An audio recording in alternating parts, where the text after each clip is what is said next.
8 minutes now past the hour. It's a brand new hour with the Rick and Bubba Show. Kickoff hour is rolling with the Good Time Gang. Rick, Bubba, Adler all join us in 1 hour from now for the main show. And we thank all of you for being with us. Today at noon Central, it is the Bible study live. I know a lot of you, that's part of your day, part of your week when it comes to Wednesdays. And so that's there for you today. Don't forget, noon Central. As Rick is going through the Revelation. So that's, and it's something else. It's, week 3 coming up today. So installment 3 on the Bible study, so be looking for that. All right, so we got a lot to discuss, a lot to break down, and just sit around and talk about. Over to my left is Mr. Greg Burgess, and to my right, it's Michael Helms. What's up, guys? How are y'all? Hey. Hey. Gentlemen. What's happening?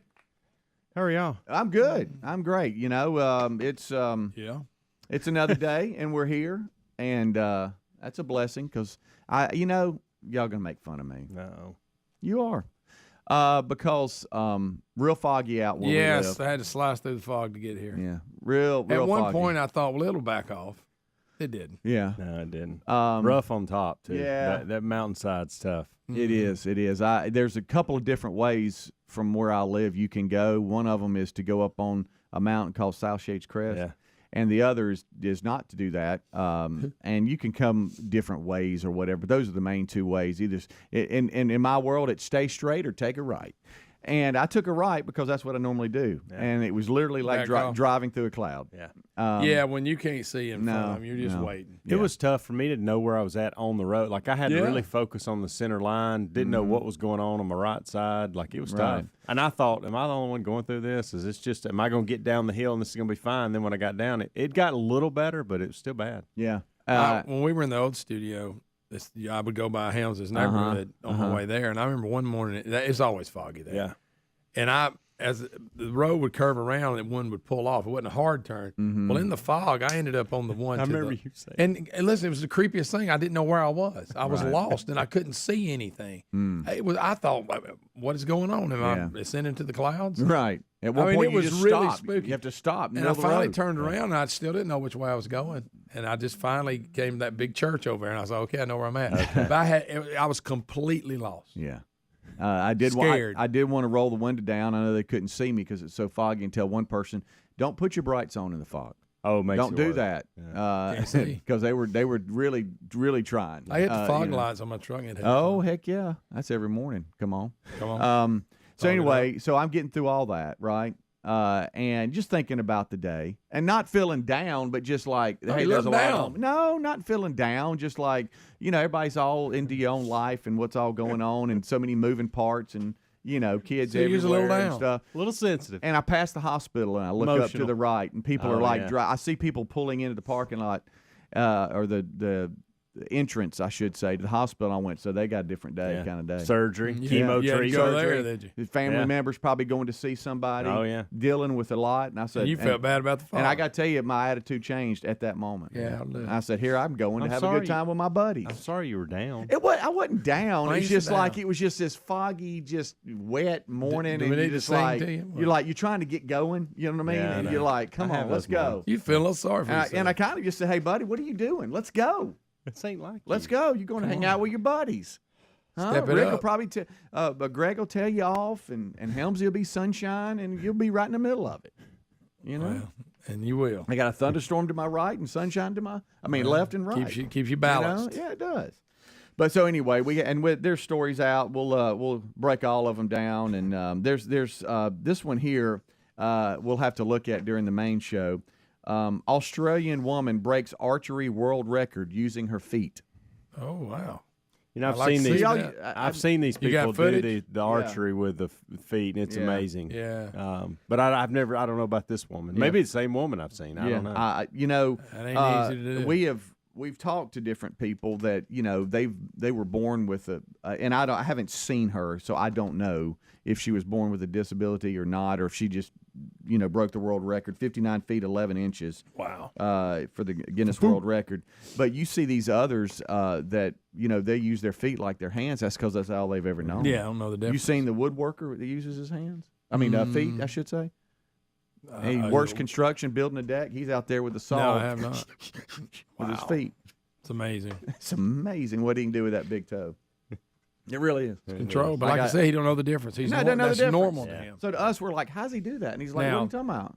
If you lose Grabs a limb, a piece of wood that's with an his foot. adjustment. you lose a Used limb to have it, tomorrow. That's a big deal. Yeah. Well, it's a big deal either way, Helms. But But you know what I mean. Yeah, got you.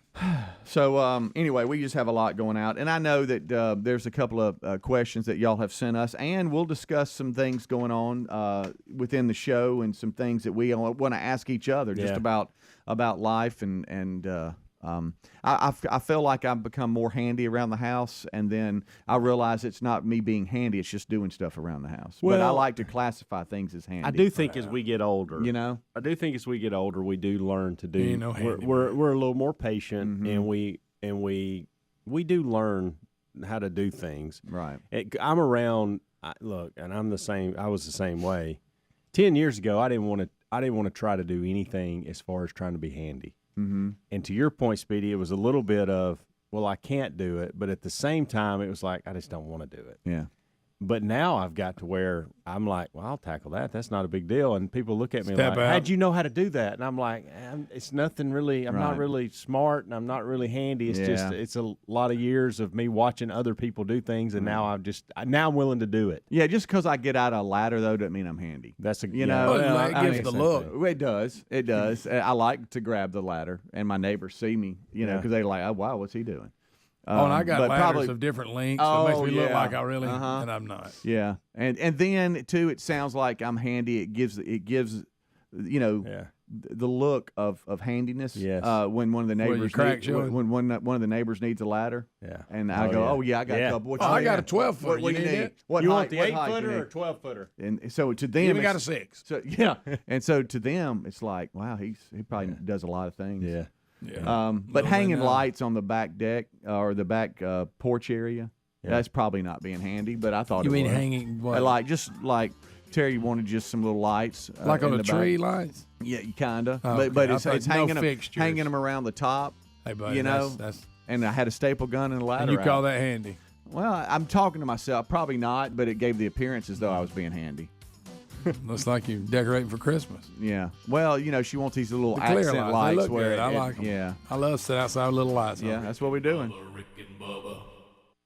I'll second guest dinners with friends because they can be interrupted by diarrhea, gas, bloating, stomach pain, or oily stools. It turns out I have EPI, or exocrine pancreatic insufficiency, which means I'm missing the enzymes needed to digest food. My doctor prescribed Creon, pancrelipase, an oral prescription medication that replaces pancreatic digestive enzymes. Creon treats EPI due to cystic fibrosis, chronic pancreatitis, pancreatectomy, or other conditions. Creon may increase your chance of fibrosing colonopathy, a rare bowel disorder. Tell your doctor if you have a history of intestinal blockage or scarring or thickening of your bowel wall, if you're allergic to pork, or if you have gout, kidney problems, or worsening of painful swollen joints. Call your doctor if you have any unusual or severe gastrointestinal symptoms or allergic reactions. Take Creon as directed by your doctor and always with food. Do not chew capsules, as this may cause mouth irritation. Other side effects may include blood sugar changes, gas, dizziness, sore throat, and cough. These are not all the side effects of Creon. Creon is the #1 prescribed EPI treatment. Ask your doctor about Creon for EPI and visit creoninfo.com or call 800-633-9110 to learn more. That's CREONinfo.com. As a small business owner or a hiring manager, you know that success in 2023 is going to depend on the team members that you surround yourself with. That's why you got to check out LinkedIn Jobs. With LinkedIn Jobs, you can hire qualified candidates more efficiently. They make it easy to screen and rate applicants based on job qualifications all on one platform. They'll help you find the qualified candidates you want to talk to faster. Post your job for free at linkedin.com/Bubba. That's linkedin.com/Bubba. Terms and conditions apply. Looking to save time and money in the new year? Get HelloFresh and take control of the clock and your budget with delicious recipes delivered right to the door. Spend less time in the kitchen with new, fast, and fresh recipes packed with flavor and ready in 15 minutes. And at 25% cheaper than takeout, HelloFresh is the most delicious way to save. Save up today for 22 free meals plus free shipping with the code BUBBA at HelloFresh.com/Bubba. The code BUBBA, HelloFresh.com/Bubba. A good pair of wireless earbuds is indispensable in 2023.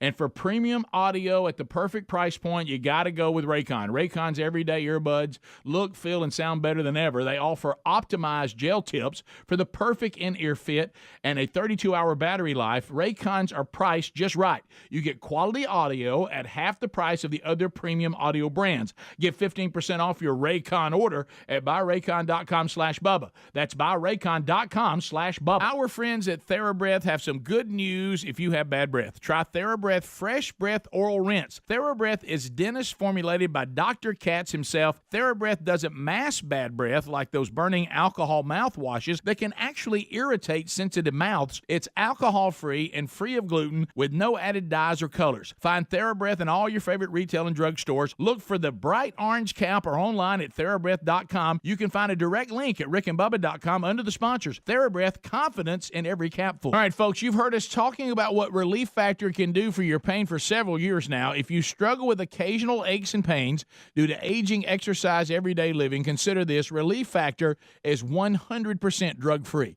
It's made up of ingredients that simply help your own body deal with its natural inflammatory response. And we kid you not, Relief Factor is for real. And the majority of people who order the 3-week quick start for just $19.95 go on to order more. Try it at relieffactor.com or rickandbubba.com under the sponsors. Helix Sleep mattresses are made right here in the USA, and folks, they ship right to your door for free. If you don't love it after 100 days of sleeping on it, they'll pick it up for a full refund. But based on how we feel about our mattress and what the 12,000 5-star reviews say on Helix Sleep mattresses, we know you'll love yours too. Head to helixsleep.com/Bubba for $350 off all mattress orders. This is their best offer yet, and it won't last long. That's helixsleep.com/Bubba for $350 off, or visit rickandbubba.com under sponsors. Today on Hey Culligan, smooth skin and soft hair comes from where? Here's Mike. Hey Culligan, I've tried every conditioner, lotion, and body wash known to man, and my skin still feels like sandpaper. It could be your water, Mike. Oh, that's harsh.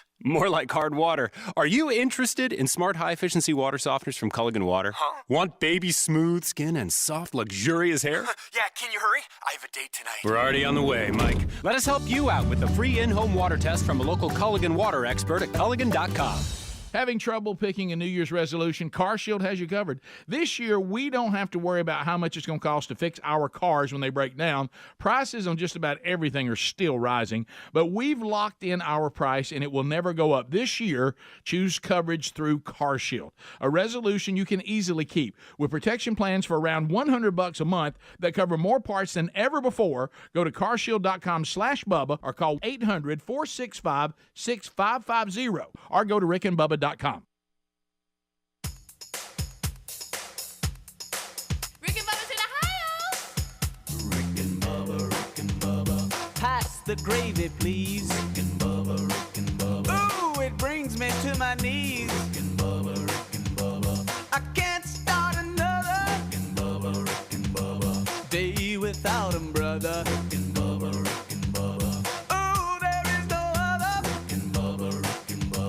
Waking on their blubber. 21 minutes past the hour. Welcome into the Rick and Bubba Show. It is the Good Time Gang as the kickoff hour is rolling, and Rick and Bubba join us right after the top of the hour. All right, so, a lot of people think we're kidding when we say we just go live life and come back and report it. Yep. So when we are kind of going through everyday life, we're really doing show prep. Yeah, we'll come in, and like I got this stack of paper here. For the guys and us too to go through, but anything that happens to in our personal life always outranks anything we can read. And yesterday, Helmsy, you said you were in a fast food establishment and experienced something extremely awkward. And anytime I hear that, I'm like, well, come on back and report that. So getting in a bad habit, actually, Amanda's working from home, but she still works and works hard and works long hours. And so a lot, my days have been extended now too. And so one of the things that I'll do a couple days a week is I'll text everybody at around 5-ish and say, hey, may not be home until 6 or 6:30, but what is everybody thinking for dinner? And everybody will respond. We got a Team Helms group chat, whatever. And so I know Chick-fil-A is always my safe spot, that if nobody really responds, or we're busy at tennis, or we're busy here, or we can't respond to Daddy about dinner, I know that I can go there, get everybody's usual, and everybody's on cloud 9 when I get home. So I made that decision yesterday because I only got a couple responses and nobody really cared, and I wanted to get it done. Didn't want Amanda to have to deal with it. I didn't want to have to deal with getting back out once I got home. So I said, or cooking anything. And so I just went to our Chick-fil-A that's between our house and UAB. Ordered it online. I've got a thing quick. And I go in and pick it up. I think that's easier. So I go in and I hear. You do think that's easier?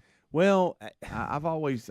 It depends on what kind of move. I do think it's it. Now, I will say this: they have those slots you pull in and they'll bring it to you, and that's very helpful. But I never at this particular Chick-fil-A Speedy, they don't have a drive-through. It is just you pull up. Yeah, you pull up to the. They have no drive-through. It's in the Highland area of Chick. No, they don't.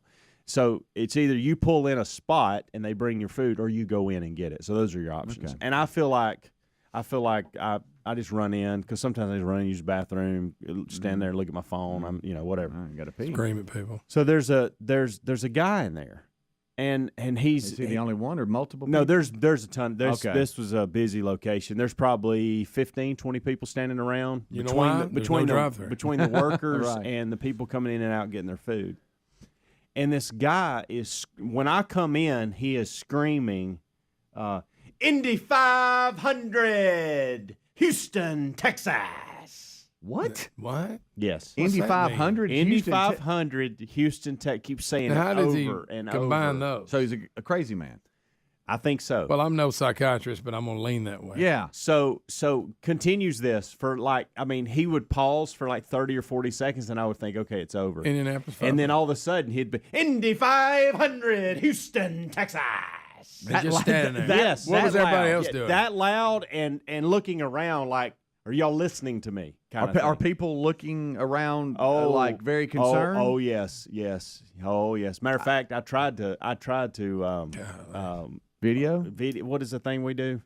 Huh? Snapchat? Snapchat. I tried to snap you, and I nearly got caught, and so I just stopped. Well, I don't think that you got to worry about getting caught with him. I think he would say, yeah, go. Video me. And here's another thing he would do. Texas. His name would let me change his name.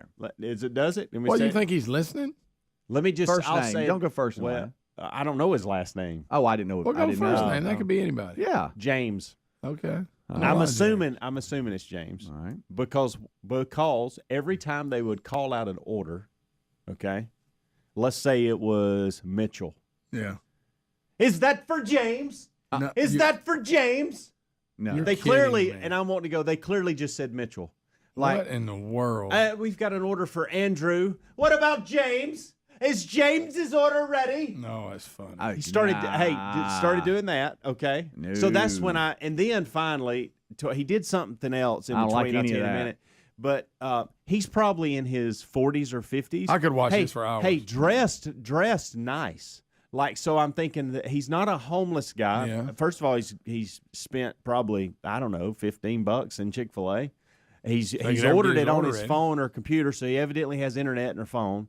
And a place to stay. Is somebody recording him? Is he doing a bit? Is he clowning around? I looked. Speedy, that's a great question. And I looked all around, and I could not find anybody videoing. Could not find, and it was disturbing the workers as well. Well, yeah. I got to ask this again. Did he have an AirPod in his ear or anything? No. Okay. No. He's going. Well, I'm just wondering. Surely, I'm trying to cancel crazy here, and I don't think I can. Here's the other one. Do y'all remember? I don't watch this. Didn't watch this. But was there a cartoon or either a show that had Arthur, like some kind of Arthur? Wasn't there a cartoon? Yeah, Arthur? there was. Yeah. All right, so he started screaming this: "Is Arthur for teenagers, or is it for adults? What about Arthur?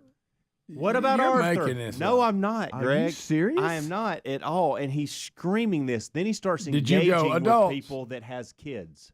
In there. Oh no! I Hold know. on now. Does your kid watch Arthur? What about Arthur? What's he care? I don't know. And then he got on this PBS kick, and I don't know if I think Arthur's Arthur on may have been on PBS. PBS. Yeah, I there was didn't know some that. controversy with Arthur. We did a story about But it. he was almost like he was trying to do some kind of broadcasting, standing in the middle of Chick-fil-A while he was waiting on his order. And so he's gone from Indy to Houston Did to anybody Arthur. know what Indy and Houston had to do? IndyCar, Houston. The three things that he continued to shout was IndyCar, Houston, Texas. Then he was worried about Arthur. Arthur, and then the what was the other thing? Oh, his name. He would scream his name. Every time somebody's name was called, I got an order for Tony. Where's Tony? What about James? Good night. Did anybody engage? There was one lady with all? one kid, and I think she just felt she was sweet as could be. You could tell, and she was scared. Yeah, that was probably most of it. She was standing there waiting for her food, and he started in a normal voice talking to her about Arthur. What he's the talking teenage. It seems like Arthur had a controversial episode about same-sex marriage or something. There was something else. Okay, hey, there was something else. I forgot about this. He wanted to know on his way out after he got his food, and I moved because I was kind of standing in the way of the door, and I didn't want to be in there and have to. Did he ask you about Arthur? No, he asked somebody loudly, one of the workers, loudly. Don't miss that. He said, "Is 16 years old considered a teen?" And everybody's kind of like, "What in the world?" Yes, buddy. And that's the God love the worker that was there. She said yes. Well, and he goes, "Thought so, thought so, thought so." 3 thought so's? 3 thought so's. Then asked the same question to 2 other people on the way out. Look, I want to with his food. A public service announcement to everyone. I don't want anybody hollering at it like this because in today's world, you don't know what the heck's about to happen. Well, I mean, do you think Arthur's for adults or kids? I didn't know whether to be entertained by it or just sit there seated in silence. Did he leave before you, or did you? Oh, yeah, he left before I did. So James got his food? I bet everybody looked at each other and was like, God. Yeah. Good night. Strange. Good night. Rick and Bubba.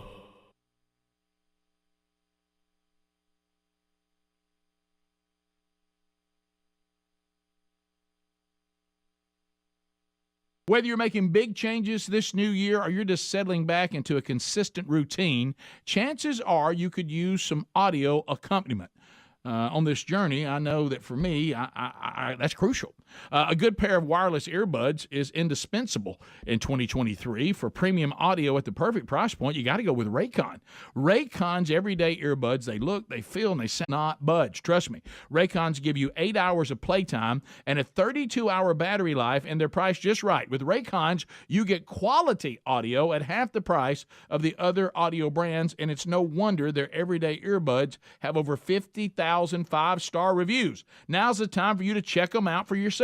Go to buyraycon.com/Bubba today. We'll get you an additional 15% off your Raycon order. That's buyraycon.com/Bubba to score 15% off. Sure, we'd love to drop those leftover pandemic pounds, but how sick are all of you, like me, seeing these ads for weight loss pills and fad diets? I've been there. I've done that. They don't work. I'll tell you what works. Eating 5 healthy servings of fruits and vegetables a day. You do that, and the weight can fall off. But A, vegetables, not a huge fan. Or maybe B, who has time to prepare for that every day? Legitimate concerns. Let's talk Field of Greens.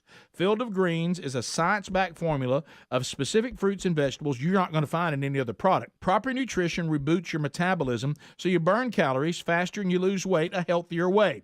And Field of Greens is the only brand backed by a better health promise. Yes, you'll look and feel healthier fast, but the greater proof comes at the next checkup when your doctor says, wow, you've lost weight, whatever you're doing, keep it up.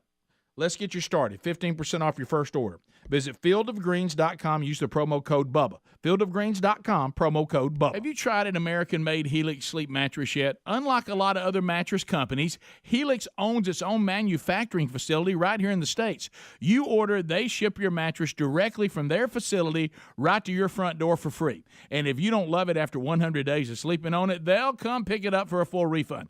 But based on how we feel about our mattress, which we love, by the way, and the 12,000 5-star reviews, what they're saying about Helix Sleep mattresses, we know you'll love yours too. Nervous about buying a mattress online? Don't be. The Helix Sleep Quiz takes into account your individual sleep preferences to match you and your partner with a perfect mattress just for you. Plus, you've got that 100-day risk-free trial. They also have plus-size mattresses and kids' mattresses ranked best mattress winner by Parents Magazine. Head to helixsleep.com/Bubba. We'll get you $350 off all mattress orders. That's the best offer yet. HelixSleep.com/Bubba for $350 off your mattress. Folks, we've been talking about Relief Factor on our show for quite some time now. Do we guarantee Relief Factor is going to lower or eliminate your occasional aches and pains? No, we never make a claim like that. But what I can tell you is that the majority of folks who ordered the 3-week quick start pack for only $19.95 go on to order more. Now, what we really like about Relief Factor is it's 100% drug-free. It's a supplement that's made up of ingredients that simply help your own body deal with its natural inflammatory response. For a lot of us, that's very important. Getting older, working outside in the warm weather, even exercising can cause frustrating aches and pains, or maybe it's the occasional back, shoulder, or hip pain that's bothering you. Relief Factor has helped us and so many of our friends, so when you think of it this way, is $1 a day too much to see if you can get out of some of that frustrating pain? To order this 3-week quick start pack for $19.95 plus shipping and handling, just go to ReliefFactor.com. That's ReliefFactor.com. Let's see if we can get you out of some of that pain. Also, you can go to RickandBubba.com. Look under the sponsors button for a link. Folks, do you need to hire new people? Well, as a small business owner or a hiring manager, you know that success in 2023 all depends on team members you surround yourself with. That's why you have to check out LinkedIn Jobs. With LinkedIn Jobs, you can hire qualified candidates more efficiently by matching open roles with people who have the skills, values, and experiences to help you achieve your goals. And they go beyond resume data by using insights from your job post, company, and their 875 million member profiles to put your post in front of the most qualified candidates, and they make it easy to screen and rate applicants based on your job qualifications all on one platform. And that's just part of why small businesses rate LinkedIn Jobs #1 in delivering quality hires versus the other leading competitors. They'll help you find the qualified candidates you want to talk to faster. And right now you can post your job for free at LinkedInBubba.com. That's LinkedInBubba.com. Terms and conditions apply. Rick and Bubba's in Ohio. Rick and Bubba. Pass the gravy, please. Rick and Bubba. Ooh, it brings me to my knees. Rick and Bubba. I can't start another. Rick and Bubba. Day without 'em, brother. Rick and Bubba. Ooh, there is no other. Rick and Bubba. Waking on their blubber. Rick and Bubba. Gonna be a big star. 25 minutes until top of the hour. Thank you so much for tuning in to the Rick and Bubba Show. It's the kickoff hour. We're rolling on, and Rick and Bubba join us right after top of the hour, as well as Adler. Don't forget Bible study live today, noon Central. And we are just trucking right along with this this week for sure. I mean, good night. Getting away from us. We'll blink and it'll be 4th of July. Anyway, That's a fact. We're getting a lot of correspondence from people after your experience, Helmsy, yesterday grabbing some food. That it's obvious the person had some different challenges and maybe it was an autistic I got that deal or whatever, screen. but it was an awkward moment because he was older person, right? Probably his late 40s, early 50s. By himself. 50s, by 50s. himself. Yes. Okay. Yep. And it just was striking everyone. It was disturbing. It was an uneasy moment because it was. There was. It's not like there was someone with him or assisting him or anything like that, and so it was hard to tell what was going on. Yeah, and it was. Look, I'm sensitive. But I agree with all of you. There was obviously something there, and the overwhelming response from those in the profession, or it was maybe a form of some type of autism. Sure. Yeah, I'm very sensitive to those challenges, and I get that. Mm-hmm. But when someone is in a restaurant in a public place, It makes people nervous. making everyone uncomfortable, shouting things, well, that doesn't make it right. No. And you don't know whether no one in there or half the people in there don't know what autism looks like or don't know what challenges look like. They just think, who is this guy? And what is his next move? Right. And can I tell you what else was hard to try to figure out, on the go kind of was, and let's just be honest, his age, the fact that he was an older gentleman, that he didn't have assistance or he wasn't a younger, teenager or anything like that, because sometimes if they're having help or whatever, you quickly understand, okay, I know what this situation is. No problem. His interest in Arthur. But I just think that That's kind of what threw you off because I could see your mind trying to work it out. Look, I knew when I heard the first scream something was not right. Yeah. Okay. And I tell you what, he's really impatient for his orders. He does. And he wants James to be called. He was. He wants everybody to be at the Indy 500 event, wherever that is. I don't know how Houston's tied to it. I didn't. I couldn't figure that out. Matter of fact, I even Googled that. Maybe the Houston Grand Prix. I don't know. Yeah. What's it going to do with the Indy 500? It's just it was an awkward moment for everybody. You got to remember too. At 6 o'clock when this was going on, 6:15, people they've had a long day, and they're stopping to get their kids food, and they're drained, they're tired, they're ready to get home to their family, and so that's not one other thing they want to deal with. And the college students that came in to grab their food, they just was kind of like they would stand up. I saw one guy he had a hoodie on, and he took the hoodie and just put it on. He wanted to be invisible of what was going on. And he put it on, and he kind of shrugged up against the wall, and I thought, we can still see you, pal. Yeah. Like, I know you don't want to be with anywhere close to what's going on. You can't hide. But you can't hide right now. No. You really want that sandwich. Just stay with it. Stay with it. Maybe they'll call James before they get to you. Yeah. James really wants his food. Somebody probably said, let James have mine. And that was the thing too. We didn't call James, but how about this combo right here? Yeah, James, how you feel about that? And James is out. He was because of where he was standing next to where they hand the food out, so everybody was having to encounter him at some point, and that made it more uncomfortable. Good night. I thought at one point at first I thought he might have worked there. Oh, like my first impression was, oh, this guy works here, but then I quickly realized he doesn't. He's just waiting on his food. James wants his food. Yesterday, hey, by the way, Terry Wilburn showed out on dinner last night. I'm talking about she had. Did y'all have anything for James? No, we did not. But Reese, who is still at the house, he was coming out of work, and normally he'll grab some food on the way home or something like that. Terry announced, hey, trying a new recipe for some things, and dinner ready around 6 or whatever. So he held out, and I was holding out. We went for our little walk that we did, and all this. She comes back, and boy, the house starts smelling good. And she made just a pile of food. And normally Reese is on the go, and we don't get to spend a whole lot of time with him because he's working so much. And then when he's coming through, he's tired, wants a shower, and at 18 wants to go to bed around 8:30 or 9 because he's working so hard. But he was downstairs, and Terry said, "Let's watch something together." And I'm like, okay. So we start looking around a little bit, and when I turned the TV on, it was on the Apple TV input. Okay. So that popped up because the last thing I watched, Helmsy, was the Netflix special on tennis. I was trying to make you proud. What's it called? Anyone for tennis? Are you talking about Netflix's Breakpoint? Yes. Yeah. Okay. And so it was still on that setting. Oh, okay. And so when you said Apple, I was yeah. confused. So I came out of it, and I flipped over to HBO Max. Okay.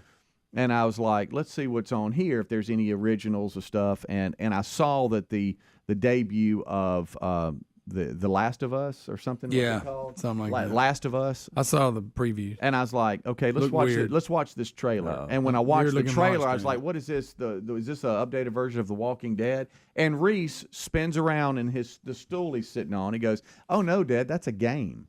And I said, a game? What are you talking about?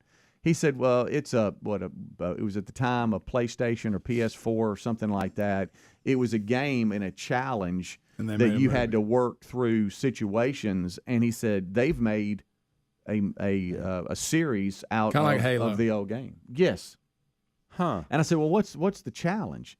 He said, well, I never really played it. I just knew about it. But basically you got some type of infection, of course, that's infiltrated the country, and so you have those that are affected and those that are trying to survive. A lot of movies and games very about Walking Dead like. Huh. Okay, and this is some type of thing that spreads through, but then you have other creatures too. Yeah, and so, but then you've got this one girl that has the special gene that's resistant to the virus or the fungus, whatever that's out. That's, Among Us. Yeah, and so that they're trying to get that person to a location to save the world, kind of thing. Yeah. And he said, "I'll give this a look." I'll give it a look. He said, let's give it a try while we're sitting here. I was like, okay. Well, until you tell me you don't like it. No. And so we start in, and I didn't pay attention to the time. And I'm like, I really, to be honest with you, did no research. I watched the trailer and did a quick Google search on, like, what are we about to watch? We sitting down with, you know. And I didn't see anything that was, you know, just like alarming, you know. So I was like, Greg's out. Let's go with it. He checked Mr. Skin, see what part of the... I also didn't see how long it was. And it's like this first episode was an hour and something. It was long, and they've only released one. But I understand it's just looking at it this morning.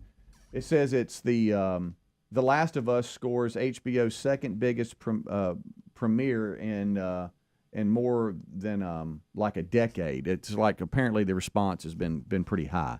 So we watch it, and I got to tell you, it was pretty good. So you're in. You like it? I watched first.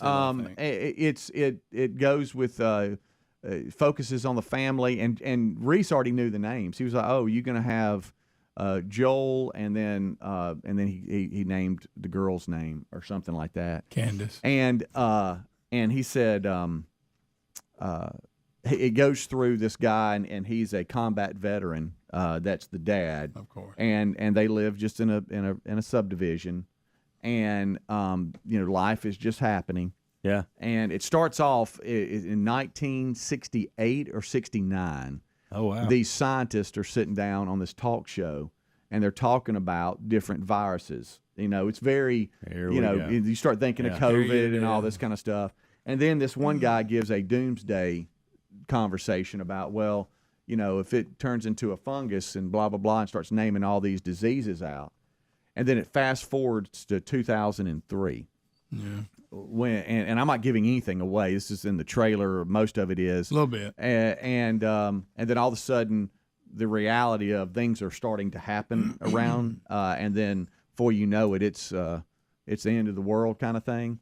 I'll give it and it goes through the challenges and the struggle of them, just like every other them trying to series get through the day, and then it fast forwards. But anyway, so that's at one point we were like, because you know there's certain things that they don't need to show on the gory side. So I didn't need to see that, you know. But I can tell you this: you don't want to get bitten. It's the same storyline and everything we do. Right. You know why though, Greg? Because people love it. I do. Yeah. I'll watch them. All three of us are going to jump. I've watched every spinoff spinoff of Walking Dead there is. Yeah.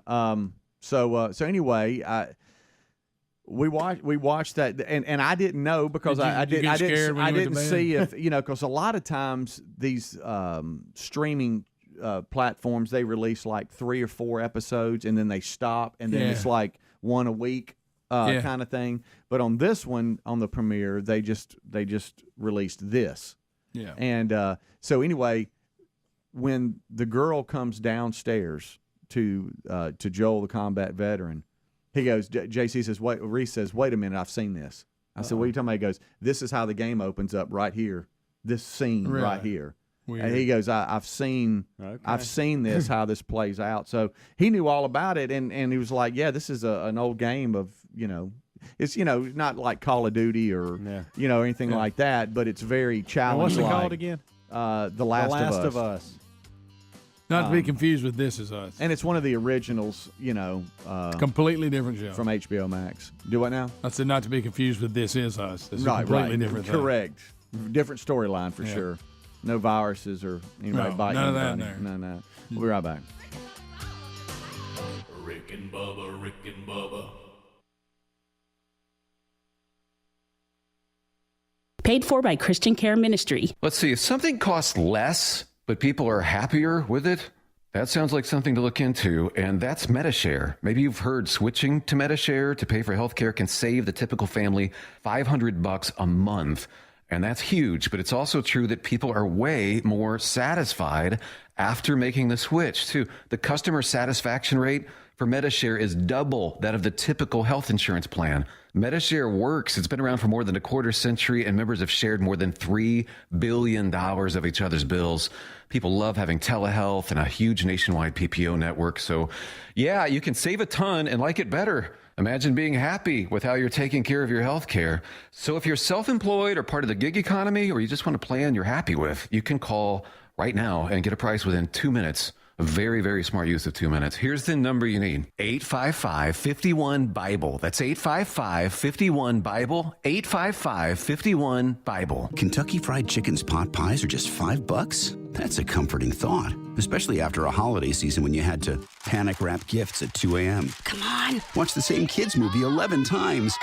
Again! And we're lovingly told your cooking was a tad dry, dear. Yeah, a $5 pot pie from KFC with tender chicken, savory sauce, and a flaky crust. That's a very comforting thought. Order your pot pie on the KFC app for just $5. That's finger-licking good. Price and participation may vary. Limited time offer. Tax extra. They say they'll get your biggest tax refund. Jackson Hewitt says your biggest tax refund guaranteed. And a chance to double your tax refund.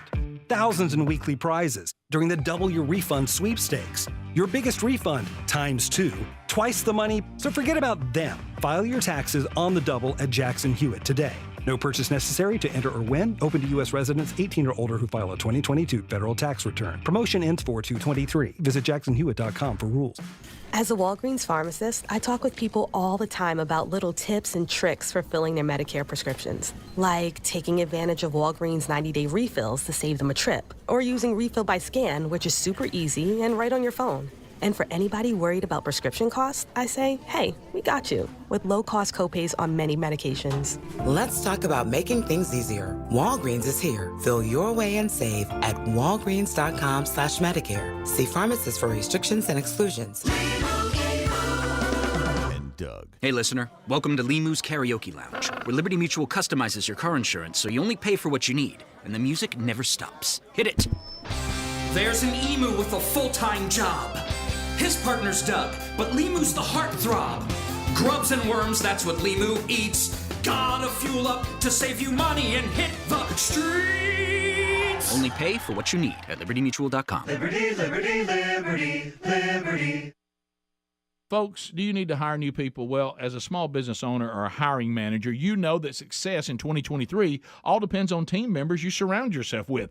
That's why you have to check out LinkedIn Jobs. With LinkedIn Jobs, you can hire qualified candidates more efficiently by matching open roles with people who have the skills, values, and experiences to help you achieve your goals. And they go beyond resume data by using insights from your job post, company, and their 875 million member profiles to put your post in front of the most qualified candidates, and they make it easy to screen and rate applicants based on your job qualifications all on one platform. And that's just part of why small businesses rate LinkedIn Jobs #1 in delivering quality hires versus the other leading competitors. They'll help you find the qualified candidates you want to talk to faster. And right now you can post your job for free at LinkedInBubba.com. That's LinkedInBubba.com. Terms and conditions apply. Looking to save time and money in the new year? Get HelloFresh and take control of the clock and your budget with delicious recipes delivered right to the door. Spend less time in the kitchen with new fast and fresh recipes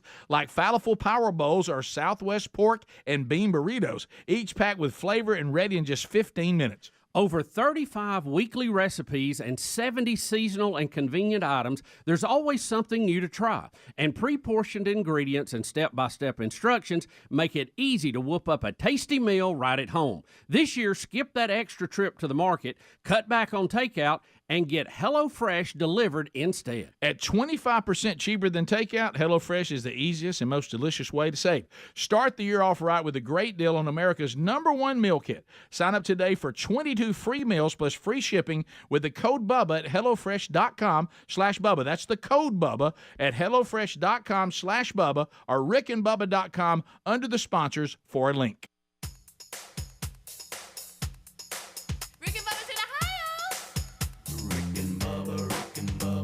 Pass the gravy, please. Rick and Bubba.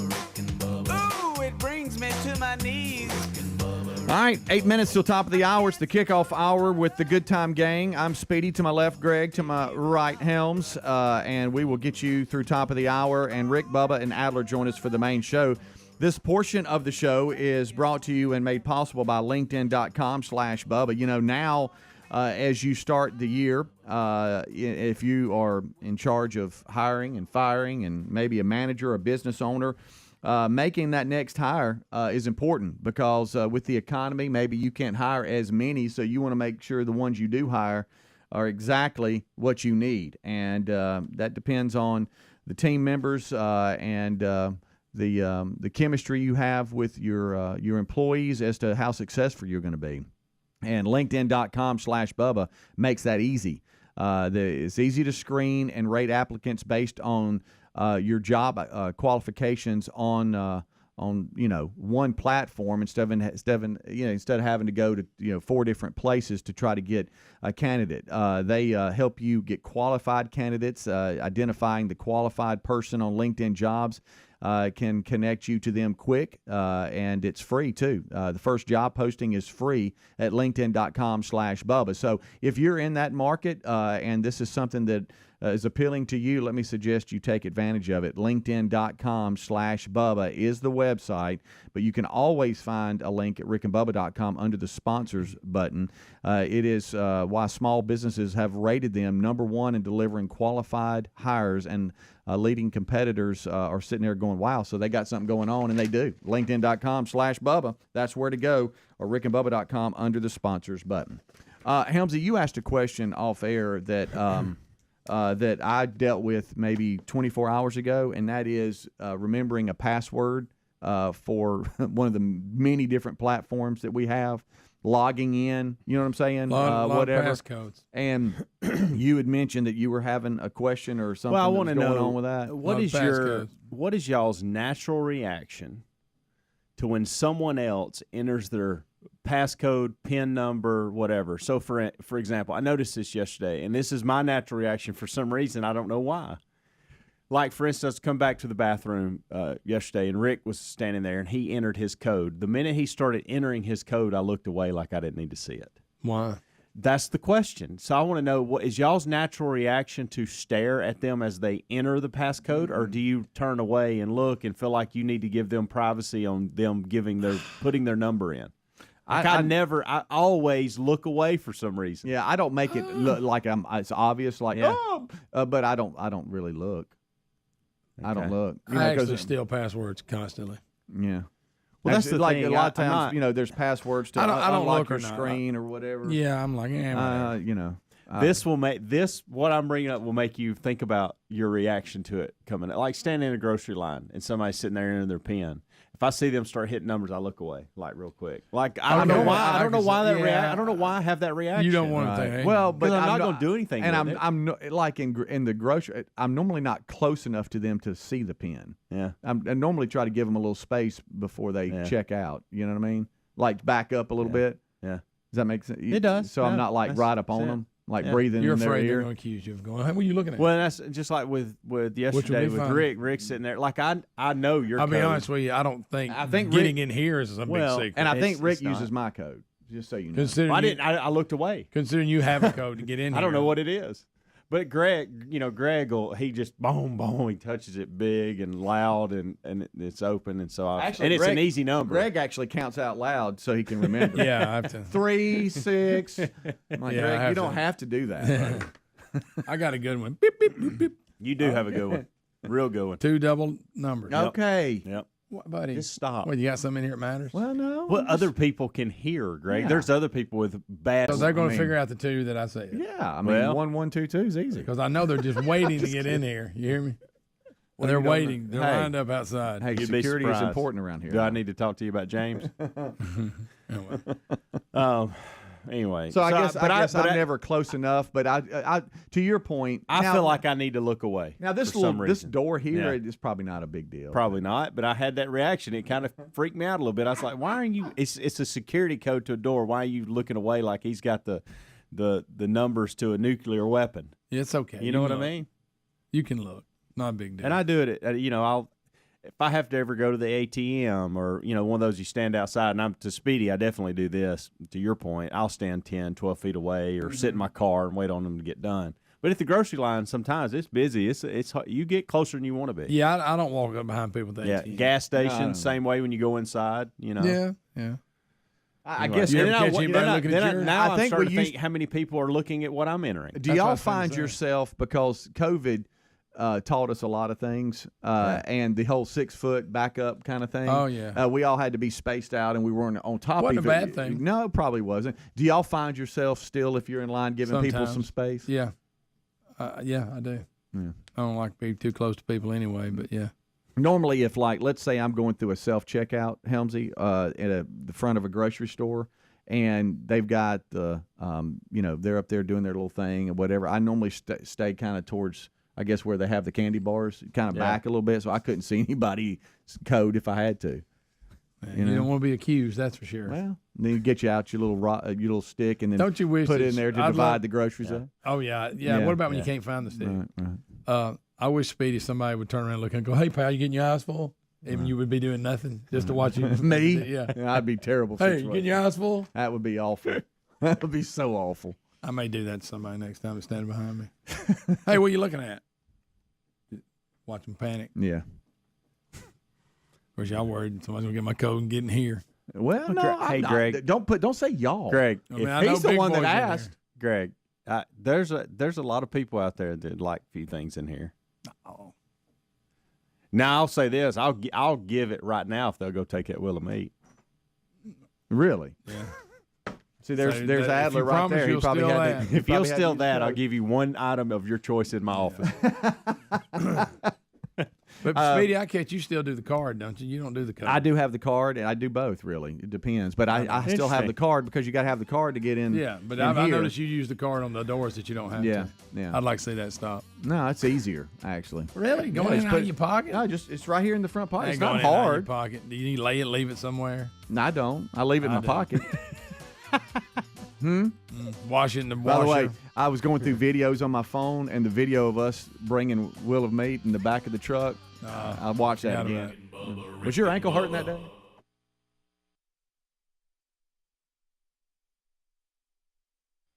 You know that day we were over at the apartments after the storm, and they got up here and got to tearing them shingles Yes. off. And buddy, they can get them off. Hey, look, I mean, quick. So that's what Big Higgs crew did. Oh yeah. I mean, you can run to the store, come back, and your roof's off. I mean, it was You know? unbelievable. Well, It did really they is. use that little the little tool like what am I trying to say? Well, I can't Substantial. think of Yeah, it no now. flat. Substantial. Was it a flat deal? moving. Yeah, like a Scrape, like a shovel with spade almost. Yeah, They get them off. that's You impressive. thinking of a attacked crowbar? Is that what you were thinking, Bubba? With It the was little- like a mini crowbar. It has No, a they hook got on this it. thing. They got a thing just, that they knock them out in chunks. Yeah. Yeah, one's So like holler in the whole time. It's like an enlarged paint scraper. Yeah, it is. exactly. It is. Rip And 'em then they off. come back and they take the nails out with what Bubba's talking about.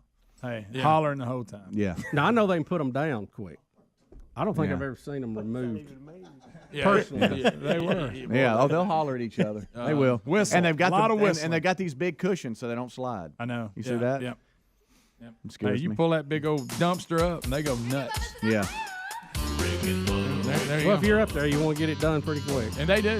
I think they'd be pretty good. What's that? I forgot what you call it. What's that Olympic sport we make fun of? Curling. Curling. They'd be great curling. Oh, yeah. They'd be good brush guys. How they can walk on the top of some of these steep roofs with a pack of shingles on their shoulder, that's incredible. That's a lot of weight. Could come up with curling. Couldn't think of it. Rick and Bubba. We shouldn't, but ABC 7 has a reporter here. See if she says anything else. This was a 3-hour-long ordeal, and this is the crane behind us here. It's close to the Pantages Theater, if you know where that is, in between Vine and Gower on Hollywood Boulevard. It did have a safe outcome. That is the good news. But authorities are trying to determine exactly what led to this. Was this person on any kind of a drug, or was he dealing with mental health issues?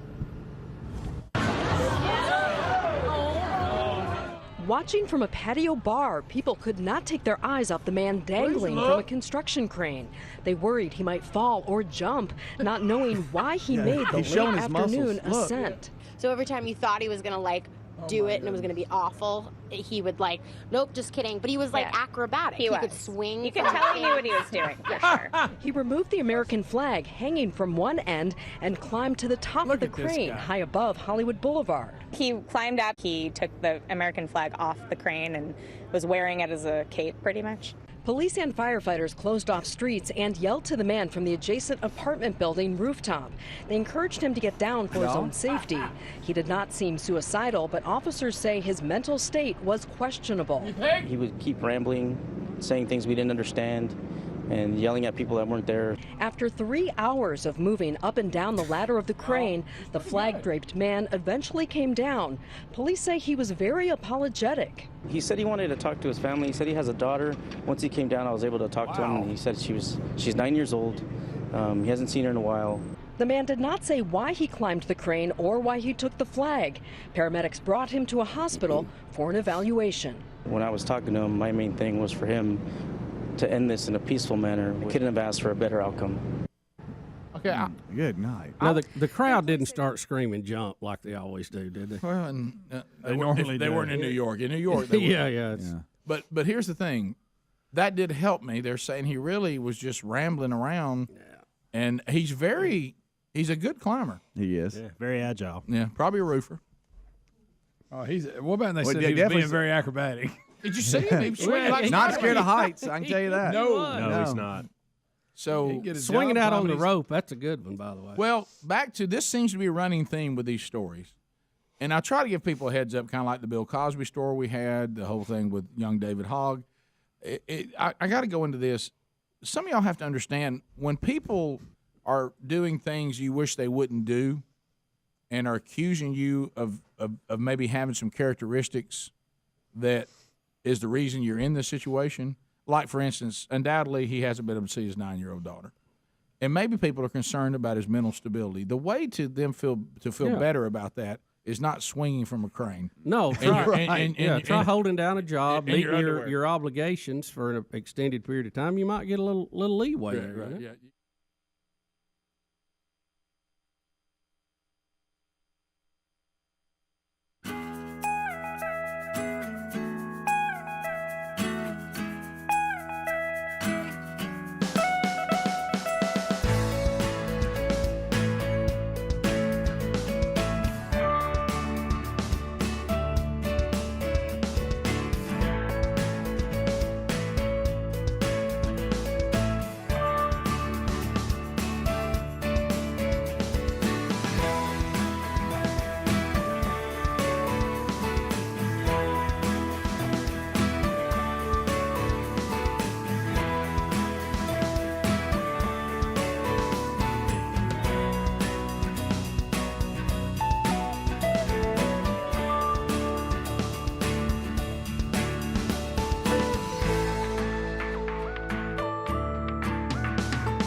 It is 6 minutes past the hour. How are you? A brand new hour beginning on the Rick and Bubba Show. We are excited that you are here.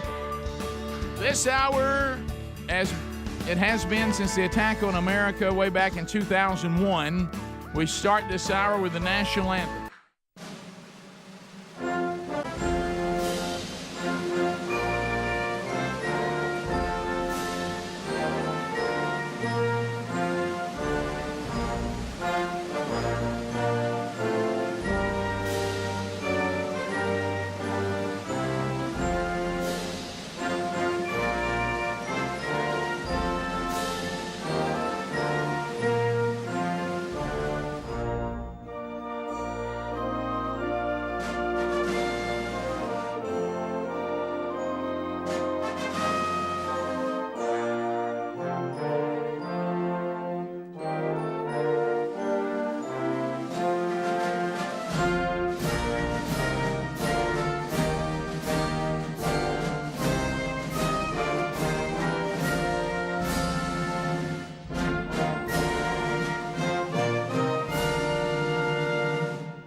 It is 7.5 minutes past the hour. The Rick and Bubba Show. Thank you for being with us today. Speedy, the real Greg Burgess, Helmsy. They've already given you a kickoff hour along all the Rick and Bubba platforms. So catch that as part of your Rick and Bubba experience if you get a chance. Eddie Van Adler settles into his spot. The YouTube experience begins. He has all kinds of things happening to you live. Subscribe to the Rick and Bubba YouTube channel, and you'll get an alert when the show is live, when the Bible study is live. We're back on that today, a new one today. We post all kinds of archives and videos of the day, and there's a lot to grab enjoying that YouTube experience that Adler gives you. There's all kinds of ways to get the show. America's boldest radio stations on the Rick and Bubba Radio Network. Also, you have our TuneIn app. You can catch us streaming anywhere in the world, live, and then after it's over, old shows play and old bits play on our 24/7 Rick and Bubba channel. You also can catch our podcast archives, audio only every day. And, of course, as I already mentioned, you can catch us on the YouTube archive as well as live. And of course, also, there's iHeartRadio. You know, we have sometimes our affiliates are available both on streaming and terrestrial.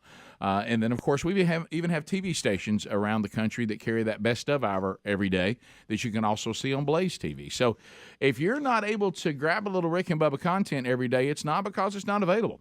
You just need to go out and figure out how to consume it. And you can find most of that, if not all of that, at rickandbubba.com. And there he is, the other half of the two sexiest fat men alive, the pride of Cedar Springs, Alabama, the silver-tongued one, the man with a golden voice, professional lunch eaters, man of the year, the inventor of pizza in a cup, Shakespeare's worst nightmare, and the master of the King's English. Ladies and gentlemen, put your hands together for Bill Bubba Bussey!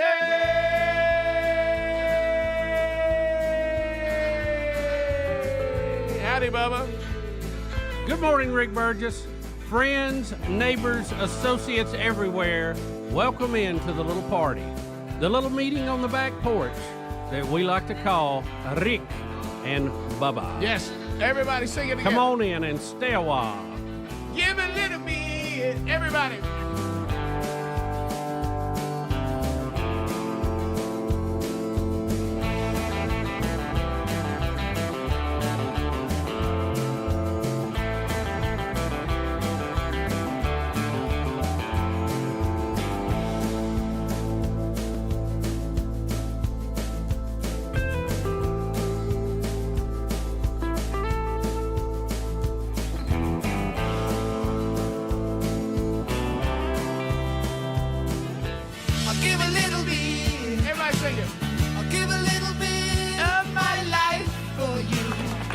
Bubba, Supertramp. Where were you on Supertramp? They were all right. I wouldn't probably go out and buy the album. I think it was called Breakfast in America. That was the big one. That was the big one. I remember it in the record club when it was the featured album. Oh yeah, it had the diner pancakes. Yeah. You know, that's one thing I think that the kids of today have missed out on, and that was the record club where you got 12 albums for 1 penny. No doubt. And then had to buy 3 at the regular price over the next 5 years or whatever the deal was. You couldn't get out of it. Yeah. What it was really people catfishing before catfishing was streaming. But let me tell you, those when you got that up front group, it was awesome. Oh man, it was awesome because we didn't have online, we didn't have videos at that time to see what these bands look like. So you hope they put a picture in their album, and a lot of times the album covers were a lot more detailed. I mean, they'd have like little books almost. Oh, yeah, all kinds of good stuff. And I look forward to those. Some were duds, some were pretty cool. They were good. But I guarantee we all can remember a bunch of albums that we got in those record clubs. Yes. Oh, Bubba, I mean, it's probably the albums I remember the most. And, and then there's those that your mom would take away from you. Yeah. Well, you didn't know. You were a stupid little kid. But it also shows you that certain images will draw you in. But I remember one that I got, and I don't even think there was like a lot of good songs on it. Right. But it was Bob Welch. I remember. French Kiss. You remember that? Yeah, I do. Yeah, the Sentimental album Lady. That's it. That was a pretty good song, Sentimental. but it wasn't like it was. There was a lot of hits. There was on one there. more. I can't remember. Now, do I have this right? Bob Welch was also an original member of Fleetwood Mac. Yes, he wasn't was. That is correct. By the way, there you go. Take that one, Adler. But And I think he pitched for the Dodgers. You know what did. was in our first batch that we ordered that I remember? Kiss Destroyer. no, that's the one that I love. Mom came in and asked some questions about. I got Detroit Pablo, Rock City. I got Pablo Cruz. Find Your Place in the Of Sun. course, of Had course. that one. We had Peter Frampton. Yeah. I had Foreigner. Double Vision. Oh, yeah. That was a big one. That was a huge one. Yeah. We had ELO, Out of the Blue. Yeah, I did too. Sure Had did. that with a spaceship on Had the front to of it. have it. Yep. Had to have it. That was standard. Yeah. was a good one. But I remember Adler, can you find Bob Welch's French Kiss? easy. Easy. You could see how Well, this would be it's no swayed worse by than a Miss teenage- Universe. It's no worse than Miss Universe. It really You is. could see how a teenage boy would be drawn to that album. How about the Miss America thing the other day? That there are no album covers that were as bad as that. Think about it. They wouldn't be allowed. But the fact that she had a giant moon over her head when she turned around, I wasn't ready for that. I really good. wasn't. That's good. I But don't care that's who you are. That's classy. Yep. But the There's old Bob. Yep, there's old Bob. Yep, that was the old. Yeah, you like that, huh, Bob? Oh, yeah. Yes, sir. But I remember. Let me tell you this. Rick. Jefferson Starship. Speaking of electronics, I remember on Breakfast in America with Supertramp, back to the band that opened up the hour. So they had this really weird song called the Logical Song. Yep, And in that Logical Song, Greg and I discovered, they were using sound effects and stuff at the end with all the technology. And the little football game that just had the dots on it that you would try to score with dots, and it would go when you scored or you didn't make it on first down, it would go. Yeah. They put that in the song at the end, and when Greg and I caught it, we thought that was they got that football game and put it up there in the studio. What was the name of that? Because we all had it was a little white. It was the most ridiculous video game. It was just dots. But it was fun to try to get around. It was we fun. played it all the time. It was white, and it was about the size of maybe 2 or 3 packs of cards. The field wasn't even 100 yards. You had to go down the field twice. Yeah, the Mattel one was the best one, and Coleco had one too, but it wasn't as good. Oh, I forgot about Coleco one. Yeah. Whatever. You were a little bit lesser if you had the Coleco. You were showing off. You had, but you know the artwork on those album covers were really amazing. Oh, yeah. Like And used to be part of it. The Jefferson Starship one had the girl riding the dragon. You remember that? I don't. And then raised on Radio Journey had fantastic. The little radio station out under the towers. Yeah, that was awesome. Fantastic. All right, so there we go. Once again, Memory Lane. Also, on the what in the world is happening to the men on the show, the good news is if you were distracted like the email yesterday of the graying of my mustache, the big slice across my nose will be even more distracting today. I decided not to wear the Band-Aid anymore because I thought it would be too distracting. I look like Rocky trying to do the show. And how'd that happen? We'll talk about that. Rick and Bubba, Rick and Bubba. The stock market dropped 24% last year.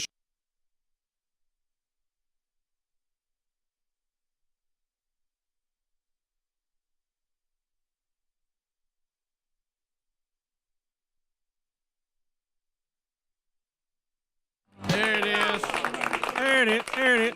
You and I were laughing watching Adler, of all people, being one of the younger ones on the staff. He's enjoying being older now to be able to make fun of people that don't know things. He just asked Fake News, our intern, a minute ago, you ever heard of Bob Seger? She goes, no. He goes, Ever heard of the Gap Band?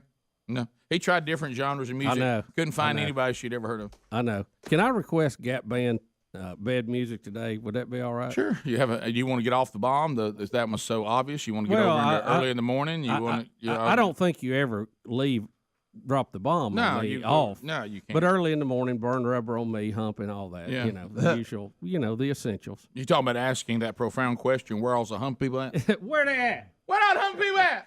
And I was shocked. This is one thing that I was shocked. I have to educate some people today that the lead singer of the Gap Band was Charlie Wilson, who is a solo artist today, but a lot of people don't know that. And I was shocked. He's got to be getting pretty old right now.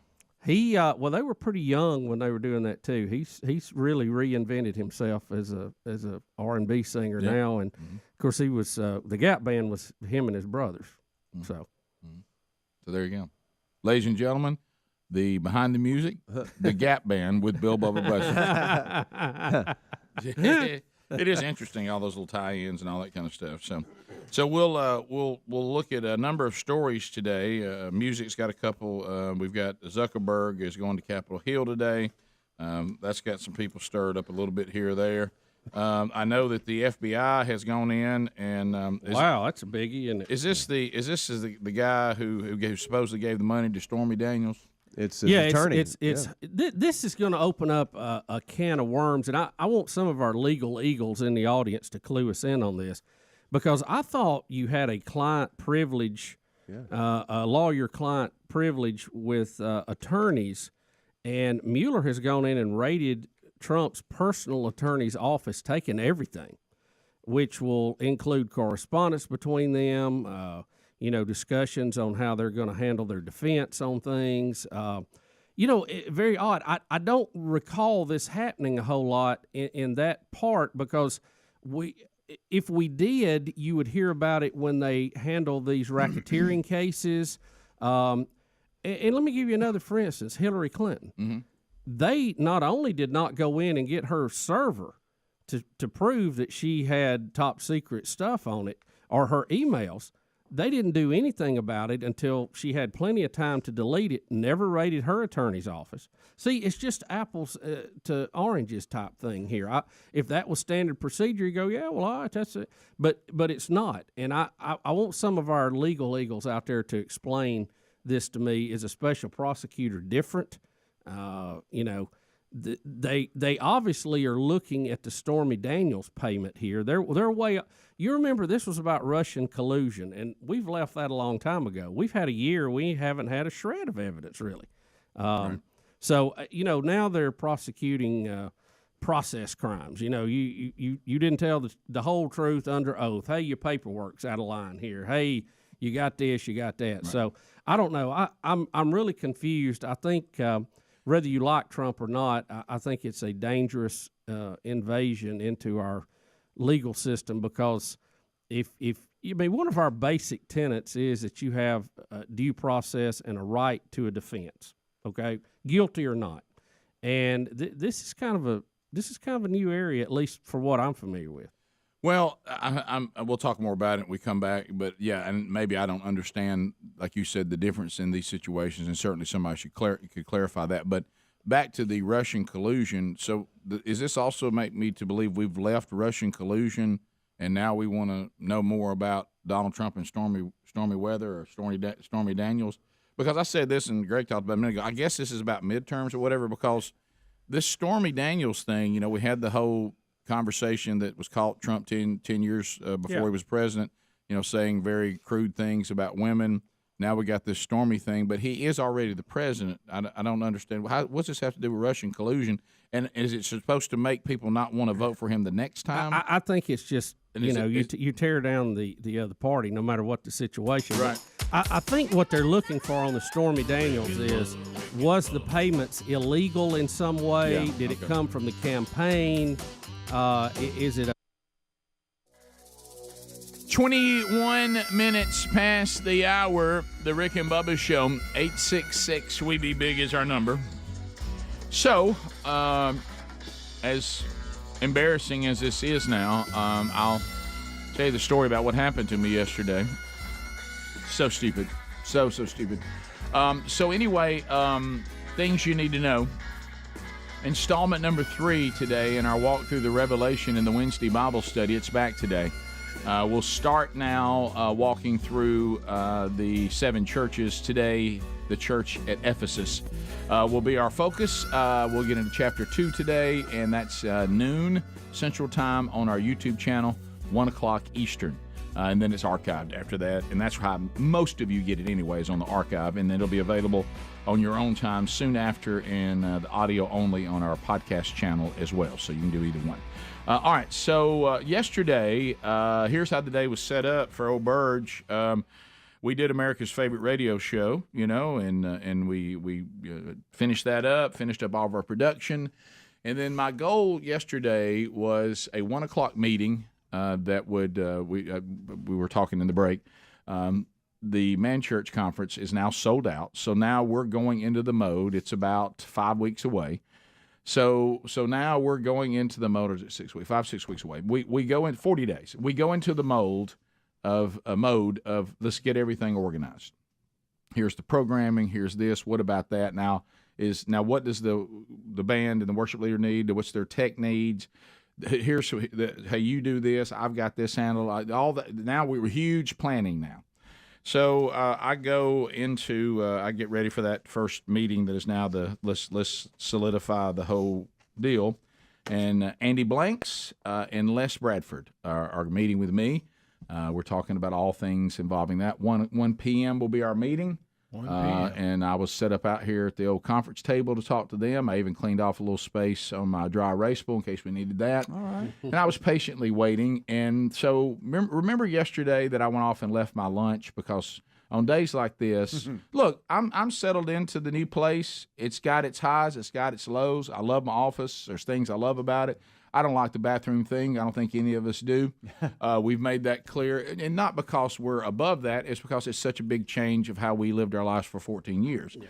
The other thing is if you're here and you don't have a lunch planned with somebody, the old walking around the corner, grabbing something, coming back to your office, that's not available either. So I normally bring my lunch on days like that, and I forgot it. That's on me. There it is. Okay, and I had to teach Rick, and so I thought to myself, okay, well, there's certainly things here. We have that snack thing on the second floor, which I haven't been to yet this year, and it's been it's probably been a month and a half since I've been to that location. Yeah, there's some warm-up things. Yeah. But there's not a lot there. And I thought, you know what? I think I'm going to – but now I'm in a little bit of a bind because it's getting close to them being here. And I said, I think I'm going to run up there real quick and get me something, just a protein bar if there's one in there, or maybe something in the cooler that's – just to get through the meeting. Just to get something on my stomach. Right. And I don't even – we've talked about this before. I wear glasses, so I have my glasses on. Oh, no. I think I know that. Yeah, and so I'm coming up the second floor, and I'm kind of in a hurry. Oh, no. And so when I round the corner, the way that thing is made, now it's stupid. It's so stupid. I know what happened. The way it's made, it looks like you can walk right into it. Okay, and that giant. We actually have said. I wonder if anyone. See, that's my face. See that smudge? Yeah. That's my face hitting it. Wide open. No, Rick, you don't understand. Okay. We had a discussion one day. I said, I wonder if somebody's walked it. And I have almost run into it before in the past. Rick. Because you don't see the door. The door's off to the left. Hey, so you see that. It looks like at an airport, it looks like you just walk right in there. Uh-huh. And so it's a clean window. So I'm not paying attention. Oh, no. I'm trying to get my thoughts organized, and I turn around, and there was a woman inside wearing a mask for some reason, but there was a woman inside in a mask, and I hit that window. I'm talking about. You're like when a bird hits a window in your house. I'm talking about I hit it. It's like a deer hitting a car. I hit it hard. Boy, I'd give anything to say. And when it hit it, my glasses, it hit so hard, it slices the top of my nose. Oh. And my nose just starts pouring blood. I thought I broke it. I thought I broke my nose. Cannot believe it. I thought I broke my nose. Is this lady scared to death? Oh, yeah. She was like, "You all right?" And I said, "I've done this before, believe it or not, just not this hard." And because it looks like you can just walk, because they keep it real clean. It looks like you can just walk right. We had that conversation. Because in airports you walk in a place like that right to it. Yeah. Or other places. I bet it sounded like a bull in a china shop. Oh, you know it. So anyway, then you go to the assessment, which every time over the years I've been introduced something stupid, I have the same assessment. Is my nose broke? That was my first thought, because I broke it probably 3 times in my life. Right. And so I was like, so I take it and I start trying to adjust it to be sure if I need to get it back right where it's supposed to be. It's bleeding now. And now I go from, okay, my nose is bleeding, and I don't think it's broken. But then I start noticing that cut is really pouring blood. You know what I mean? Rick, you hit it that hard. Good thing you didn't break it. Well, when I got home, Sherry was like, "You should have gone and got a stitch on that cut." And I was like, "No, you get a stitch." And so anyway, so now I'm like, all right, I've got a meeting in 10 minutes, and I'm bleeding. I'm whatever. I got to ask a question. Did you go ahead and get some food? I did not. It shook me so much. No. Well, I went in to get food and just finish, It even messed your hair up. But then I started bleeding so bad, It messed your hair up. It hadn't even recovered. Rick, I hate that happening. I wish I would have been in there. So when it started bleeding so bad I couldn't get the food because now I've got to go. I got to attend to it. Is it inside bleeding and outside, or just the both? Oh, both. The double whammy. And then you can feel the swelling starting, like you may never breathe again. And at one point I thought it might blacken under my eyes, but it didn't. When I got home, I iced it and all that, but. I have got a text message this morning from someone that was with you yesterday during the meeting, not necessarily during this, and said there is 2 security cameras up there. I know that's so we need to try to figure out how we get access. Come to on, this. man, we got to have that. Yeah. Do y'all see the smudge on the glass where I hit it? Rick, what is somewhat funny about this is that you fake getting hit by doors I all know. the time. I know. That is true. That's true. Yeah. Look right there. That's my face. So when You think Chubbs couldn't see that cooler, Rick? When you were locked in. How about when because you're completely not There's where ready, he's and all going. of a sudden, bam! Hey, hurt. I'll bet. Really hurt. And you know how your eyes water when your nose oh, goes yeah. And then don't miss though. How much time do you have between when this happened and when the meeting is starting? 10 minutes. Oh, you got to gather yourself. How much blood is all over you? And Are the they floor? already here? They came. They were pulling up in the parking lot as I was ramming my face into the glass. So they got to see the blood. Oh, when Tissue up your nose. When they came, it was tissue in the nose, and they looked at me and said, "Man, did you get jumped in the parking lot?" And I started to lie and say, "Yeah, y'all see the other guy." Yeah. And I was like, I don't have a great story, guys. Gracious and then they alive. had to see it. I had to take them upstairs and show them where it happened. Well, like I show said, them the smear and everything. We had that discussion. I never imagined it'd be one of us. Then I get home, and then Sherry's like, "What happened?" And then she and I were working out together yesterday, and then I have to explain that again. Right. Then, of course, of all days, they never come by. Now one of my sons is coming by. Now I got to do it again to explain it again. Yeah. And he's got somebody with him. Then I have to explain it to them. Right. So, Wow, Rick. you know, when you got a war story, you can't wait to tell people. But when it's just stupid, y'all realize how alarming that is? That's just stupid. Golly. Stupid. I feel bad for the woman who was traumatized. I know. Bubba, Rick and Bubba.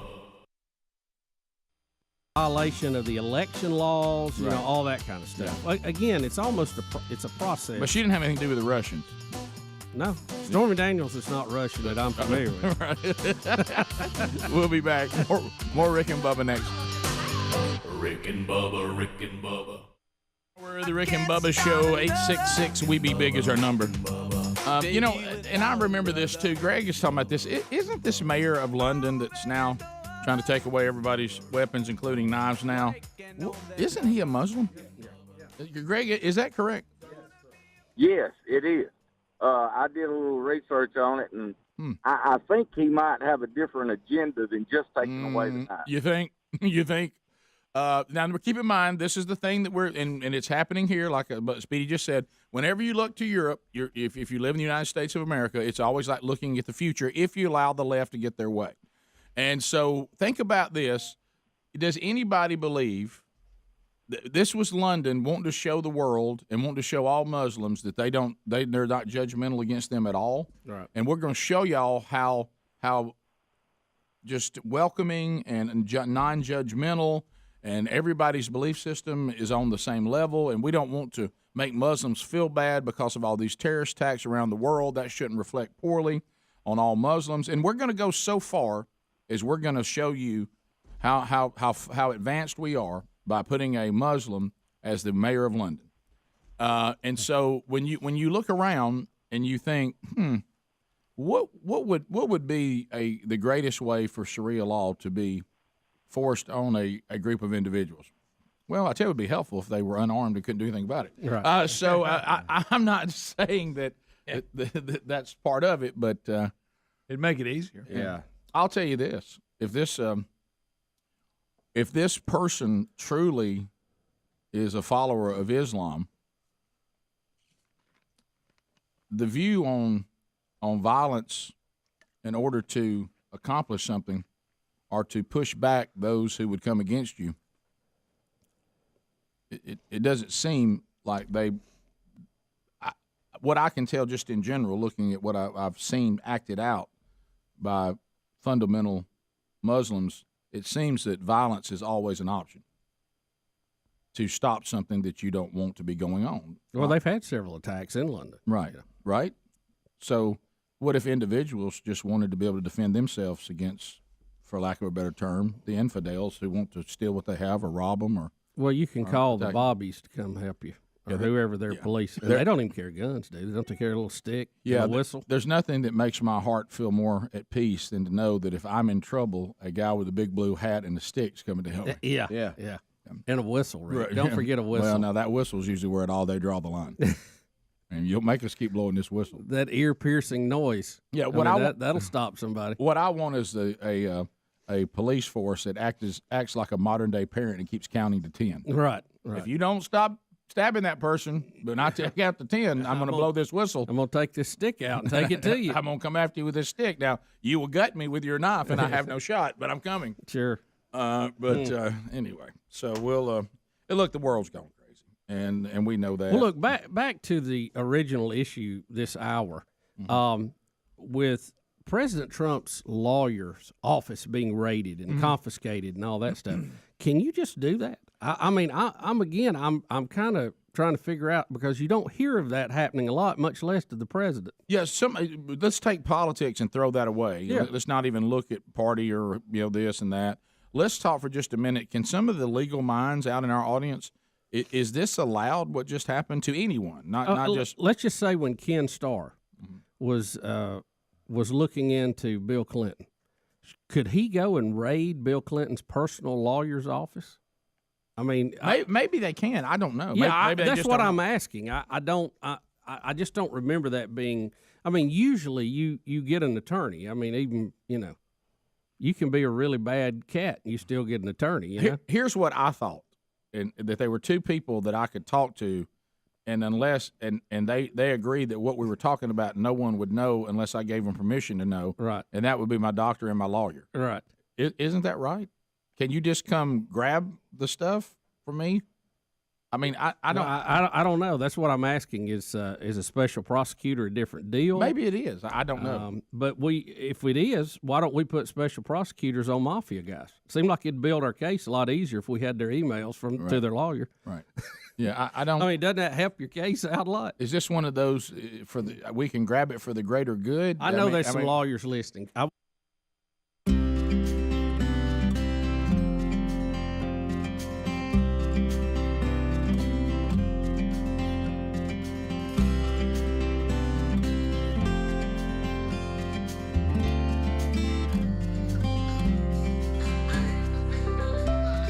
Baby, 35 minutes past the hour.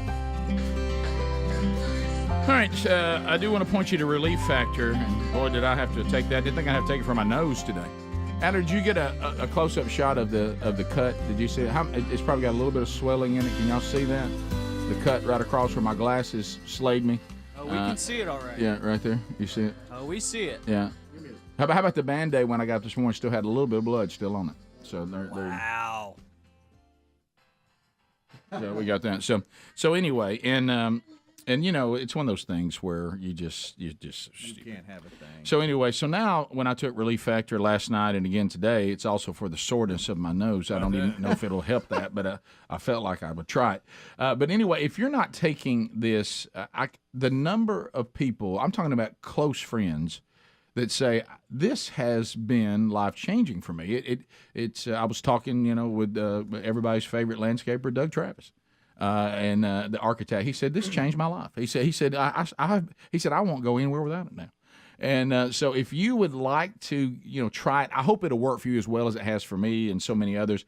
The majority of the people that get the Quick Start Pack, they do order more because they see the results. Here's Michael, the free state of Florida. He said, I'm writing to you to let you know that Relief Factor helped to almost completely eliminate my elbow pain when I could not find any other solution. What a great product. And thank you guys. It helped with other aches and pains as well. I have more energy, and I generally feel better. I got a Quick Start Pack about 3 weeks ago, and then I've ordered more. So if you'd like to find out about it, go to relieffactor.com for botanicals. You can take it every day, no problem, just like a supplement. I take it twice a day. If something's bothering me, I'll take it 3 times a day. $19.95 for a 3-week starter pack, and hopefully, like the majority, it will be life-changing for you as well.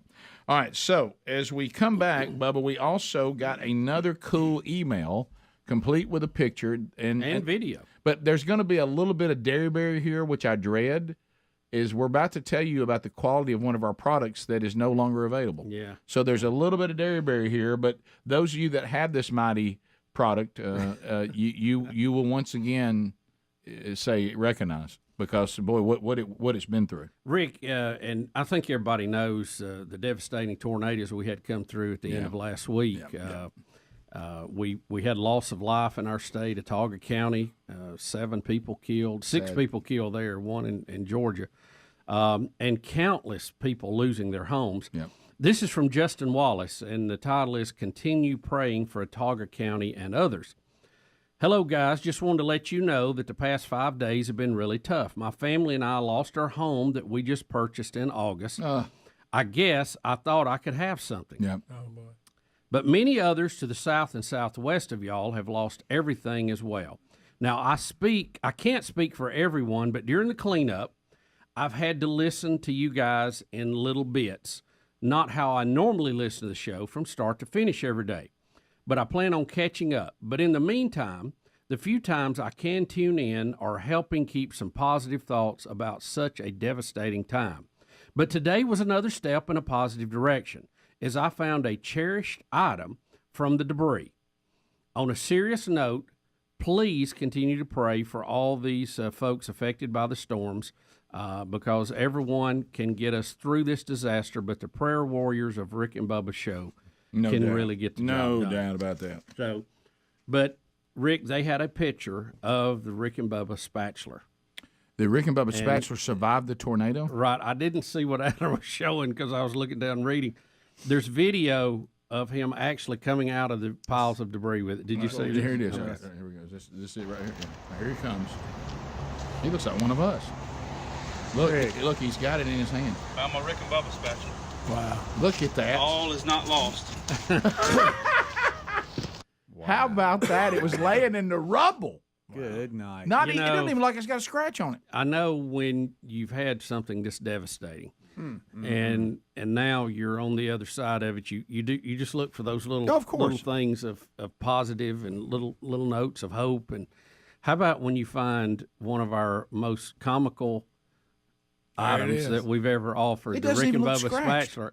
How about the whole house is destroyed and it doesn't look like it has a scratch on it? Bubba, I don't even see a blemish. I knew that thing was built good, but that's ridiculous. How about that right there? Complete with a bottle opener on top. That picture is unbelievable. Yeah, there's like roofing tiles, and it's just laying amongst plywood, and it's just crazy. Look at that son of a gun. Wow. Isn't that crazy? Justin, thanks for sharing. That's funny. I appreciate your sense of humor and all that devastation. And wow, look, I mean, just look at what the home site used to look like. Does that break your heart that we don't have those anymore? A little heartbreaking. Yeah, it is.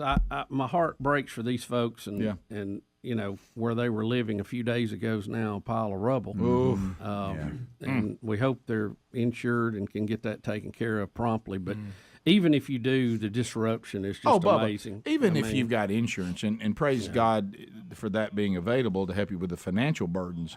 But the hassle, insurance don't do anything about the hassle because you still don't have your house, and it's going to be a long, long time before you do.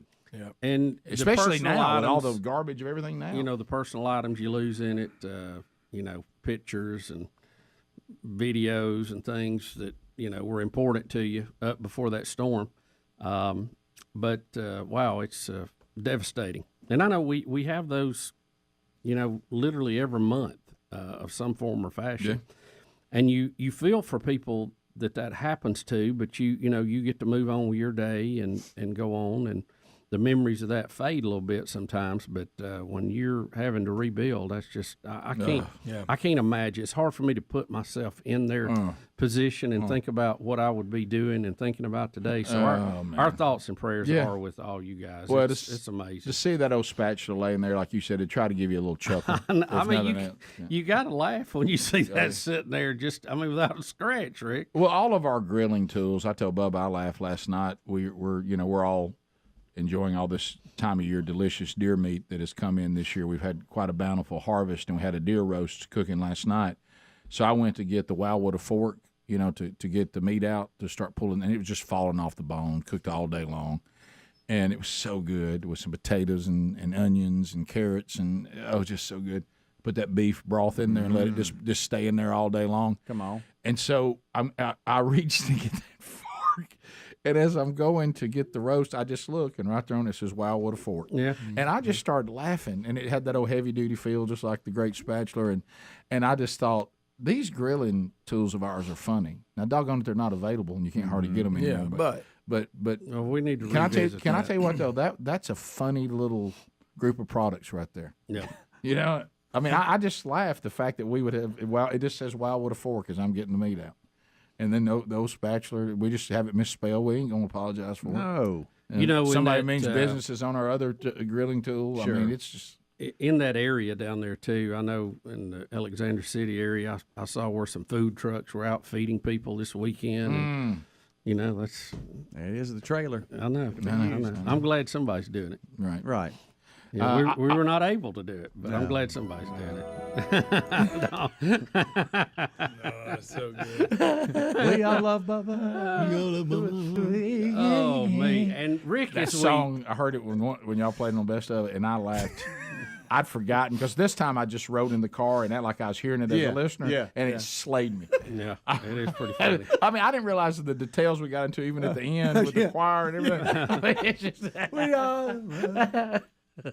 That's so good. And Adler, I don't know if you have the Bob Joyce video. Oh, maybe we can see it when we come back. Yeah. This is the guy that we played that everybody keeps thinking he's Elvis, and he's, by the way, he's tired of it. Yeah, I think he's had enough. Yeah, he's tired of that. He's having some people, I think, accuse him of trying to profiteer for the church. Right.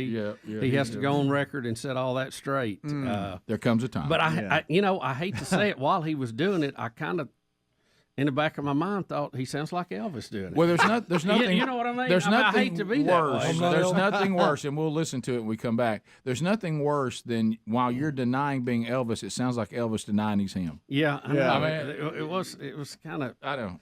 But it takes kind of a serious tone. Well, he's tired of it. Yeah, we'll listen to it, and you can bail out when you want. I respect the fact that he's going. Y'all do realize I'm a pastor, right. and this is we don't do this. The part I watched, he never uses the name Elvis.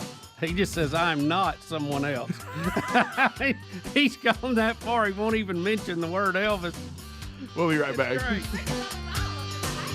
Rick and Bubba, Rick and Bubba.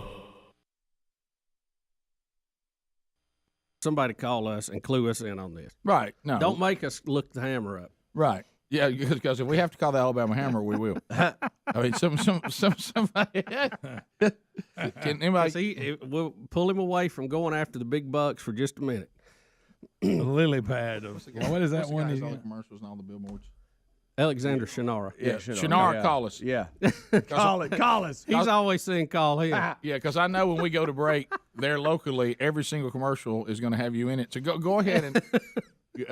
You talk about somebody that has a marketing budget. Look, I give them props for marketing. Right. You know one of the weirdest things, and I know in every lawyer commercial they have to do it. To me, it just feels so. It's not genuine. We all know that, and it just seems silly when they all do a commercial. The quality of this legal service, and when when they've all agreed that every time you do a commercial saying you're a good lawyer, you have to say you're not any better than anybody else. Right. But that's just garbage. We all know that's not true. I mean, you think you're talking about wasted time? Look, I might spend the will of me, but I'm not going to spend the will of lawyers. and just wherever it lands, I go, well, they're all about the same. Have you ever understood that? What is that? That didn't even make sense. Rick, that's a professional group that decided to do that. I know, but it's disingenuous. We all know that's not true. I mean, we all know that. Don't make me get you to cut the mic off so we can discuss that. Right. But that last comment of yours, think about that. But we all know that's not true. I mean, right. In any field, there are people that are better than other people in that field. That's implied, yes. Mm-hmm. So when you say it, why are you saying it? Because no one believes it. Well, that's our professional organization. I mean, I hear you. Doctors say it, lawyers do it. But it's not true. It's a bunch of crap. I mean, no one believes that. Which immediately makes you wonder, why am I going to someone for professional or medical or dental advice that's feeding me crap in the disclaimer? I know. You know, I mean, that's how I feel about it. If I can be totally honest. Picture this moment, Mr. Burgess. Sadly, the tests have revealed you're going to have multiple bypasses in order to live. Okay. Who would you like to do the surgery? It doesn't matter. They're all the same. I heard a disclaimer that said there's none are any better than anybody else. So you don't care which heart surgeon we get? Nah. I heard they're all the same. Rick. Mr. Burgess, someone is suing you for everything you've got. Who would you like to represent you? I heard a commercial that says they're all the same. So just grab me anyone. Whoever. Should be fine. Nobody, but I just don't like when things are just obviously not true, and we're supposed and we just go along with and then people just put it in front of us like we're supposed to consume it. Oh, well, you know, it's one of those things. You know, it goes back to the thing we talk about, the famous when people think the get out of jail free card on being a jerk is to say that's just the way I am. Yeah. What? Yeah. What? Well, what? Oh, well, now that you said that. Oh, wow. Rick, you don't think there's lawyers and doctors that are better than others, do you? Well, this disclaimer says they don't. So no, I like that's influenced all to make us believe that. Well, Rick, we all know that all mechanics are the same, all electrical engineers are the same, all carpenters are the same. Well, I mean, why not doctors and lawyers? Rick and Bubba, Rick and Bubba.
To the top of the hour, the Rick and Bubba Show. 866-WE-BE-BIG. Thanks for being with us today. All right, so the guy's name, is it Bob Joyce? Bob Joyce, Pastor Bob Joyce. Yeah, and so this came from our Rick and Bubba enthusiastic group out of Arkansas. You got it, Daddy. And so, remember we played that back on Elvis's, it was a video from like 6 years ago. Of him actually singing, but people started claiming that he was actually Elvis still alive, pastoring somewhere in Arkansas. And Rick, it went viral. Viral, yeah. And I'm sure he has been just bombarded. Yes. With the internet. You know, when something goes viral and hundreds of thousands of people see it. Sure. You're going to get a lot of emails, a lot of comments. You know, people are going to be critical of what you're doing. Oh, yeah. Some are going to like what you're doing.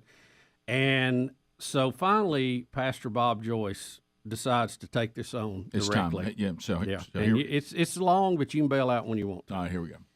I had something I wanted to say. Certain issues come up lately, and I want to settle it. I want y'all to know that I, Bob Joyce, am not, nor ever have been, any other person. Thank you. But me. I am not trying to lead people to believe or make them believe that I'm somebody that I'm not. If anybody says so, they're wrong. I'm wrong. This church is not running some kind of scam or scheme to make money, to get a following, to make people believe that I'm somebody that I'm not. Thank you very much. Thank you.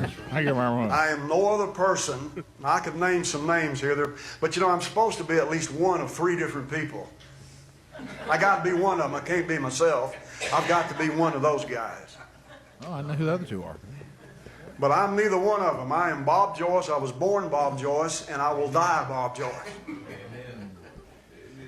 Now, I can't help what other people believe and think about me, but I'm telling the truth. So, wow. On the radio, this has to be very non-convincing. And another thing, nobody in this church, including myself, receives any salary for what we do for the Lord. People that's on Facebook or the website do what they do strictly on a voluntary basis. They do it because they love God and they want to help spread the gospel of Jesus Christ. Boy, Bob. Every donation that has ever come into this church through mail or PayPal or by check or however they sent it, every dollar has gone to this church.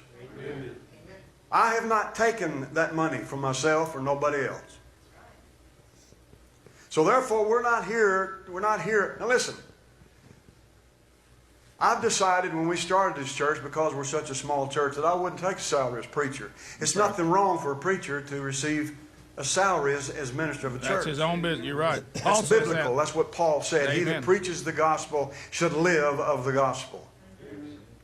But even Paul himself said that he would not take money for himself at that time because he did not want the gospel to be blamed. In other words, he was not going to give satisfaction to some jerk out there that was trying to point the finger and say, this is all about money and you're just all about trying to scam people and make money for yourself.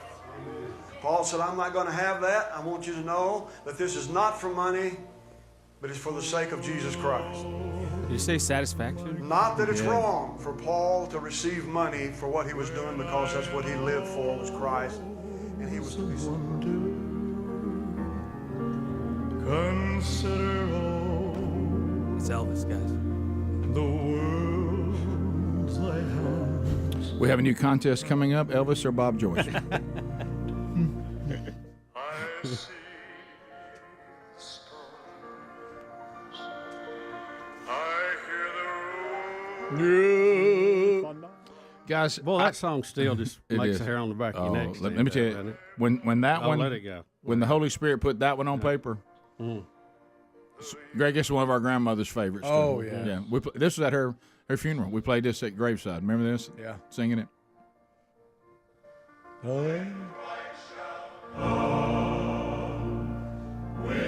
Go, Jordanaires.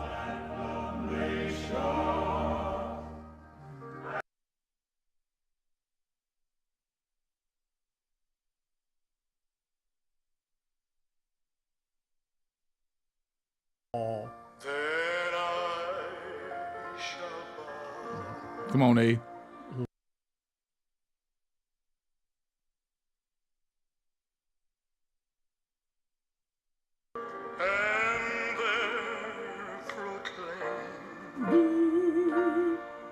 My God, how great thou art. That's strong.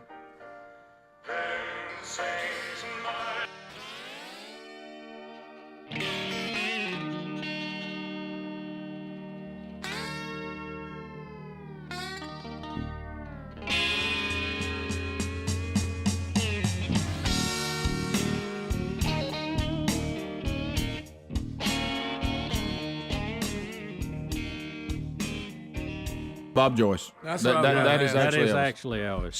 So, but while he was denying it, you got to admit, he sounded just like those of you that you know you have which is the majority of the audience, an audio only experience, and trust me, those of you that are bold enough to watch this show, that requires a certain amount of boldness to see how this is made and to look at these faces. But those of you that were just listening, his voice.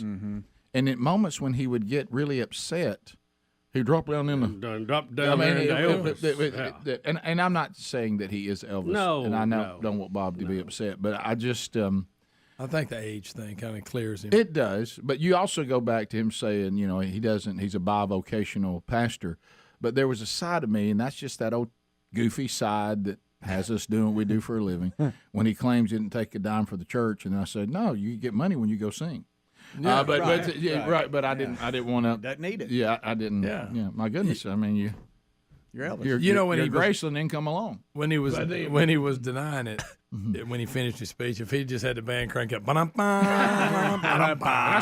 gonna say about it. Or he'd have just said, thank you very much.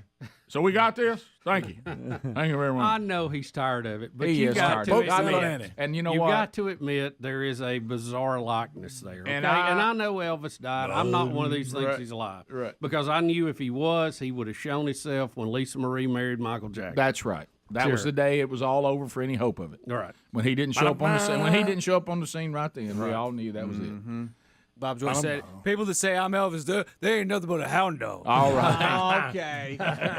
Don't you think you need to take a day off? Turn that mic off, pal. Give it a rest. That may be cool.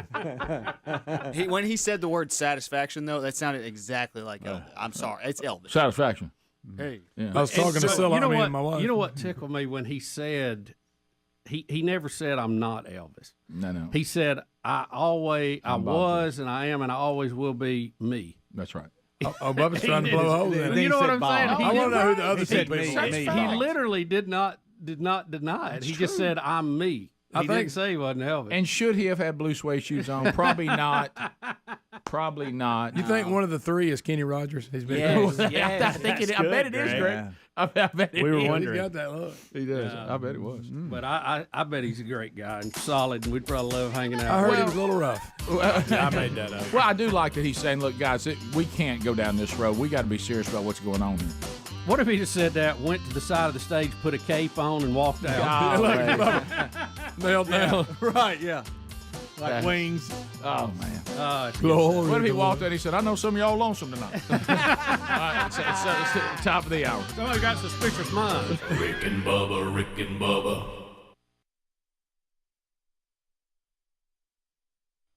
Stories today. Mark McGuire is letting us know that he definitely could have hit 70 home runs without PEDs. So he's saying there's no doubt that he could have hit 70 homers even if he had not been taking the help that he was taking with the PEDs. I would also like to say, on behalf of Mark McGuire, that if I had been given a shot at Major League, I would have hit 80. Because you know what? Maybe he could have, but why say that now? Since I don't have to prove that, I'm going to give myself 80 if I would have just had a shot. Don't stop at 70. You're right. At least 75. Yeah, I mean, you could say anything now. Right. Now, do I think he may could have? I mean, I don't know. Yeah, I don't think it made him so much better that he would have been a completely different player without them. No. But we have to. There's no way we let this go. Right. Without making that comment, because we can all claim anything that we never have to prove or substantiate. Well, Rick, he just knows himself, though. He says he was born a home run hitter. Well, yeah. And he regrets the PED time in his life because he says he didn't really need to do that. And that may have been true, but there's nothing we can do about it now. This goes back to the somehow trying to change the repercussions to the decisions we make here on Earth. I mean, you can't do it. You know, praise the Lord, there's redemption on the other side. But it's right here on earth, decisions we make, and we go, this led to a bad repercussion. I'd like to go back and do a redo. They're not allowed. Nobody's disputed him or Bonds would both been Hall of Famers if they never took one drug. Sammy Sosa. Absolutely. All great players. But there's no sense of coming out now and saying I could. Well, you probably could have, but like I say, you might as well say 100 because you don't have to back it up. Helmsy has said it, and he's absolutely right. We are the people that Jack Nicholson is talking about in A Few Good Men. We all cheered and loved. We loved the long ball, and we loved when they were all knocking them out of the park. We loved every minute of it, and then we complained in the very manner in which they gave us what we chicks wanted. dug it. You know what I mean? Yeah. The very manner that I provide. And you sleep under the very freedom that I provide and then complain about the very way I provide it. I mean, Barry Bonds' head kept getting bigger. You knew something was up. I mean, you look at his rookie picture. And Yes. Well, I remember when he played for the Pirates. They were in the playoffs against the Braves, and he was a great player. He was a great hitter. Really swung the bat good, but he was skinny. He was a little bitty guy. Yeah. I mean, he looked like a dang tight end in the end there. I mean, he was. not. I mean, Sosa same way. You go back and look at early Sosa pictures. Mm-hmm. Yeah. Of course, now he's bleached himself, and that's what? weird. Have y'all seen the pictures of him? He's really pink. He's pink. Have you seen the pictures of him as dressed as a cowboy now? It's odd. Yeah, you know, he's bleached. That's out there, baby. The first time I saw it, I thought he was that politician out of California. But I mean, when he's in the cowboy suit. Oh, that woman wears the cowboy hat. You doing pony rides? Pony rides. Yeah. Anyway, by the way, also I would like to tell all my teachers that if I could go back and do school again, I would make straight A's. Rick, that is a great one, by the way. Yeah. Rick, I'd have probably been if I knew then what I knew now, I would have been on the dean's list, Rick, every 6 weeks. Deep down, I know I was an A student. My mind knows that. I know what I really was. And I'd like for everybody, if y'all could go back and change my records, I'd appreciate it. Yeah. I identify as an A student. Rick, get you a look at Sammy. My gosh, he's become Ricky Ricardo. I mean, it's what happened to him? Well, that's out there. Y'all, I mean, does he have that? That's what he wanted. Disease, or did he do that? No, he did that. Yeah, that's what he wanted. Michael Jackson called, wants his skin tone back. Is that what happened? Bad. Rick, I don't know. That's crazy. You remember how good he was? Oh, everybody loves Sammy. Slamming Sammy. You talking about hustling? He'd sprint to right field. Oh, yeah. It was a little thing. He played hard like everybody wanted a ball player to play. Little did we know he had pent-up energy from all the drugs he was using. Sure, Rick. That'll make you run to center field. Look at him as cowboy. Greg, he does look like that woman. He wears the same cowboy hat she wears. What's her name? What district does she represent? Is she Florida? Or is she Florida? It's Florida. You're right. It's not I tell you this. I get her confused with that crazy one out of California. And I say to, you're talking about Maxine Waters. Yeah. And I say to Cowgirl. Maxine Waters, hey, baby, you talk about the train has left. But let me tell Cowgirl this. If you're going to sit behind that podium and try to talk about a serious subject, you can't wear those clothes. No, I'm not listening. Yeah, it's Florida. I agree. It's down in Florida. It is. Unbelievable. Yeah. Like I say, looks like she's going to a kid's party to give pony rides after she's finished talking. You're right, Greg, sadly. Grown woman, too. Look, did you stop here? This isn't just for occasion. That's all she wears. Greg, did you stop here to address Congress on your way to a birthday party? Yeah, absolutely. Guys, I got to go back to Sammy Sosa. I'd pass him in Walmart and not know who he was. No, without a doubt. You know, I'm going to bleach my skin and wear a pink hat. I mean, that's just a bad combo. What is Mark McGuire doing now? Doesn't he coach? He bleached with his somebody? skin. Yeah, he was. I know he was with the Apparently, Padres. I've bleached mine. He was a hitting coach for the Dodgers at one point. I think he's been with the he's Padres organization. I don't know who he's coaching, but I do know he's coaching. Oh, he can crush it. Barry Bonds was too. I think he got let go at some point, but he's been same thing. And then I love when Jose Canseco writes books about how PEDs are actually good for you. Yeah. when used correctly. And so Bubba.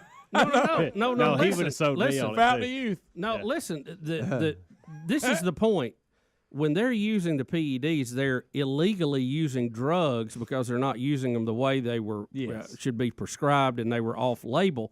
Those drugs were created because they have a good use for somebody who really needs them in a medical situation and prescribed by a doctor. Yeah, I mean they're misusing it for what it's for. No, there are people not for this, like you just said. Let's take athletics and let's move it. Right. But there are doctors out there, and there are people that are saying for the aging.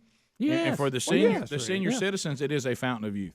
But you're not supposed to. Rick, I had and you're so old at that point. Any bad side effects to it? I mean, my goodness, you're gonna be dead.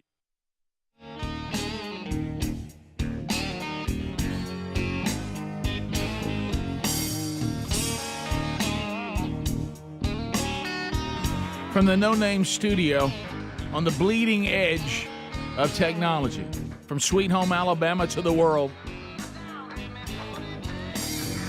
The gang's all here, as you just heard, and Bubba, we will start this hour, and literally, as Speedy had to explain to Bubba and I in the break, we have a sheet of all the different audio, video clips of the day.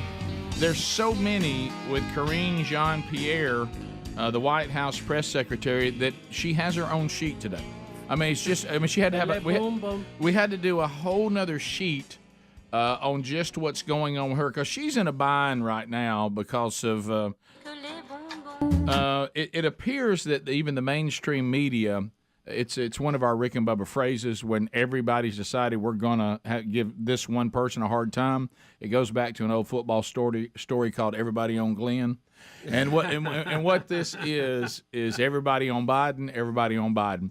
I truly am beginning to see that it looks like that the mainstream press and the Democratic Party has decided to go for that double play we've been talking about. Mm-hmm. Let's destroy Biden so he cannot run again.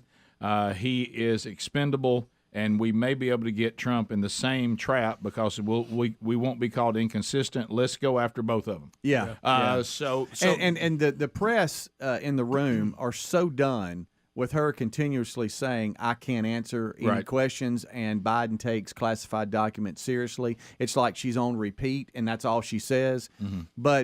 And I love when she'll say, I understand your question, but then not answer it. Right. But you got to realize something. When this all started, if whoever leaked it to CBS News, if the whole classified document thing isn't leaked to CBS News, we don't know about it right now.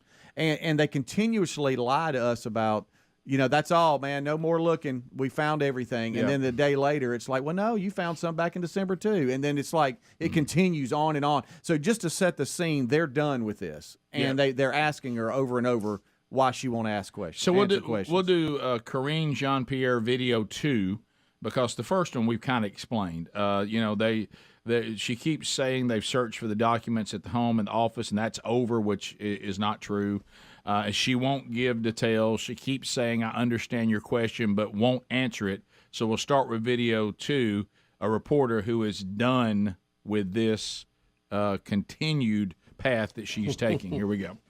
On Friday, you stood here, though, and were asked about the documents issued by our account some 18 times. At that point, the president's lawyers had found these 5 additional pages of classified documents. So did you not know on Friday that those documents had been found when you were at the podium, or are you being directed by someone to not be forthcoming on this issue? I have been forthcoming from this podium. What I said yes to was what the statement at the time that we all had, right? You all had the statement.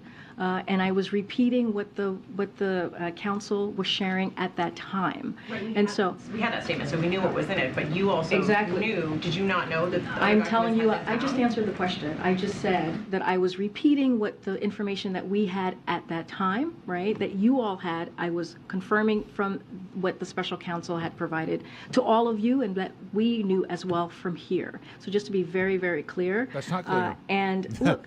I've also been very clear about being prudent from here. I was also being very clear about being consistent from here and not going beyond what is currently happening, right?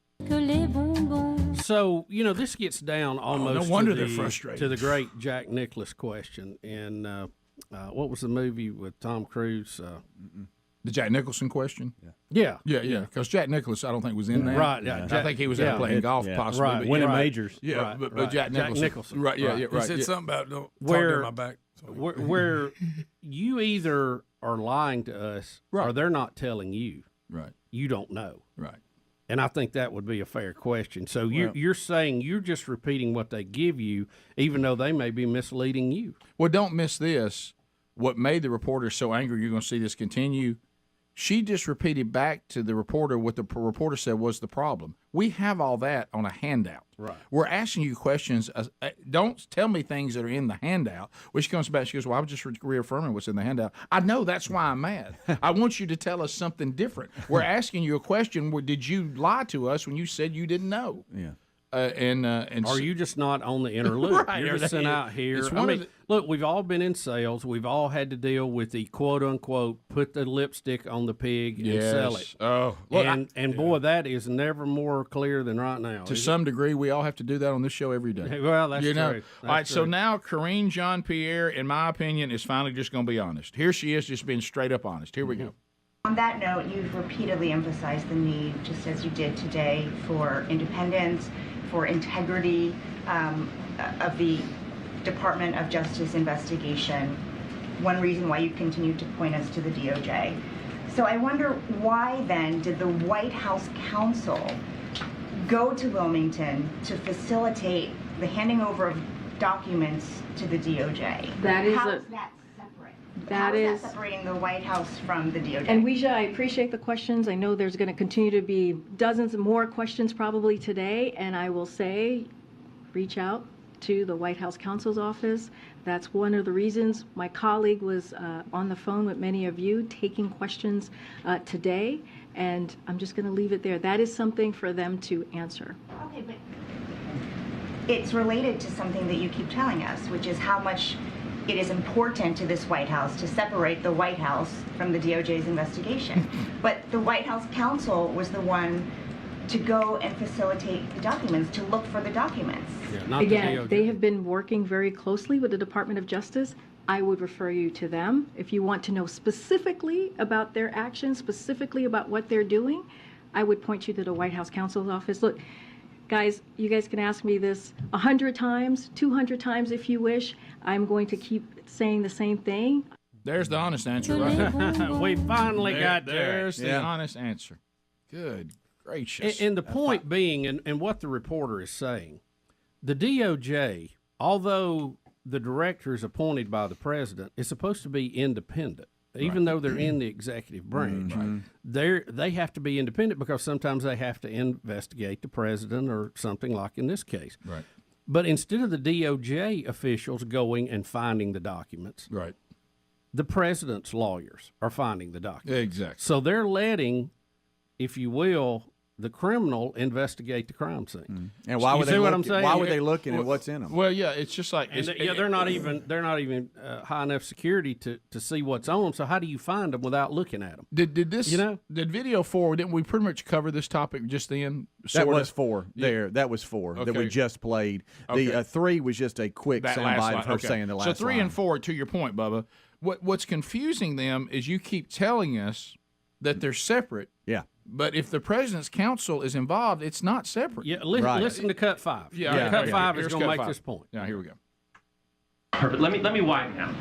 Why is it the matter of this White House counsel deal with documents from 2 administrations ago? We're not talking about presidential records from this White House. Why is this White House counsel involved in this matter at all? Again, this is something for the White House counsel to address. I'm not going to address that from here. I will refer you to them, and I will refer you to the special counsel and anything that is specific to this particular issue. And the point being, when Biden was vice president, it was the Obama administration, which is now 2 administrations ago. Yep. And why is Biden's lawyers out doing the investigating of this? It wouldn't be separate if they're involved in it. It's not separate. The White House is involved. Imagine this. We have a bank robbery. Right. They apprehend the suspects as they leave the bank. During the discovery period of this, where they're trying to establish the facts, the defense attorney gets to go and look for the facts, not the prosecutor. It doesn't make sense. Now, that's what you have here. I mean, it's absolutely out of order. Well, when and preferential treatment to the Biden administration. She tries to wrap it up. No raid. Where's the raid? Yeah, reporter James Rosen, by the way, not Ducey, is going to get real frustrated as she walks away, and you'll hear what is being shouted, and you get nothing from her. So here's the final thing. 6 times that turned out to be false. Are you sorry about that? I'll see you tomorrow. Come talk to me. I'll see you tomorrow. He says, are you sorry for telling us 6 times the search for the documents were complete and that was a lie? Does that bother you at all? You can ask me again tomorrow. Come see me. Babylon B, DOJ indicts Trump for Biden's possession of classified documents. That's great. They're so good. I love them. Can't write anything funnier than that. All right, phone calls are next. All 10 lines are available. Do y'all, what are on these classified documents? I mean, they don't have to tell us what they are, but what is it pertaining to? Well, there's something about a pastor named Bob Joyce. I thought. All right. Your phone calls are next. All 10 lines are available. Talk about anything. Rick and Bubba, Rick and Bubba.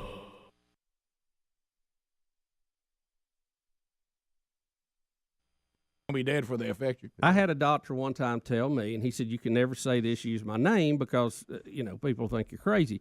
But said, as you age and you get older, that there are regiments of that will give you a quality of life that is way above what you would have. And the side effects are still there, but they catch up with you at a point where you're already dead anyway, so Right. it doesn't matter.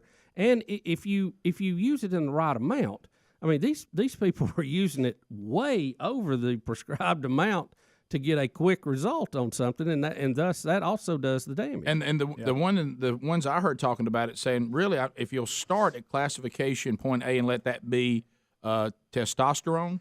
I mean, when men get older now, you can go to your doctor and they say, hey, the things your body did when you were younger, the things that testosterone did, and I know not just the obvious, but I'm talking about according to your health and your energy, ability to burn stomach fat, kind of stuff. And what do? They start giving you that to try to give that back to you, though aging has taken it away. Right. They're saying if you go down that same road, that's exactly the same thing. Taking it and saying, growth hormone can also do the same things. Help your body out. To a higher level in small doses as you age, not for athletic performance, not when you're young, when you have these things already, but when those things have left the body due to aging and we start putting some of that back in, it does give you a better quality of life. Yeah. And I don't think that's crazy to at least open up to research that. And just like with because we do it with testosterone. Yeah, just like with that, Rick, which we always attribute to men, but females also have some of that in their body. And it serves a same purpose in a lot of ways. And when you don't produce as much of it, you miss out on some natural functions. Yeah, a lot of female doctors, and not what everybody's thinking. A lot of female doctors will say at women at a certain age become the balance of estrogen and testosterone gets so out of balance. Right. They're too heavy on the estrogen side, and they try to balance that out. Speaking of all this, well, what have I become? What am I, a doctor now? I know. Yep. Well, we did lawyer last hour. This is our doctor hour. Yeah, we do it all. We can It's do that it all. holiday. Hey, don't forget crime investigators earlier in the week. Yep. Rick, and whether we're right or not has nothing to do with it. No, that we've ain't never got let nothing that, to do we've with it. never let that Nobody's stuff. even claiming that. And you know why? And you know why it doesn't matter? Because there's no indication by what we say that our radio show host abilities are any better than any other. Right, Rick. Just like doctor. Sorry for this tangent, Bell, here, but y'all were talking about testosterone and men and women and all this. Did you see where the Boston Marathon has ruled that transgender women can compete as women? So, and it's all about what your identifying Well, card that means says. two men will win the Boston Marathon. What that's going to mean? With a long How about this? ponytail. Get ready for new world records in the female division. Yep. Coming soon. Coming soon. Write that down. Yeah. We'll be back. More Rick and Bubba next. Rick and Bubba, Rick and Bubba.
"21 minutes past the hour. Phone calls are lined up and ready to go. The real Greg Burgess has got them there on hold, and you can join us too at 866-WE-BE-BIG. Wednesday Bible study back today, noon Central Time, 1 o'clock Eastern.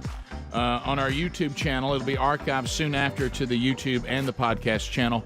It's installment number 3 in our walk through the Revelation. James is standing by in Huntsville, 100.3 The River. James, welcome to the Rick and Bubba Show. Thank you for your patience. You're on, buddy. Go ahead.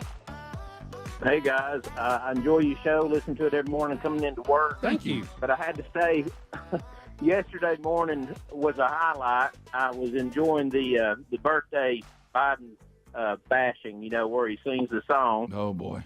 And so all of a sudden, Adler decides he wanted to finish the song. Correct. Let's leave it at that. Yeah.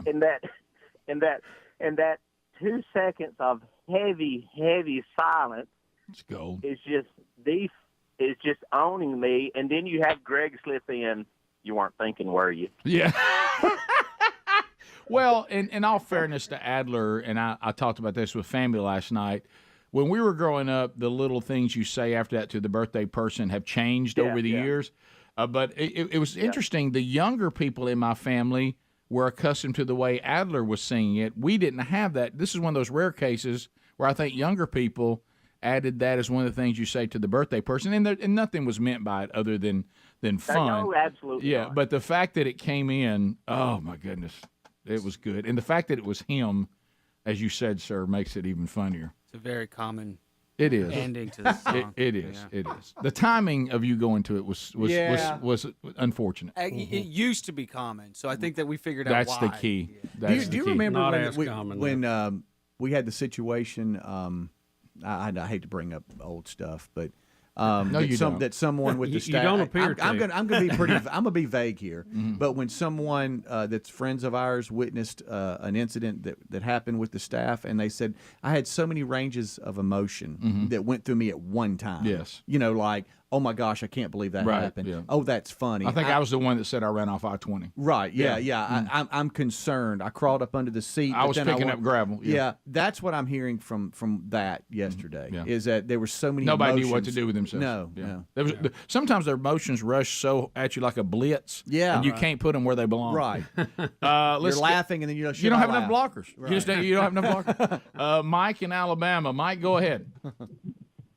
Hey, this whole business of what's going on with the administration is time is of the essence. Now, if this a Rick and Bubba, I guarantee you, y'all be out at the fire pit behind your house just burning away and laughing. These documents can be done away with and disappear the longer it waits. And so time is of the essence. That's my thought. Couldn't hear the end of that, but I get your point. How does anybody let these things hang around like they do? Why would I still have them in my garage? I don't know. I'll tell you why. I can answer that question so I can be sharp and show them to people.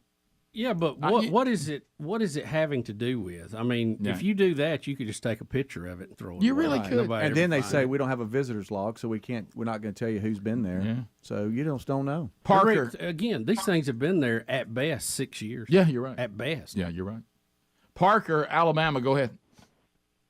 How funny. Hey, listen, guys.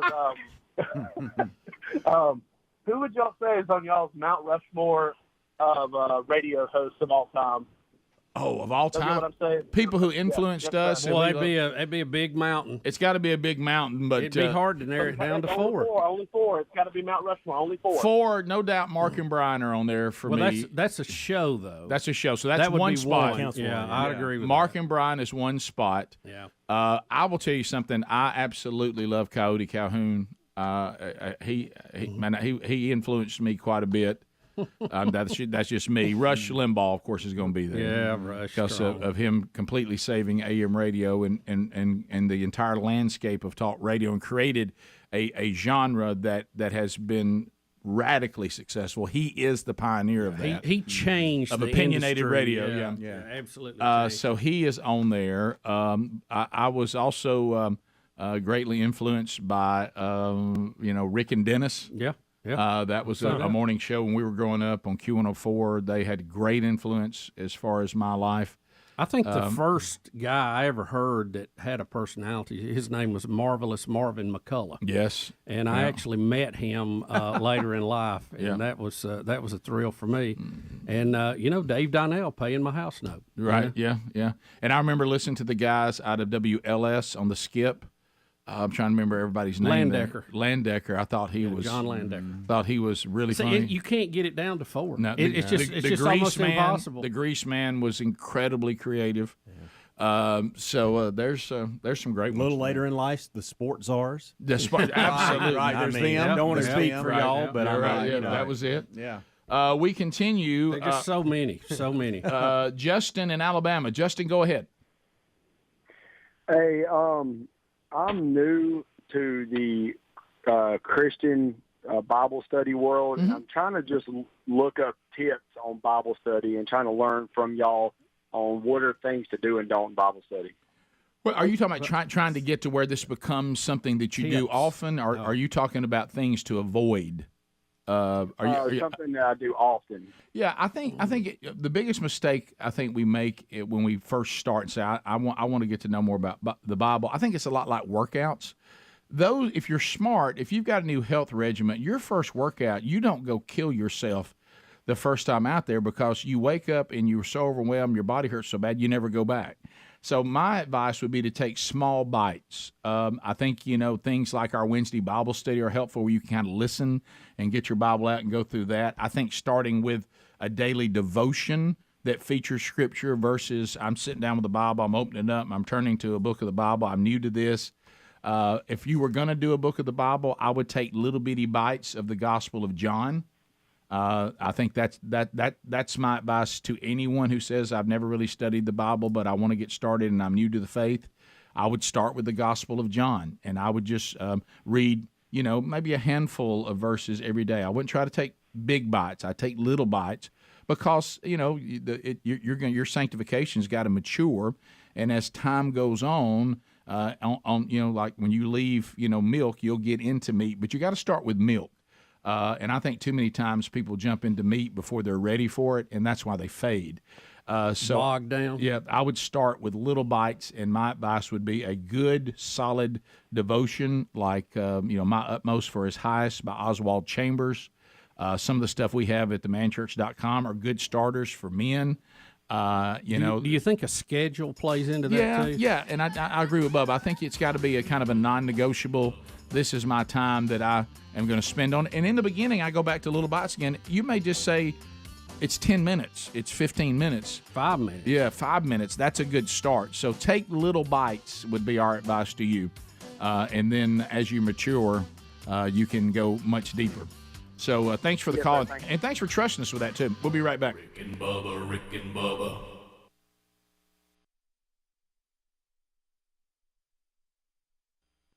You ever had a thunderclap headache? That's a bad I've never heard of it. Now, I've heard of a lot of other type headaches. I've never heard of a thunderclap. But you know what? The name alone makes me know, hey, it's bad. It's Billy bad. If somebody says, can we come up with a phrase that would make people understand the severity of this, and somebody says, it's like thunder clapping on top of your brain. Wow, gosh. That's bad. Very bad. Very, very bad. I don't understand this and never have. I've never, ever understood it. We've talked about it before. Food is to be enjoyed.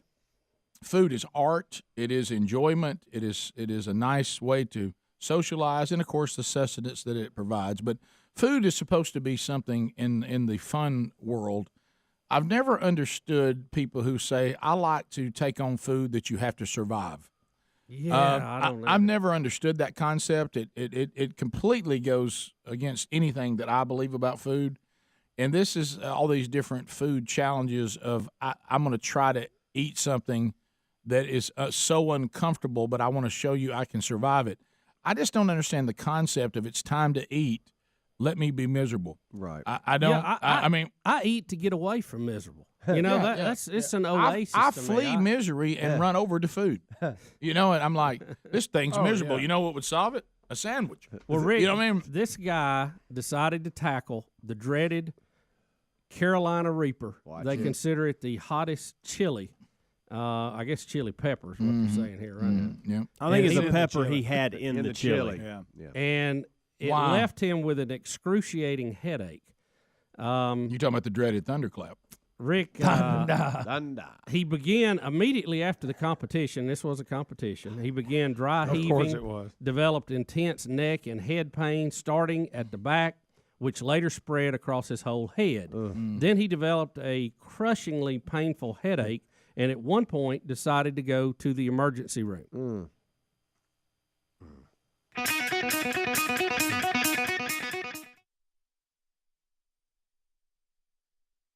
The doctors diagnosed him with thunderclap headaches.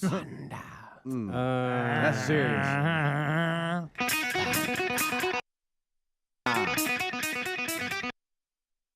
Think you can eat this with that chili pepper? I think I can handle on the Carolina Reaper. Take a bite. Okay. It's uncomfortable. They also him with another thing here, Rick, and I'm not even going to try to tackle the name. The abbreviation is RCVS, or a temporary artery narrowing, which often is accompanied by thunderclap headaches. Right. So a pepper made the veins in my brain narrow to the point. Constrict, yeah. I mean, to the point I was screaming thunderclap. Yep.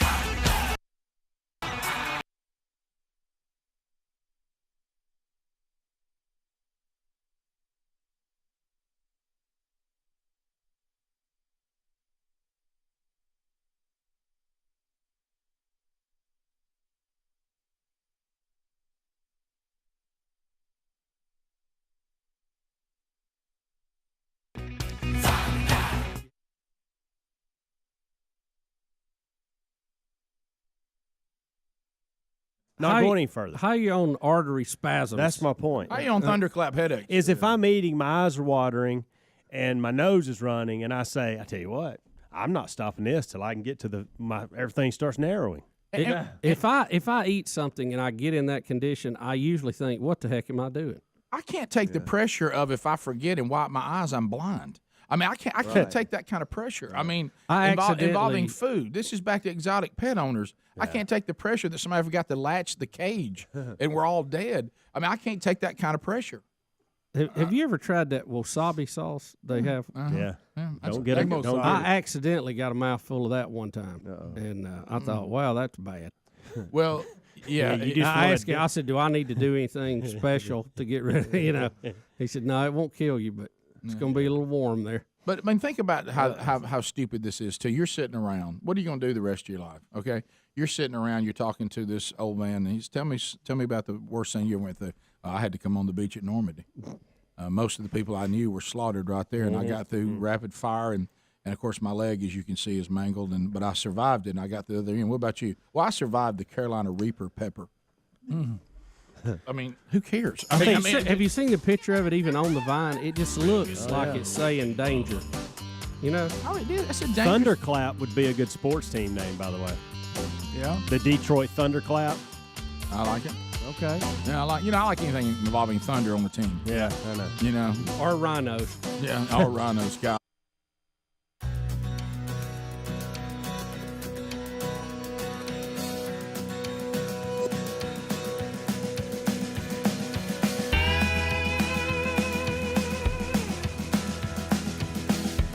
"35 minutes past the hour of the Rick and Bubba Show. Thank you for being with us.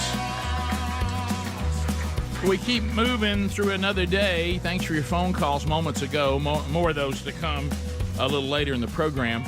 But I will say this. I got another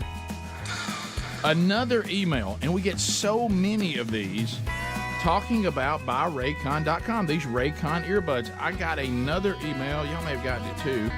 And I forwarded it on to them because I always love when we get a good email from our audience. We've gotten so many because our listeners need to know what our that their letters they send us are going on to the sponsors, so the sponsors can hear from them. And I'm looking to see if I can find it. Yeah, here it is. This was yesterday. I've been a long time listener to the show. I finally decided to try the Raycon earbuds. This is from Brian. That are so frequently mentioned. They arrived today, which was the 17th, and I am very amazed by the quality of the sound. I put my Apple AirPods away, and these are much more comfortable and easy to use. Thanks for the advice from all the guys mentioning them and your use of them. God bless you, and hope to meet you all in person sometime. Well, Brian, there you go. He loves them. He said, and he had the Apple ones, and he said, I really like these better. They're more comfortable. They sound just as good, and they're about half the price. And then plus, we're getting you an additional 15% off by using our URL, buyraycon.com/Bubba. So that gives you, a kind of price that you can grab for a lot of folks. They won't budge. They fit really good, and they're comfortable. They give you all kinds of sound profiles to choose from. You get the awareness mode or isolation mode. That's available. 32-hour battery life.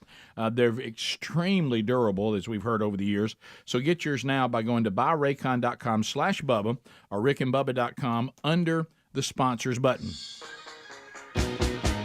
Well, Bubba, it's time to look at the green movement. Is that the official name now? They've rebranded themselves from global warming to climate change to climate disruption. Is it now they just want to be called green? Is it the green movement now? Is that Rick, it's like so many other movements, the name is going to constantly change. Yes, especially when the name they choose doesn't work anymore. It sounds they just move to a different name. Right. Keep it moving, baby. Here's our green update now. What is it called now? We called it a global warming update. Burn, baby, burn. Of the green movement's heroes in the news today, Greta Thunberg and Bubba's favorite, Mr. Longface himself, John Kerry. Why is he so sad, though? I don't understand. Why the long face? So anyway, this is Rick. This Greta Thunberg, whatever her name is, Thunberg. It borderlines on child abuse. The way they 100%. they use this little girl, and she got her all tore up about something that somebody her age ought not be worried about. Right. But, so we have her again. She is being detained by police in Germany. Is that correct? At a protest? Well, she's smiling to the camera. Yeah. And she's done Is what? that her being toted off? Yeah, that's her right there. We do not like you screaming, how dare you? How dare you, how dare us? How dare you? Should she be in school? No. Do they not have any school rules over there? They don't. She's 20 now, so. Is she really? She that old? Oh, yeah. Okay. She grew up right before our eyes. Yeah. Look at her smiling Just for the the camera. other day, she was 14 calling Trump out. She was briefly detained. That's so good. Once identity was established, she was free to go. We did not like you. How dare you dare us? So they're doing photo ops it's a with the photo police. op. Yeah. They're not actually. No. I mean, all of this is a staged Thank photo you, op. Bubba. Of course it is. Do you see many criminals getting toted off that they No. stop and do pose pictures? No. Look at the arm on the shoulder, like they're really being mean about It's it. incredible. So is this supposed What to? are they protesting in a cornfield? Yeah. Is What this that? is this her? It doesn't even tell what she's even trying to do. She's the carbon is still in the ground. They're Is that what trying she's to saying? open. As long as the carbon is in the ground, the struggle is not over. That's what she's saying. See, Rick, there's they're- no pleasing them. They're trying to open a new coal mine in Germany. Oh, okay. If I understood There we the go. story right, There so we they're go. protesting that. How dare you? Well, you know what? I would tell little Greta that if we're going to have all these battery cars, we got to have a pretty good electrical grid to charge them. And how are you turning those turbines there in Germany?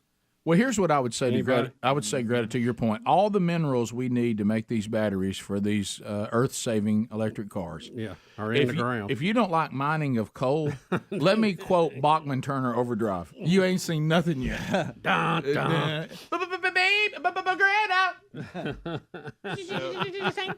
So this is some photo op for all of us to look at the plight of Greta. How dare you? So next up, Bubba, your favorite. John Kerry. John Kerry. He's never seen a rich widow that he'd pass on. looking sharp. Okay. He's got a quote for us today. Well, look, don't get on the comedian. Get on the guy who does That's it. right. I mean, look at the track record, guys. You can't deny Well, this. you remember with one of the, I thought. I it mean, was- he had eyes for Oprah there for a while. That's right. I was about to say She was looking pretty good. We got to laughing on the air that day that that Oprah was announced as the richest woman in the world, And here we comes said, John Kerry. And we said in a second story, she's been proposed to by John Kerry. Swift boat. Swift boat.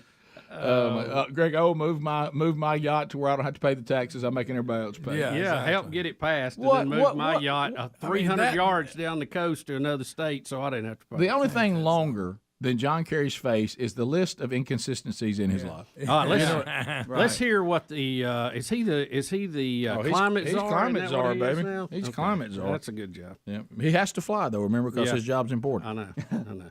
But we have to go further. I have said this before, but I say it again. I'm convinced we will get to a low-carbon, no-carbon economy. We're going to get there because we have to. I am not convinced we're going to get there in time to do what the scientists said, which is avoid the worst consequences of the crisis. I don't even know what to say to that. I mean, what is he talking about?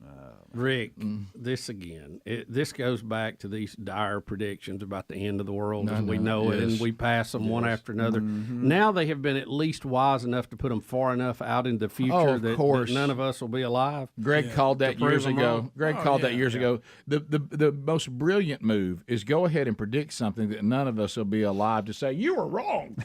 And Rick, really, they benefit off the people that are trying to combat it because you're in cahoots with them. It's the repairman that shows up at your house and says, I don't know that we'll ever get this fixed. Exactly. We're going to be working on this forever. Yeah. Rick, it's a lot like the arsonist who's selling volunteer fire departments. That is so good. It's disturbing, and they have set themselves up to try to be able to claim that anything that happens is proof of their cause. If the weather is hot, it's proof of their cause. If the weather is cold, it's proof of their cause. If the weather is violent, it is proof of their cause. If the weather seems to take a lull, it's proof of their cause. Yes. Everything is proof of their cause. There is no counter evidence out there that can possibly exist because the cause is so righteous. To your point, if it doesn't rain, it's their cause. If it does rain, it is our cause. If it's a drought, it's their cause. If it floods, it's their cause. They're in the position now where whatever happens, we'll see. Can we hear John Kerry again? He has such a pleasing voice, too, I think. Oh, gosh. To go further. I have said this before, but I say it again. I'm convinced we will get to a low-carbon, no-carbon economy. We're going to get there because we have to. I am not convinced we're going to get there in time to do what the scientists said, which is avoid the worst consequences of the crisis. Is there any possibility, was he kicked by a mule in the head at some point? Oh, Do you know? It wouldn't have to be a very good aim. That big old There's head. two good ones back to back right there. Oh, my God. Nice assist and nice dunk. I just keep in mind, if you really think that carbon is destroying our planet, it doesn't matter how important you are, John Kerry. Your plane is still destroying the planet. He's got to get around, Bubba. Tell everybody about it. No. It doesn't matter. He's still destroying the planet. He's too important. It doesn't matter. He's still destroying the planet. When John Kerry parks the jet and starts doing everything via Zoom, then at least you have some credibility. Years ago, before technology, he may have had a good argument. Not Today, anymore. in 2023, That's right. he does not have a good argument on that You can be at all. anywhere. They ain't no need to have climate summits. Everybody can get on. We can all get our number to either call in. That's it. Now, if you really believe it. Send us the link so we can join the meeting. Yeah. Rick, it's like if we're poisoning the water, but for us to go to a poison the water meeting, we're poisoning the water. It doesn't make any sense. And we still, no matter what the cause, how important, we're poisoning the water. Which tells you they don't really mean it. No, they because don't if really they mean meant it. it, you wouldn't do that. Or it's the highest level of I'm somebody and you're nobody. Right. So listen to me, do as I say, not as I do. That's I don't right. really care for that. No. We'll be back. And does anybody listen? I mean, can you imagine? What if you went in and there was like a conference and there were two speakers, and it was Al Gore and John Kerry? Rick, don't even. I can't think of a more dismal thing I'd have to do. We'll be right back. Rick and Bubba, Rick and Bubba. News update. It's a Rick and Bubba news update. It's a Rick and Bubba news update. It became a national story. It is out of our home state. The Fox News describes it this way: the mother of the small-town Alabama woman, who apparently, this is true because they found all this, was living a double life. And I'm going to be as kind about this as I can. That she was, sort of an exhibitionist there online for. She had her own website for men to observe, and this was something that no one knew she was doing. Sadly, she was found dead, lying face down across the street from her home, which is in Shelby County, out of Alabama. Her husband has been charged. He pleaded not guilty Monday, and he has been charged with her death and is being investigated and will now try to exonerate himself from being responsible if, in fact, he is not. Here's something you did not expect, a person that is really taking the side of the husband and defending him a little bit, and it is the woman's mom, who says that obviously upset, and she doesn't want to see her son-in-law pay the price for this. She says he didn't do it, that he's a good man, and he loved her daughter with all of his heart, and she thinks her death is related to her constant battle with alcoholism, that she would pitch these horrible drunks and a lot of times fall down and injure herself, and she thinks that she injured her own self to the point that it caused her death. The mother added that Cat West was an alcoholic with bipolar disorder. Martin said she thinks her daughter died after falling. She fell all the time, had the tendency to get drunk, jump on a trampoline, or would remove her clothes. Throw a trampoline in there. That's what her mother says. So I have a tendency She also to get drunk threw and get on in. a trampoline. She threw in the term "rip-roaring drunk" that Rick used. She did. So she's thinking she just went outside, fell. Because she was, partially clothed when they found her, so she's saying, hey, she'd get drunk. And She's saying pull her clothes off. what they found at the scene was a scene that we often saw. Yeah. It just didn't kill her. Normal behavior. And they're saying that this time we think it's likely that whatever fall she took was so severe it killed her. Yeah. Now that's not just what the husband's mother, who's now they're doing this together, both moms. The son's mom, who's being charged, and the wife's mom is both are defending the man, the husband, saying he's not responsible for this. It is likely this was her own undoing because of an ongoing struggle she had in this area. Yeah, it's a very bizarre story. Like I said, it's been a national story, and they're saying it's really a simple accident. That's what these moms think. Now, the court will have to unpack whether they agree with the moms, but that's what they're saying. Which, you would expect that from the son's mom. Right. What makes this story interesting and why it gets reported is sadly, the woman who has lost her life, her mother is saying the same thing, that she doesn't think that the husband did this, that she likely did it to herself, accidentally. What makes him the main guy they're looking at? The fact that his fingerprints were on the bottle? That's what Greg said. Yeah, but by the way, They had video of them buying this alcohol. That's a what few I was hours going to say. ahead of He this, lives there. You're going to find fingerprints all over the place. They haven't, obviously released all the, the case in full and all the evidence they have. But when they arrested him, they made the statement that they were 100% sure. Now, again, obviously they feel like they got a lot of evidence. Well, they may, so we don't know. Yeah. And the moms are. They just said it was very clear what happened. Was like the statement they made. Well, the moms are just saying she had a history of this problem that caused her to fall a lot, even sometimes apparently from a trampoline. Jumping, which you would get up high enough and hit you. You would. Oh, yeah. You would. But I'm not saying that And happened. they're saying they went out to eat, they had a few drinks, come back. He went to bed. She carried on drinking and ended up going outside and falling. For as him, the husband, 44-year-old, he pleaded not guilty. He is a former veteran, worked with military police while in the service, was promoted to corporal with the police force at Birmingham Southern College, where he worked before his wife's death. So here's how it normally goes, and those of you that investigate can tell me when I'm going to try to stay in the parameters, because we don't know these two moms are not the final say. No, it's just interesting that her own mom would be saying, "I don't think the husband did it." A lot of times you don't see that. You see them taking the side of the husband abused her or whatever, and that's not the case. From what I've seen, the procedure usually goes like this. A married person sadly has passed and foul play looks like it was involved. Rick and Bubba. Pass the gravy, please. Rick and Bubba. Ooh, it brings me to my knees. Rick and Bubba. 10 minutes to the top of the hour of the Rick and Bubba Show. We're back. 866-WE-BE-BIG is the number. So, continuing with our green conversation.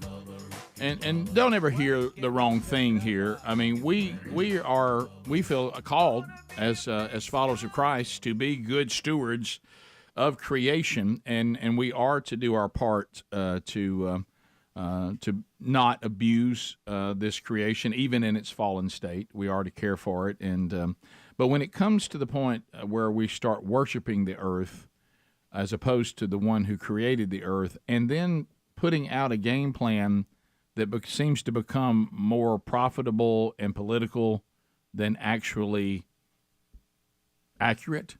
You have to point to that, because some of this is questionable at best, and we gave you some examples of that, of the inconsistency. But now we go further. So this thing that you hear out there about we're all going to move to electric cars and save the planet. Well, we've pointed out some very obvious problems with some of that. Bubba, you've pointed out over and over again that fossil fuels will still be needed even for electric cars. Rick. And many other products we use. 50 to 60% of every barrel of oil goes to making plastics. We also... I don't know if you've noticed how much plastic is in an electric car and or a battery. We also pointed out the minerals that are needed for batteries, which will require more mining. And once again, we have some of those things here, but we want to get them from somewhere else. And then we got this ugly little problem of what to do with batteries. What to do with batteries? Can't recycle them all. No. And they have some pretty harsh chemicals in there. Also, Rick, this story got a lot of attention over the weekend. It actually happened last week. A group of Republican Wyoming lawmakers want to phase out the sale of electric car vehicles in the cowboy state by 2035, saying the move will help safeguard oil and gas industries. Now, this is in response to California, who says they're going to phase out combustion engines by 2035. So they have taken the right opposite approach in Wyoming. Correct. The bill was introduced into the state legislature on Friday and claims electric vehicles will hinder Wyoming's ability to trade with other states. Yep. Inside the bill, there's several issues here, and I think we ought to hear these out. Wyoming's vast stretches of highways, coupled with a lack of electric vehicle charging infrastructure, make the widespread use of electrical vehicles impractical for our state. Among other reasons cited, batteries used in electrical vehicles could contain critical minerals whose domestic supply is limited and at risk of disruption. Just talked as about you that. mentioned. Yep. Minerals used in electric batteries are not easily recyclable or disposable, meaning that municipal landfills in the states would be required to develop practices to dispose of these batteries in a safe and responsible manner. The bill also notes the oil industry has employed thousands of people in the state, and the proliferation of electric vehicles at the expense of gas-powered vehicles will have a negative impact on they're just going to give these people those jobs. On Wyoming communities, and will be detrimental to Wyoming's economy and the ability for the country to efficiently engage in commerce. If you had a job there, you just magically get one with electric. Remember, just get you a green job. Right. All those welders that were canned on the pipeline day one, Biden went in. Another mistake he made. He should have looked that over a little closer and not just got rid of it because Trump was for it. That's not a good plan or policy, just to be against something because Trump was for it. Well, some of them were actually pretty good. The childlike view of this electric car thing, and Wyoming's one of the first states. First of all, so many things that the woke left try to do. They think that our country is about the size of something like Ireland. Yeah. Which, by the way, Ireland is about the size of the state we live in. There's 49 others. Ireland would be about Alabama's size, okay?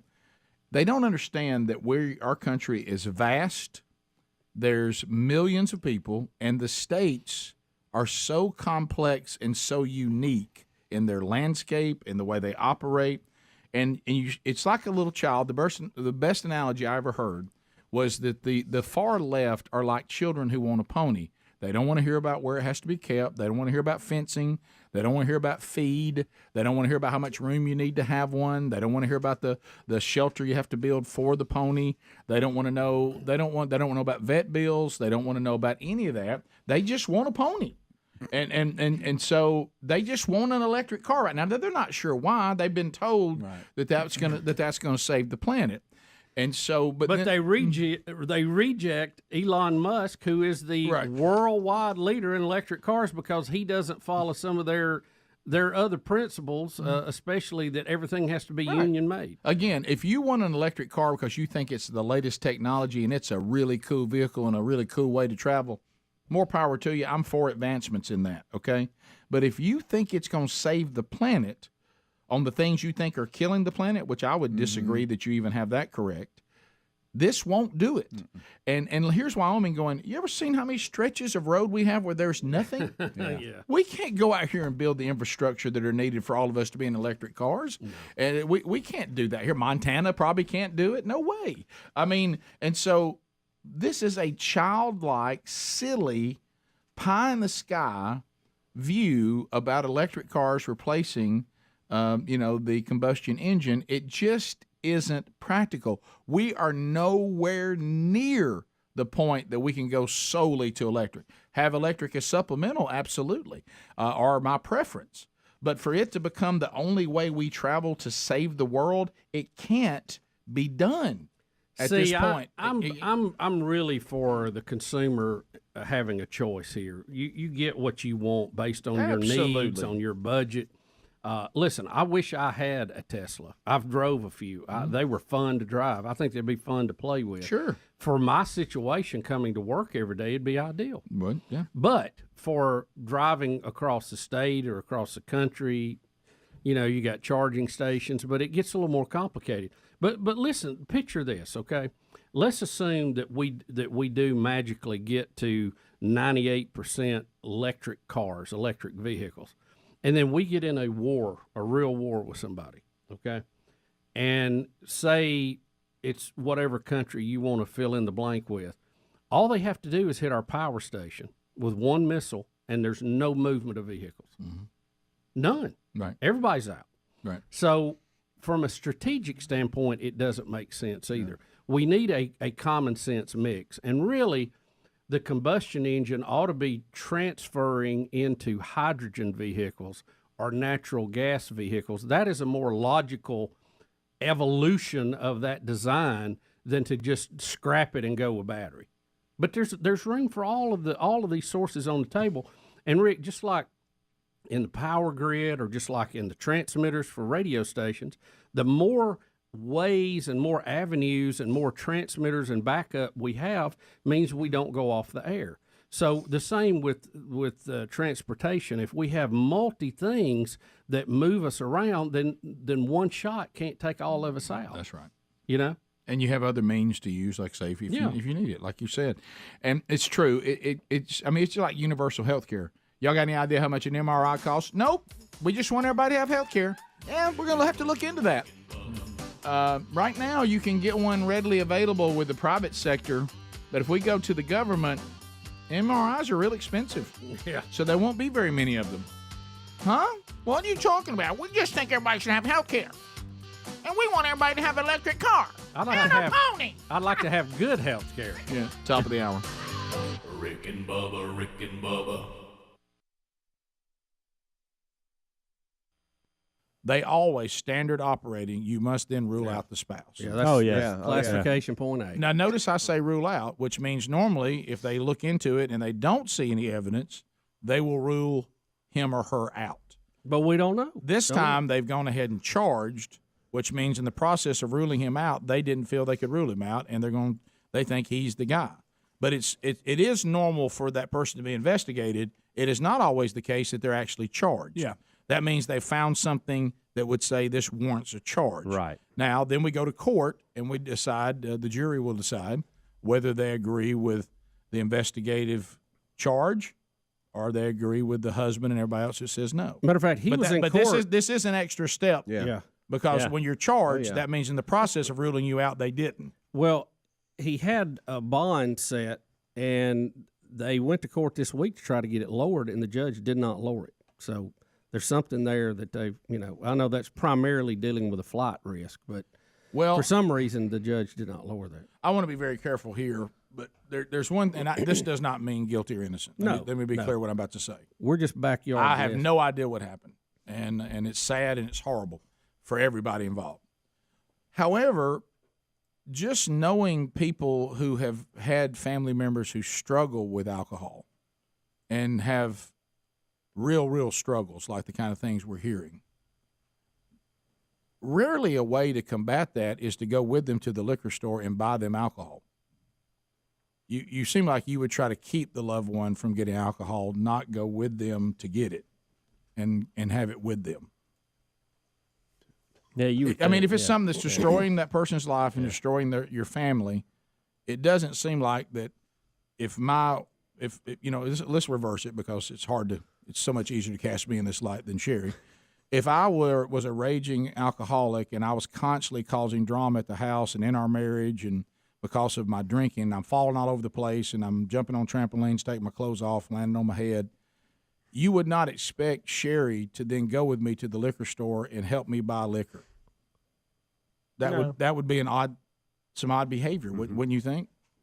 It would. That's all I'm saying. And that doesn't mean anything, but that act in and of itself is just, it doesn't seem to be in line with we really got to help her. I know. So that's all I'm saying. No, great point, and it needs to be made. Doesn't mean he's guilty of anything, but I will say that behavior, I'm just looking at that behavior saying that would probably not be the way I would behave if my spouse had an alcohol problem that was causing all these problems, right? Well laid out, but all I could do is think about you shirtless on a trampoline. I apologize for that. Mm-hmm. Yeah. We'll be back.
7 minutes past the hour, the Rick and Bubba Show. 866-WE-BE-BIG is our number. Thanks for being with us. Speedy, the real Greg Burgess, Helmsy, Eddie Van Adler, all here. And welcome back for a brand new hour, Mr. Bill Bubba Bussey. Rick, glad to be here. Honored and privileged to be in the old seat number 2 now for our 30th year. How about that? Can you believe that? How about that? 29 are on the shelf, and we're working on 30. The only real talent that we ever say that we have, Rick, and I know I speak for you too, is that we show up. That's it. That's it.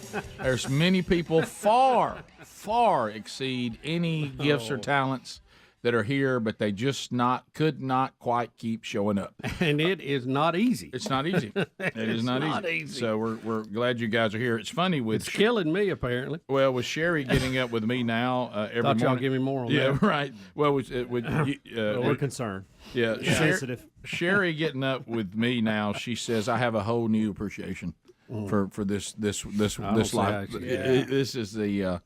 We don't have any trouble going to bed. I'll tell you that. Everybody was ready to go last night about 8. I mean, it's not. You kind of head that way, you pass out, and you hope you're near the bed. Yeah. All right. So let's. You were going to ask us a question about this show that it started out. See if I have this right. Didn't this start out as just a comedy bit? And then it was so loved that it turned into Apple saying, let's do a whole series of this character, Ted Lasso. Yeah, I'm late to the game, Rick. Yeah. I admit that. I'm late to the most games when it comes to TV shows. I don't know why. Maybe it's because I'm still watching old ones. Yeah, I mean, currently I'm working through about the 7th time I've watched Frasier, Coast to Coast. I got you. And the 3rd time of Big Bang Theory. So, I'm almost with Frasier. I can quote the line before they say it. Right, yeah. But I still love it. I don't know why. Yep, I got you. That's coming back, by the way. I'm excited about that. And I'm trying to find a way, and Speedy, you need to start working this too. So the Irwin brothers have the Jesus Revolution coming out. And of course, Kelsey Grammer plays one of the main roles in the movie. And this could be an opportunity through the Irwins to get him on the show to promote that movie. Yeah, let's do that. Yeah, I saw I'll go him back and to Bob that text. Joyce. Yeah. Mm-hmm. So I'd still like to have Bob Joyce. And of course, we've had Jonathan Rumi on a couple of times, but he's in this one too. Yeah. And the fact that he's playing this Frisbee guy that looks like Jesus, it's really confusing people. I made that point the other day. You can't be playing Jesus and a guy who looks like Jesus in 2 different projects. So on the Ted Lasso thing, Betty told me, she said, I've started watching Ted Lasso and I'm about 4 in and you need to catch up. I said, okay, well, we'll give it a shot. And I was watching it last night, and, I think she was expecting me to think that it was funnier than it was. And I don't know, maybe it's because of the time of night. I was already a little sleepy or something, but it wasn't hitting me as, at least in the pilot. I guess that's the one we were watching, the pilot, where he gets the job. That it was overwhelmingly funny, and I don't know if it was me or help me out here. I'm no help because I haven't seen it. All I saw was the original YouTube video of football coach goes off to coach soccer, and I laughed at some of that. Mm-hmm. But my concern was that bit couldn't carry itself as a whole series. But I just never got on it, so I've never seen it. All right, let me throw this out there before we go any further. Right. If the F word offends you, stay away. And when you threw that, I heard a little bit of that last night. You're going to from hear a some lot of the players. That's a lot of that in there. Not necessarily from Ted Lasso himself, but now Roy loves it. Roy, that's Roy's favorite word. Mm-hmm. Who is Roy? He's the older guy that's kind of on the outs. No, okay. He's the guy right next to Ted Lasso. That's Roy. That's the player. Yeah. He's a player. Yeah. Okay. Yeah. He's an older player that's looking to retire. British like the F and word. Stuff like that. I do. Yeah, and the whole plot behind it is that the guy who owned the team died. He left it to his wife, and that's her there. No, he's not dead, is he? He's not dead. They just divorced. They did. Yeah. Bubba's got him dead. I thought he died. No. Bubba missed all the Matter of fact, she got the team. She got the team, She and did. she's determined to run it in the ground. It's almost like Major League. That's what I was about to say. Exactly. Yeah. Like Major We've heard League. this storyline so many times. Yeah. I don't So want that- I don't want the that's team kinda to her- do good. Somebody overcomes it. That's her mindset It's the for same hiring thing. Ted Lasso to Same begin storyline. with. Correct. Yeah, it's With the same story. exception of she's trying to ruin her ex's team, destroy it. Because that's his love. Because that's his love. But then because of what Ted Lasso brings to the table and his coaching ability, no matter the sport, he's able to kind of find. She's starting to do the same thing. Like, wow, okay, and she's really grudge over this whole thing, and she don't want to let anybody in. But then she starts letting Ted Lasso and some of the players and some of the staff, and so it's actually a really good story. But the language is horrible at times, and it's the way they portray him is just this good old country boy from from the United States that. And he's very polite, I've noticed. And he stays in that character all the time. Always in a good mood. Always, There's very some episodes positive. where he deals with things, and that comes out. But they haven't released season 3 date yet. But Apple Plus says there will be a season 3. So will Bubba find it to be more funny than it is? Because you're just saying I don't like all the language on it, so that may zoom me right out of it. And look, I'm not trying to be some prude, but honestly, and like I said, maybe that I don't know why I apologize for trying to avoid these things. That I bet it makes sense. But what I'm saying is I don't want to come here. But I honestly take projects and say, and I remember you saying this now. I think that's why I don't know that is worth me having to deal with that. So it'd have to be something that I thought, man, this is so good and so great, and there's a redeeming message here that I can kind of work through some of that. But, there was a show that Apple put out that I was really fired up about because I thought, especially with Sherry's background, we would love it. Is that one that's about big-time network morning shows like the Today Show? The morning show. Rough too. Jennifer Aniston. And we couldn't even and the thing that I don't understand about it, because I think I would have enjoyed that series, is I understand in war, even in football like this or sport, when a word comes out that you kind of would have heard your uncle say or a rough football coach, but they don't do that. It's unnecessary. It almost sounds like I would use the word sophomoric. I was going to say childish. It's almost like they pretend like they're a kid who just learned bad words. Yeah. And they just say them all the time. I don't even know why we're doing it. And then they get into the world. There's one thing to say you're using rough language. It's another thing to say this is profane.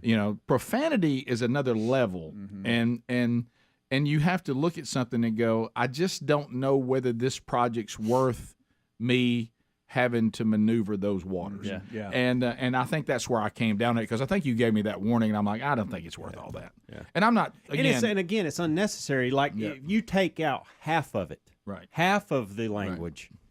And it's unnecessary. It's just we throw these things in there, and maybe that's their culture and that's the way they talk. But you still don't have to do it. Well, throw it out like that. But you're saying even if the language was fine, you didn't think it was. This as is where funny you need vid. Well, that's as funny as you thought. That was my question to y'all. Is it going to get funnier? Yeah. And is it funny? And I just didn't. May not be your wheelhouse, Bubba. There's funny. It's no minute work. There's funny parts in it.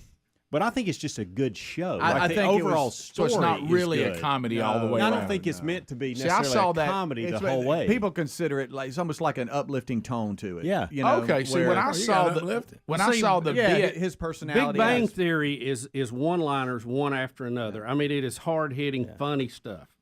See, when I saw the bit that launched this, I thought this is going to be over the top, stupid, funny, like Will Ferrell type stuff. Not at all. And it's there's not a like serious side to this. See, that's what I was expecting too. Rick. I was expecting it to be like Elf. I didn't know that. No, not at all. So Dekas, that's interesting. Jason's so Rick, what you're thinking about is he portrayed something in a series of promos to NBC Sports coverage. Of the Premier League, and that's how Ted Lasso started. That's what I saw. Yeah, and so I thought can we see one of those videos? Maybe it'll make more sense when I say that. Not when you compare it to this, it won't. Yeah, it's almost like they got an idea, but they didn't stick with the zaniness. This is more of the original drama than it is comedy. Okay, see, that's totally a shock to me. Yes, and I think to Bubba as well. I was expecting a knee slapper. Instead, I went to sleep watching it. There's some funny things in it for sure. We'll be right back. Rick and Bubba, Rick and Bubba.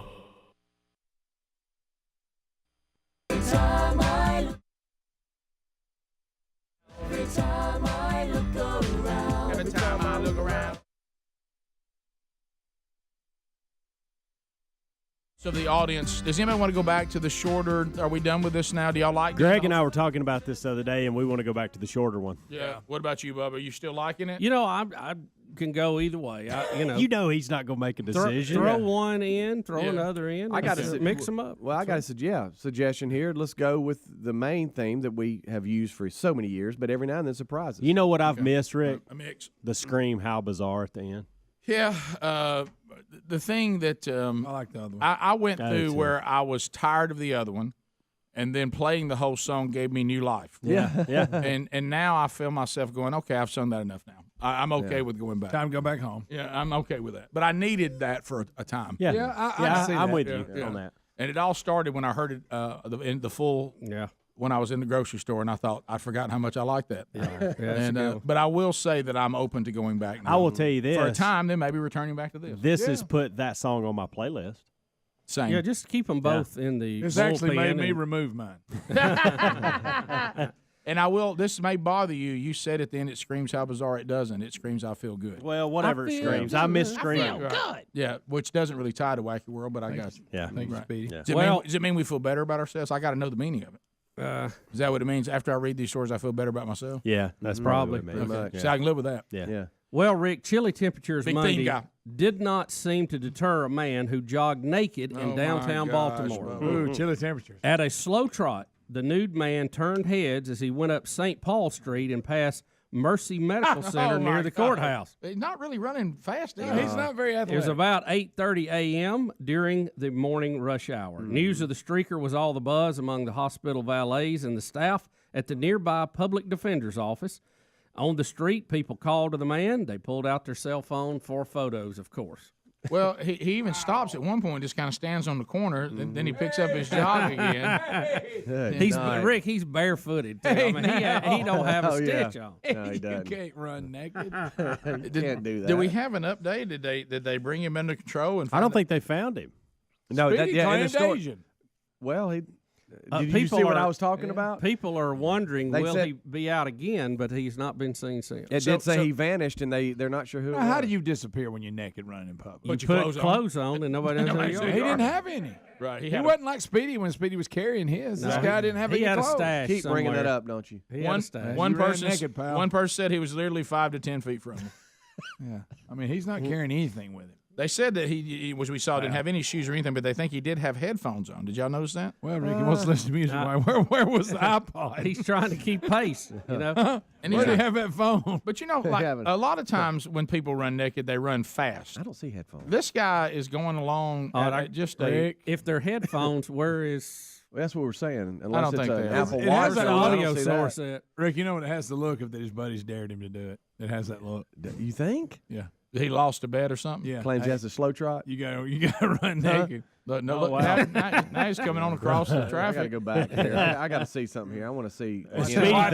Speedy thinks he's Asian for some reason. Well, do Speedy, you not wait a see what I'm minute. talking about? Don't you think he's got a little bit of that? I really can't tell from that angle. I can't either. You can't tell from his butt. No. Why you can't see it? It's, it's blurred blurred. out. Everything's blurred out. How Unless you can bizarre. tell from his back shoulder, you can't tell. I feel good. Now wait a minute. Wait a minute. I know. There you go. That's what I thought. Now wait a It's minute. gonna come out. You watch. Huh? Well, he pulled it off. I mean, you didn't get caught. Yeah. So he's a legend now. But I don't See, know. we who's couldn't Speedy. do that. But I mean, guys, he's not even trying not to get caught. How can no one catch him? Yeah, Rick, he's not in a hurry. He's standing there. If anybody, Did you see that one car almost wrecked? But this tells you about our society. Look how many people could go over it, but no, everybody just kind of moves on with their day. Well, you think he may be nuts. You don't want to get too close Well, to no it. pun intended. But how about You went there. Huh? But what I'm saying is this: what I'm saying. I guess people thought he's not harming anyone. There's nothing good that can come from me he going not? over there. Ricky's obviously doesn't have a weapon. Well, he's not attacking anybody. You know, he doesn't have a gun or a knife. Well, nobody wants that, but I'm saying he doesn't appear dangerous. He may be offensive, but he's not dangerous. He's not hiding a weapon. We know that. No, he's not. So. Good night. Greg, what are you whispering? Just don't even look over Just there. stop. He's got one red eye. Still Look hadn't at figured him. out where Speedy's got that he's Asian. I haven't seen The back it. of his head has that there's look. other Rick, people. Yeah, thank you. Rick, it was his shoulder blade. Okay. I'm gonna have to go with Speedy on this one. There are other races of people that have dark black hair. Yes. I know that, but I'm just saying that's what I think. I didn't say that. Well, Greg, you're going. You also said look at his rear. You could tell by his rear end. Are you going to? 22 minutes now, past the hour. How about it? Thanks for being with us on another edition of the Rick and Bubba Show. It seems to be a fountain that never ends, and that's Biden clips. Biden clips. Biden clips. Body no. Basement Joe. Now remember a couple of them. We'll just start with the threes here, Adler, and we'll just run through them. So first of all, remember that Biden constantly brings up things that are either no longer accurate or never were accurate. Once again, he'll claim. Remember, he claimed he was a civil rights Rick, he went to a lot of activist. churches. Yeah, and he was, and everybody. And then we. But here's the bad thing: it's one thing for people to disagree. It's another thing when people pull up old clips of yourself and you disagree with yourself. Yeah, you're saying something. That's not good. So now Joe Biden is going to refer to his daughter as a social worker. Unfortunately, she hasn't done this since 2012. So we're talking about 12 years ago. 11 years ago. So here we go. Here is the president letting everyone know that his daughter is a social worker. And by the way, even if I didn't want to do this, I'd be in real trouble. My daughter's a social worker, and this is what she does. And so if I didn't, I'd be in real trouble with my Ashley. You got an Ashley, we got an Ashley. You think I'm joking? I'm not joking. See, that's that thing he keeps doing. That's that thing he keeps doing. You think I'm joking, but I'm not joking. It's almost like he realizes he's rambling. Yes. But seriously, now all kidding is really I serious. want to give the president, because I don't want to be too rough on him, I'm going to give him a half right. Because one time in her life, for a period of time, his daughter was a social worker. 11 years ago. She just currently isn't a social worker. So it wasn't a complete fabrication. I'm going to give him a half right. Yeah. Okay? Now, I'm going to hear the clip again, Adler, if you don't mind. It sure does sound like he's talking about now, though, when he's talking to this group. So we'll listen again. And by the way, even if I didn't want to do this, I'd be in real trouble. My daughter's a social worker, and this is what she does. And so if I didn't, I'd be in real trouble with my Ashley. You got an Ashley, we got an Ashley. You think I'm joking? I'm not joking. Well, this thing he keeps doing about you think I'm joking. I didn't know what he was going to say. I'm not. He'll say things I did too for a minute. I thought, well, wait, he's having trouble with his what now? I know that's what it sounded like. He said that's what she does. I know he did. He didn't say did. You're right. All right, next, remember this. Remember the next one. If you couldn't say Kamala Harris, you're a racist. If you did not pronounce her name correctly, it's because of some sort of deep-seated bigotry. Oh, yeah. And so she's already called him a racist before the election, remember? Boy, Greg, his partner. can I tell you, there's one thing that you're not going to let them get away with, and she did say that about him. Yeah. And women should be believed that they're accusing him of touching them. Yeah, right. But now they've been serving together. But yet she got on the ticket with him. Yeah. So anyway, here comes Joe Biden, and he's committing what we were told early on. You can't do this. You can't mispronounce Kamala Harris's name. If you do, there's some deep-seated bigotry there. And here is the president, and he's going to get all twisted up with the vice president's name. Here we go. But as Kamala said, we're all closely monitoring the storms. But as Kamala said, Bubba, that's the one we were told not to use. We're all closely monitoring the storms. But Okay. as Kamala said, look at the guy just to the president's left. Okay. Takes his hand out of his pocket and rubs his head wow. in disbelief when he says Kamala. Oh, my goodness. Is he rubbing his head in disbelief, or is that a sign that he's saying hey to his family? Hey, when I rub my head, I'm saying No, hey I to think him. he's going, my gosh. Is this he the just Golden slaughtered State the Warriors? name. Yeah, he had him at the White House yesterday. And there's also an awkward moment when they're trying to take a big photo, and he gets down on a knee in front of him. And then the vice president had a comment that she wasn't going to do Kamala? All right. So, by the way, remember early on, stop calling her Kamala. That shows you don't care enough to say her name right. It's Kamala Harris. They broke it down. We were all told, because we came out with Kamala, and we were told Kamala was one. Yeah, well, we didn't know. Well, we were so like a comma and then love. It's Kamala. Kamala. Hey. And all people know that, except some of you out there with deep-seated racism. Yeah. So here we go now. He's going to kneel in a photo op. And so listen to what happens with this back and forth between him and Kamala Harris, our vice president.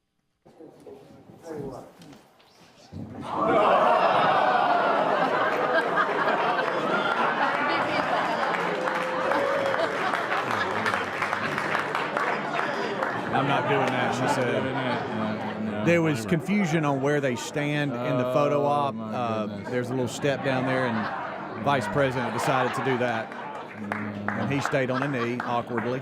Yeah, well. Why is he on his knee? Well, is he blocking somebody in the picture? The way he had to get up front. Yeah. You know, you see people. Hey, I'm get down impressed up and get front. down on one knee. I can't. Oh, he got up, too. Yeah, quick feet. Well, this is that thing. This is why every now and then he runs. Yeah. He wants us to show us that he still has all kinds He of... can't ride a bicycle very good. No, he's not very good on that. Can't speak. Well, God love him. So today, not too bad. He thinks his daughter's still a social worker. That hasn't happened since 2012.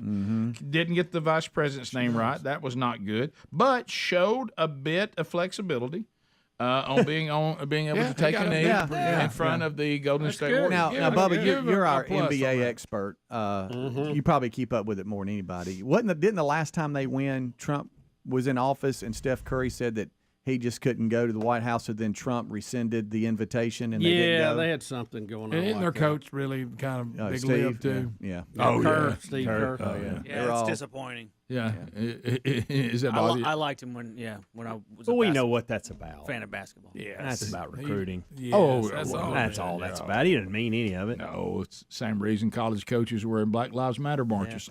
Yeah. You know?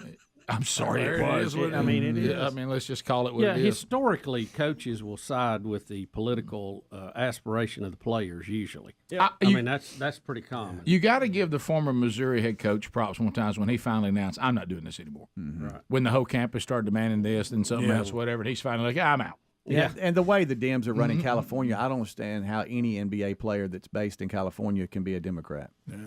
It's on emotional base. They don't. Yeah, you're not allowed not to be. I'm Yeah. sorry. Yeah, Speedy. I understand. Yeah. If you want some endorsements or all that. Yep. So it's all a. I wish he was wearing Bubba's flat bill hat.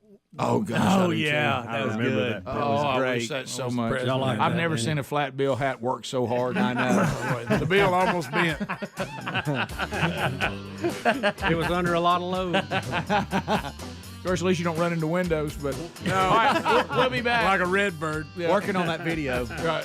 We're trying to find the security footage, and it's awful. It's getting It's close terrible. too. Getting close. Phone calls are next. All 10 lines are available. 866 We Be Big. We'll chat with you when the Rick and Bubba show continues.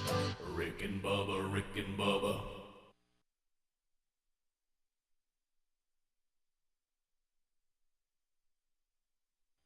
When it was that blurred was a out. joke. There's a good That chance was a he was joke. Asian. Good chance. Okay.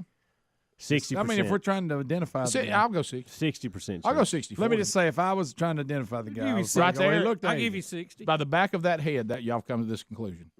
Yeah, I have. Okay. Yeah. I kind of see where you're going. His And he runs kind of Asian. His ankles look Greg, kind of there's Asian. no too. Asian way to run. Well, he's kind of he doesn't have long legs. You could say that. You're right. Yeah. Short It's kind stride. of like a. Yeah. Yeah, that's it. That's the way Asians run. Greg. That's not a bad thing. Oh my gosh. You can't help you're aware. Yeah. I mean, I'm sorry that I noticed stuff. I got to tell you, I want Y'all y'all to gonna laugh know. when he's arrested and Speedy gets all the credit for it. You know, anytime you talk about something, there's always a test that follows. I've got a one-liner right now that would completely Yeah. bring I the know, house we're, down. we're trying to do But it. you know what? Rick. And I will That's tell you, growth, I will son. tell you this: in 1998, I would have said it, but I won't say Rick, it. I got like 4 things. Yeah, I know, Greg. Probably mine and one of your 4's a duplicate. Oh, absolutely. Yeah, there's no doubt. And in 2014, you would have said it. Yeah, I might say it now. Continue. Let's go to Curtis Pelham, 1047 WZZK. Go ahead, Curtis. What's up, fellas? Hey, buddy. Hey, I was just thinking about how the morons in California, if they're going to paint the streets white and that reflects the light, wouldn't that not cause more global warming because the heat's going up into the atmosphere? Yeah. Instead of Well, I brought Bubba that kicked the up. tires on that one. I don't know. I haven't ever seen an actual study on it, but it's certainly a valid question that needs to be looked at because you absorb the heat, it heats the air, or if you reflect it back into the air, you may be heating it also. I think that the sun's radiation is going to dissipate in heat one way or the other. I think that's what's going to end. I don't know. Well, you picked the wrong day not to wear a T-shirt. Thank you. I mean it. Thank you, buddy. What a waste that was. Tom, welcome to the Rick and Bubba Show. Tom, go ahead. Hey, guys. How are y'all? Good. Good. I'm not a podiatrist, so you're good on there. But I have seen a picture of the guy's face, and I do know how you can tell his race. He is so happy he can't see straight. Oh, my gosh. I think we should do that. Twice. That's two. Hey, What is Greg, that? you got 2 left, bud. I missed it. I don't know. It just scared me to death. That one just bothered me. I don't even why. I don't even think I got I don't it. even know what that meant. I don't even think I got it. I don't think.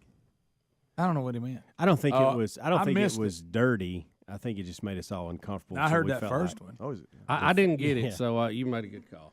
Yeah. I was about to. I think I know what he was trying to do, but I don't think it was the best attempt. An at it. Asian.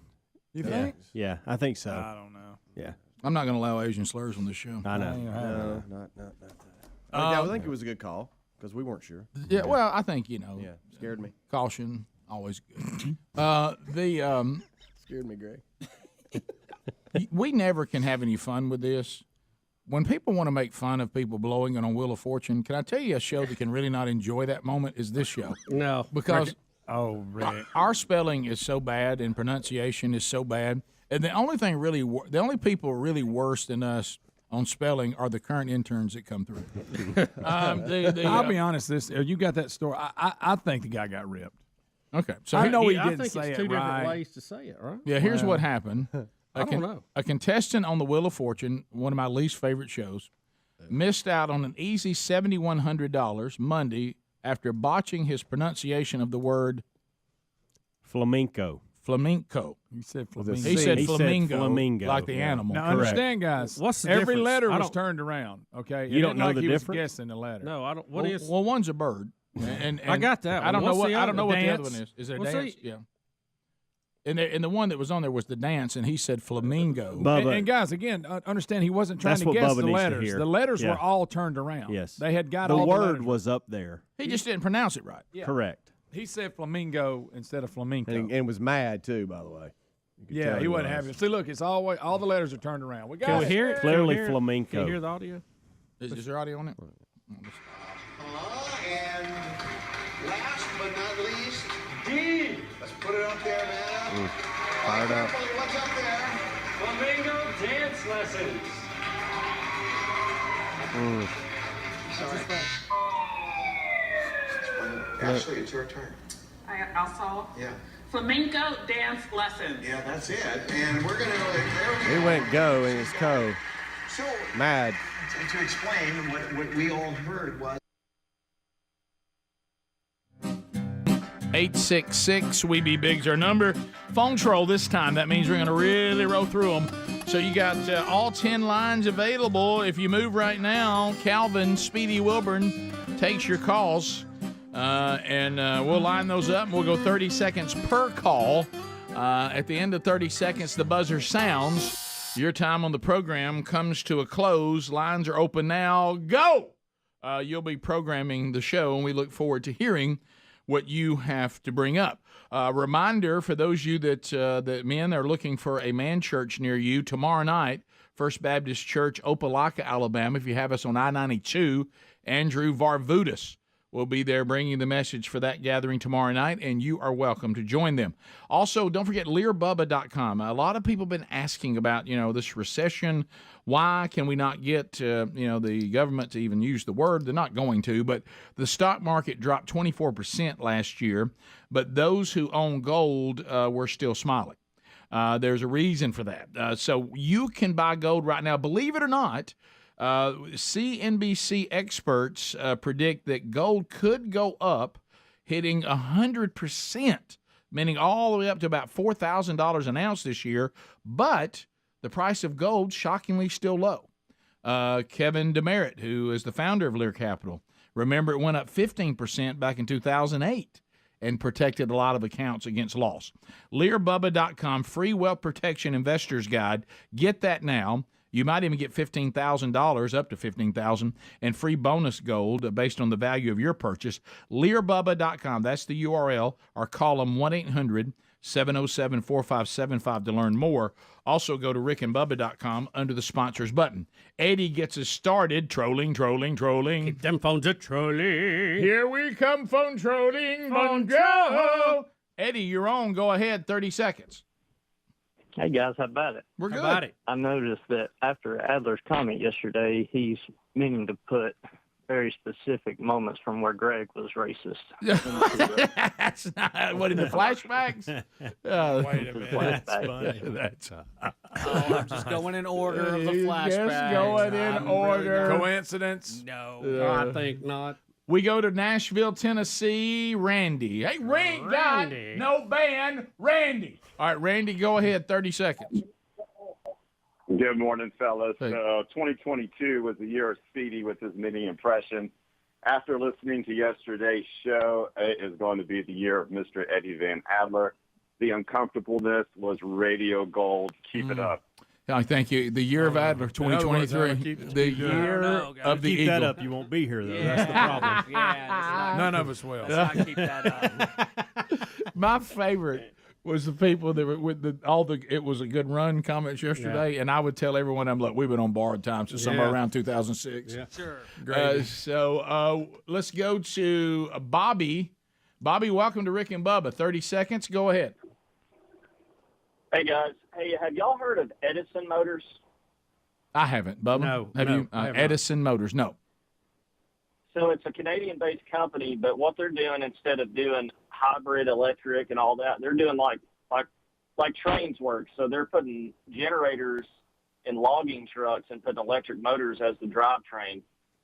Instead of getting rid of fossil fuels, maybe we just become more efficient, and that's a good way. Yeah, I think that's a little. Is it efficient? I don't know, but going down that road, and we've been doing that for a long time, just trying to make fossil fuel automobiles more efficient. Now, this little thing where we go dead at a red light is the dumbest thing I've ever seen in my life. I disengage that immediately. What a dumb thing. That can't be doing any good. Let's go to BJ in Alabama. BJ, go ahead. Good morning, guys. Hey.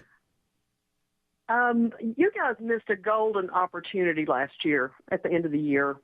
I was thinking about the bathroom situation and your CD being Where's the Bathroom?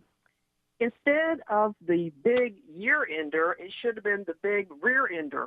That is funny.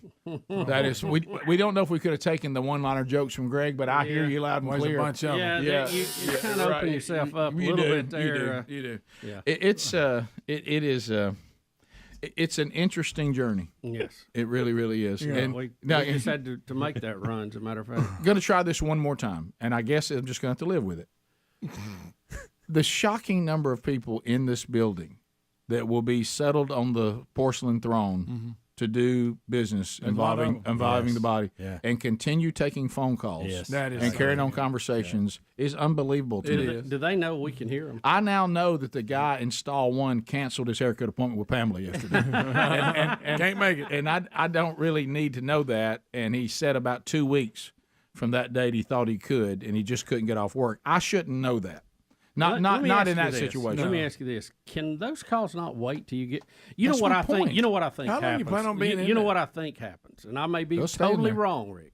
I think you have people that work in cubicles, and they don't feel like they have any privacy in a cubicle. So they go to the bathroom, they get in the stall, and suddenly they feel like they have their own room. Well, they don't, because we can all still hear them. You've just left a place that doesn't have much walls, but there's some deadening of what you're saying. Yeah. In here, it's echoing around. We sing in here because of the wonderful sound of the bathroom and the shower. For some reason, when I hear you on the acoustics are phone great. in there and I'm in a stall close to you, I feel the need to flush the commode every time you talk. I know. I'm the same way. Let's go to Jay. Welcome to Rick and Bubba. Go ahead. 30 seconds. Hey, Bubba. This is Jay. Just wanted to help you out with Ted Lasso. You probably shouldn't watch right when you're getting sleepy before bed, because a lot of the quotes and the funny parts come really fast. Yeah. And if you're not focused, you'll miss them. Like in the first episode, his driver, when they get to the Tower Bridge, he says, "This is the Tower Bridge." And he says, this is not the London Bridge, because this one's still up. Right. Because the London Bridge was falling down. Yeah. I got it. I heard that quote. Didn't really makes that funny, didn't slay you, did it? Well, It's all about delivery. Yeah, I know. And Gary Powell didn't have it. Gary, Nathan. His name was Nathan. Gary, go ahead. 30 seconds. The equipment guy. Gary. Hi. Yes, sir. You got to think that by firefighters' point of view, if they can't.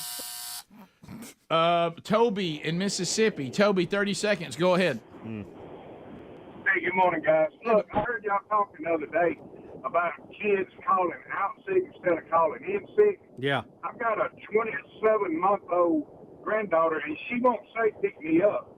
She walks up to you and raises her arm and says, I want to touch you. Have you ever heard a child do that? I mean, y'all got kids and all. No. I've never heard that before. I've never heard that either. I haven't either. Why don't you pick her up? I've heard the president say that off camera a few times. No, this thing about calling in, calling out, right? It appears to be generational. But I got a lot of feedback about that, and yeah, you're right. There's a lot of people shocked like me to hear somebody say, "Well, I don't feel good. I'm going to call out." Yeah. It was a generational thing. It just didn't. Yeah. But I tell you what was cute, and some of my kids did this. They don't call them vacation days anymore either. They call them what? PTO. What? Really? Paid. No, time off. Paid time off. Yeah. Never heard that in my life. Yeah, I've heard the PTA. I'm taking vac. But I remember some of my kids, and I've heard other kids do this when they come up and try to figure it out, and they would say, "I want to hold you." Yeah, I want to hold you. Yeah. You know, and they, instead of you hold them, But I've never heard that one. Let's go to Garrett in Florida. Garrett, go ahead. 30 seconds. Good morning, gentlemen. How are you? We're good. Great. We're good. Great. Good. I'm calling. I used to work in special operations, specifically in a legal office, a JAG office, and we did a lot of work with the mishandling of information, specifically secret and top secret information, which I'm assuming this president or vice president had to handle some information that's probably in the SCI or TS. And so I'm a little confused on how he's not taking some sort of UCMJ action. Because it wouldn't even be a hesitation in the military for a soldier if he mishandled it to be removed. Well, you got a timeout, obviously. Yeah, there's a lot of people saying that, and I think that's what the press is frustrated with. They're like, we don't understand who's in and who's not, and you say the White House is not getting involved, but yet it's his lawyers that are involved and the Department of Justice, but we're all very confused because, like you said, and many are emailing Bubba. I haven't looked at my email yet, but I bet I have the same, saying this is very easy to track. Yeah, and what is his name, Rick? His name is Garrett. Garrett, people are emailing us saying that if classified documents leave a secure area, which is a secure area, you have to sign in, sign out, special lights come on while you're in there, all this stuff, that if in a very extreme case, those documents have to leave. They have to be signed out for and then signed back in. So if something is missing, they should be able to, with the code on it or a barcode, or I don't know how they track those now, be able to figure out who was the last person to sign for those. Correct. Like I said, these are all trackable information that's coming from what we call a SCIF, which is a secured facility. And once they leave that locked secured facility, they're going through multiple hands of commanders that will say, hey, this can leave or this can't leave. And it stays with that courier throughout its entire process. It never leaves that courier's eye. And if it does, well, good luck, because you're going to face UCMJ action or be court-martialed, or you can go to Leavenworth or something like that. All right, Garrett, answer this for us since you have knowledge on it. And I know we got to go to break here. The president, can he declassify anything he wants to? So, and what I'm asking, is Trump's situation different from a vice president handling it, or is it the same? So I would have to defer that. I would assume that it is not, if we're being honest, but it would have to go through some process of declassification. I don't assume you're just throwing something out and it's at your house and you're just saying, well, this is unclassified. That doesn't make sense. I mean, is that what happens? Does the president just take a pen and put a line through it and say declassified and put his initials? How does that happen? Right. It would have to be going through some sort of military intelligence office that's stating this is no longer of any importance or of any significance to the mission. That's the only way that could work. Yeah, thanks. You're shedding even more light that it makes you really question the whole operation. I think this is one of those things that what we keep hearing from people that know, this isn't that complicated.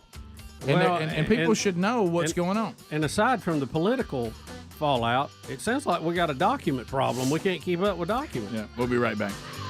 Rick and Bubba, Rick and Bubba. I know you didn't mean to say it, but you gave us a G instead of a C. But we'll look at things and make sure we did things correctly Base. during our commercial. But that's the way it's been heard everywhere. That's the person who's showing it to us on TV. Wait a minute. How about that look on his face? Yeah. Boy, you couldn't have slapped him with a dog dirt and him look no worse. You know, did you see him? Well, yeah, Greg, because he just lost over $7,000 over a technicality. Yeah. I mean, he's like, well, I got it up there. I just didn't. What do y'all think? Should he? I mean, it is two different words. It is. It is. Yeah. It is. Apparently it is. At first, I thought he got rid, but now that I look back, I mean, Buddy, read the word. Yeah. Right. What he did is we've all in our life thought it was flamingo dance and not flamenco. We all thought that. And he just said what he'd always thought. Gosh, I didn't realize this. This was his second fumble. $7,000, guys. Greg, this was his second fumble during the game. No, I didn't know that. Said earlier in the game he could not nail down the obvious answer on the board that read dog and pony show, and he said he with only 2 letters left.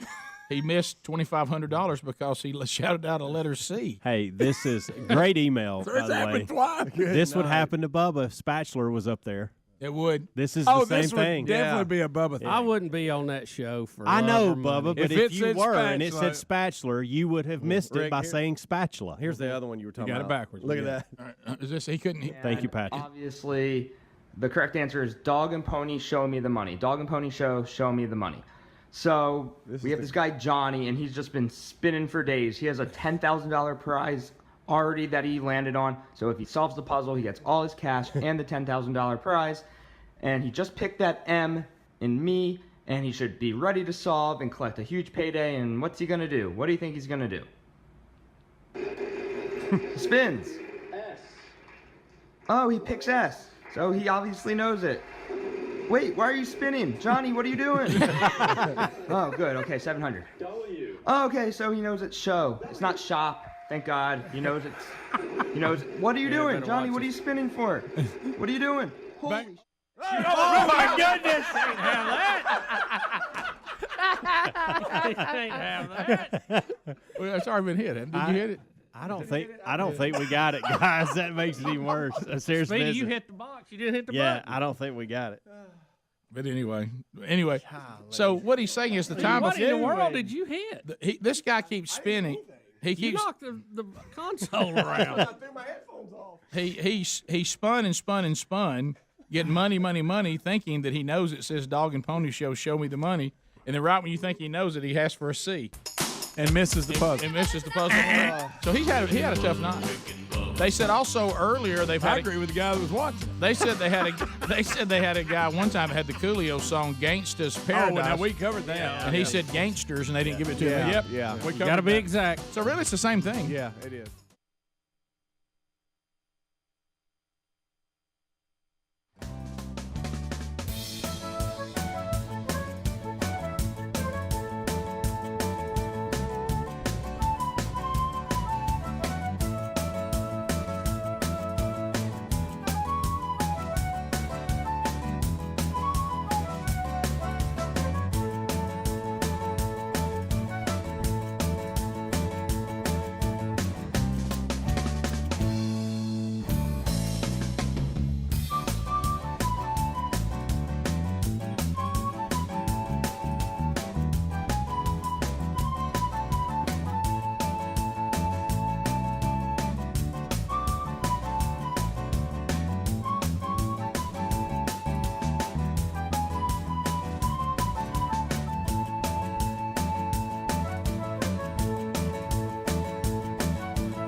It's 8 minutes to the top of the hour, the Rick and Bubba show, as we work our way back. Wacky world. Well, here we go. How bizarre. How bizarre. Got a domestic situation. Ooh, baby. Ooh, baby, it's making me crazy. It's making me crazy. Every time. Every time I look around. That wacky world. Every time I look around. Feel good. Bubba, we have video to go with it. Do I need to talk about the stories? The video, Well, you got it all together? In the footage, you're just going to see a dump truck doing what you're going to describe, All right, well, and then the we do need to- onlookers from the neighbors. But you might want to let everybody know why he's doing it. All right, California, in the L.A. area, an angry gentleman took revenge on his house. Oh, boy. After his soon-to-be ex-wife filed for a restraining order, sitting behind the wheel of a, wait for it, dump truck. Big one, too. The L.A. man deliberately drove straight into his home, showing it who was boss. And a neighbor's car got caught up in it, too. Crushed a neighbor's car. Golly. You can't even have a car if you're the neighbor. And rolling over their yards for good measure. Said it took about 45 minutes for the police to get there. But I guess she was going to get the house in the divorce, and he said, not so fast. I would rather destroy the house than you have it. And he uses his dump truck, I guess, from work to get the job done. Yeah. This is a real life. If you ever heard the got audio, song too. "Papa Loves Mama," Garth Brooks, it's a real life version of that. Okay. Yeah. And it's got language, but it's beeped out. Okay, it is. Should I see him hit the house? Oh, look. Here we go, Bubba. And Oh boy! Oh my goodness! Look, he can't believe it. He can't believe it. He gonna give it another run. He gonna give it another run. He gonna back up and get a run. He's not done. That's a big dump truck too. Look at white car. It's Look at white car. Oh, white car. Why are we going? Why are we crushing the neighbor's That must car? be her car, maybe. Is that her car? No, it's a neighbor. Well, it is says the neighbor's car in Well, the why is story. he mad at it? I think that it Why was is just he parked mad in the at front. But he went after it on purpose. He didn't like his angle. And it could be hers. Is he moving it so he can get in? Maybe He's still going. He's Bubba, putting it He's in the shoving the bedroom. car into the house. I think maybe it is hers. It's got to be her car. Yeah, it's got I don't to think be. that's a neighbor's car. Got to be. I mean, at what point do you go, okay, wow, so this is enough. Well, now I'm going to go Y'all, again. he's still going. Spin the tires now. Stay in it! All right, so. Oh, now he's stuck.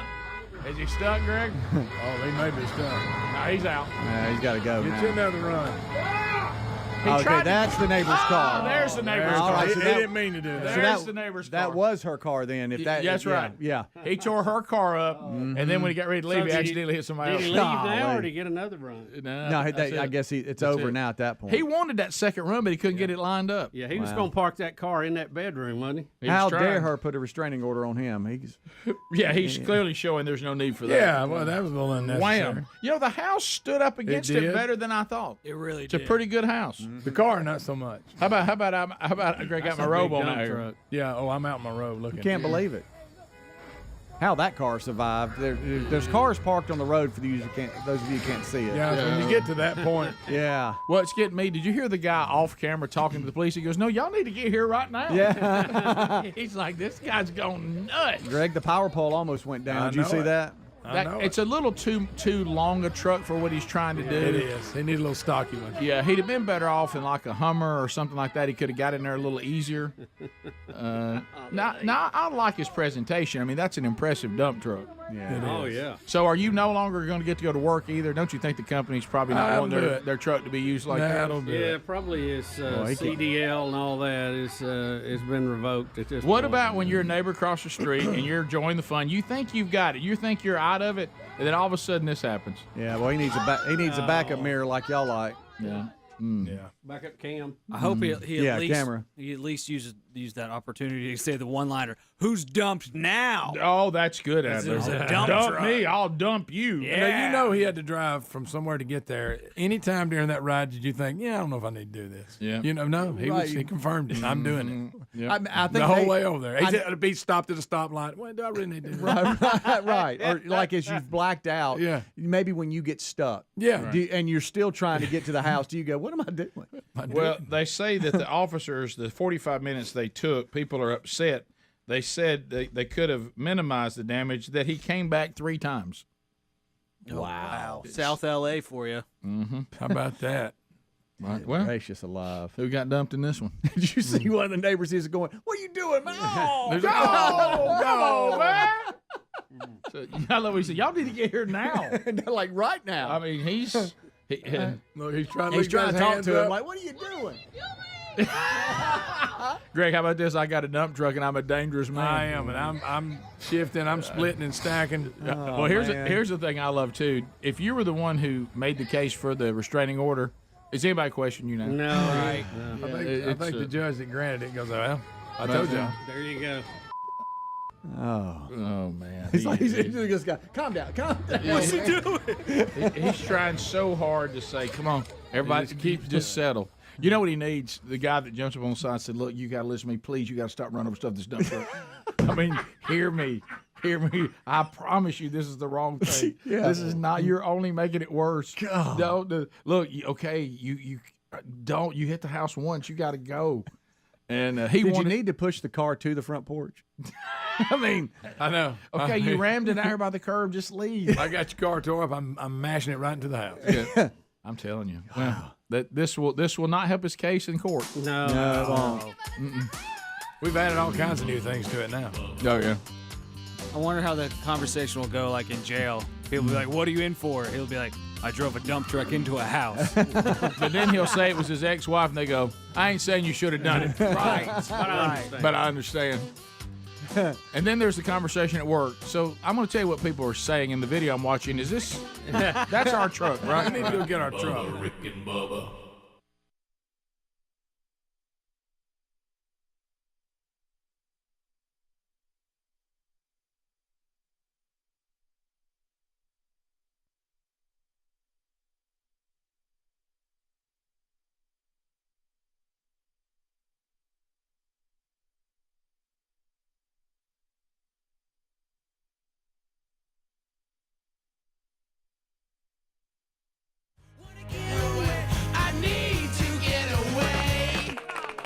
I need to get away. Yow. Bubba, can you name that artist? No, I can't this morning, Rick. No. Well, I hope you'll never. I was a half a measure off there today. I hope you'll never forget it. Cage the Elephant. I know that. Cage the Elephant. What a great name, by the way. It is. It's a dandy. Well, I don't know where to go past the fact that, when you walk into this office, you don't ever know what you're going to hear. I mean, you don't know. I mean, you don't know what people are going to be talking about. Yeah, what's going on. It's like turning the view on, isn't it? It really is. Yeah. It's like a testosterone-fueled view. And so I know that you in the tennis world and you coach and all that, and I know that Adler came out of retirement and goes and does hype music for your home matches. I know all that. That's on your mind now, isn't it? And then I know that he had one with you yesterday, and I know that it was a beautiful day where we live. Thankfully, we had some pretty bad days, and we've had some beautiful days here in a row. And then all of a sudden, I just hear that you look up, and at one point, with an old man, I hate to use the term, but some people use the term for this T-shirt, this tank top T-shirt, as a wife beater, which is a terrible name of a shirt. I know, but it's been coined that, and I don't think there's any way we're going to change the name of that anytime soon. Well, probably during the hashtag Me Too movement, we might want to. But I mean, I know what you're saying, but anyway, everybody knows what we're talking about. I used to call it an old man T-shirt because everybody's pawpaw would wear them. Right. Or just shorten it up to a beater. Yeah, right. Well, clean it up a little bit. And you claim that before the match or after, during, when did you look up and see the woodland creature in his tank top T-shirt running through the woods? Well, when did this happen? This story will take a little more time. We'll do a full blown story. There was a lot going on yesterday, and a lot of things we'll cover today. We'll get to that. I don't know either if you saw any of Mark Zuckerberg's testimony before Congress yesterday. Saturday Night Live should have a field day with this. Yeah. And I heard the kickoff hour with one of the quotes yesterday. I didn't get to see all of it. I just caught a few bits and pieces. But it really looks like we've got a guy who came out of nowhere to form this $1 billion+ company. And he really doesn't understand what goes on with normal people. Right. And we have senators up there who are trying to interrogate him who really does not understand Facebook or online. It really was like the blind leading the blind yesterday, and you wanted somebody to step in the middle and say, let me translate for both sides, because y'all don't understand him. He don't understand you. Right. He don't understand people that go to work every day and are on Facebook. I need to decode this for everybody. It was you had two people that don't live in the real world trying to talk about the real world. Yeah, and act like they had the moral high ground. Well, let me tell you, Babylon Bee's having a blast with it. I bet. They said Zuckerberg's contact lens falls out and awkwardly reveals his lizard eyes. So that was a good one. And then one, Zuckerberg tells Congress he knows all their inner thoughts and feelings. I mean, so it is. We'll break it down a little bit. And I only saw a bit. It really played out kind of like I thought it would. That you have two people who are just completely out of touch trying to grab the moral high ground on each other. It's pretty funny. Well, we have a 2-minute recap that might explain the whole thing. We'll come back to that. I will tell you this, because of what's happening on the show lately, how we will be discussing something on the show, and then something else is happening as if we're causing it. Right. Okay, you that's been happening a good bit, and it's happened a lot over the years, but it's happening. Did you know that yesterday, and people bombed me with it because they know how much you and I love Babylon Bee, and then our little group of Babylon Bee disciples. It owns me. Always puts a smile on my face. Do you love that what their slogan is? The most trusted Christian satire. But anyway, so anyway, they had during folks. Satire means a joke. Listen, by the way, during the show, guys. Now think about this. During the show, because when their new headlines come out, during the show, when we said the phrase, "The mayor of London is soon to outlaw people's hands and fist," Babylon Bee released the headline: "London mayor outlaws fist." And people. I think a lot of it is parallel. It is parallel thinking, but it's just funny. Because you remember how many times we used to talk about something on the show, and it would appear in the monologue of David Letterman. That's parallel thinking, yeah. When you think, we were all thinking yesterday when this stupid London mayor thinks that somehow you can stop violent people by taking away anything they can be violent with, and we go, what do you get down to? Their hands next? Yeah, you just gonna lock everybody in a rubber room? What are you gonna do? But did you know this? I didn't know this, and I think this should be a goal of our show, and as a team, we can surely do it.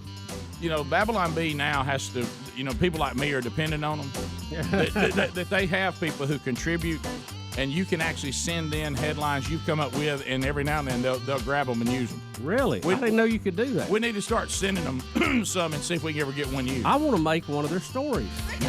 We've never made it. I know. Well, look, count your blessings. Bubba, Rick and Bubba.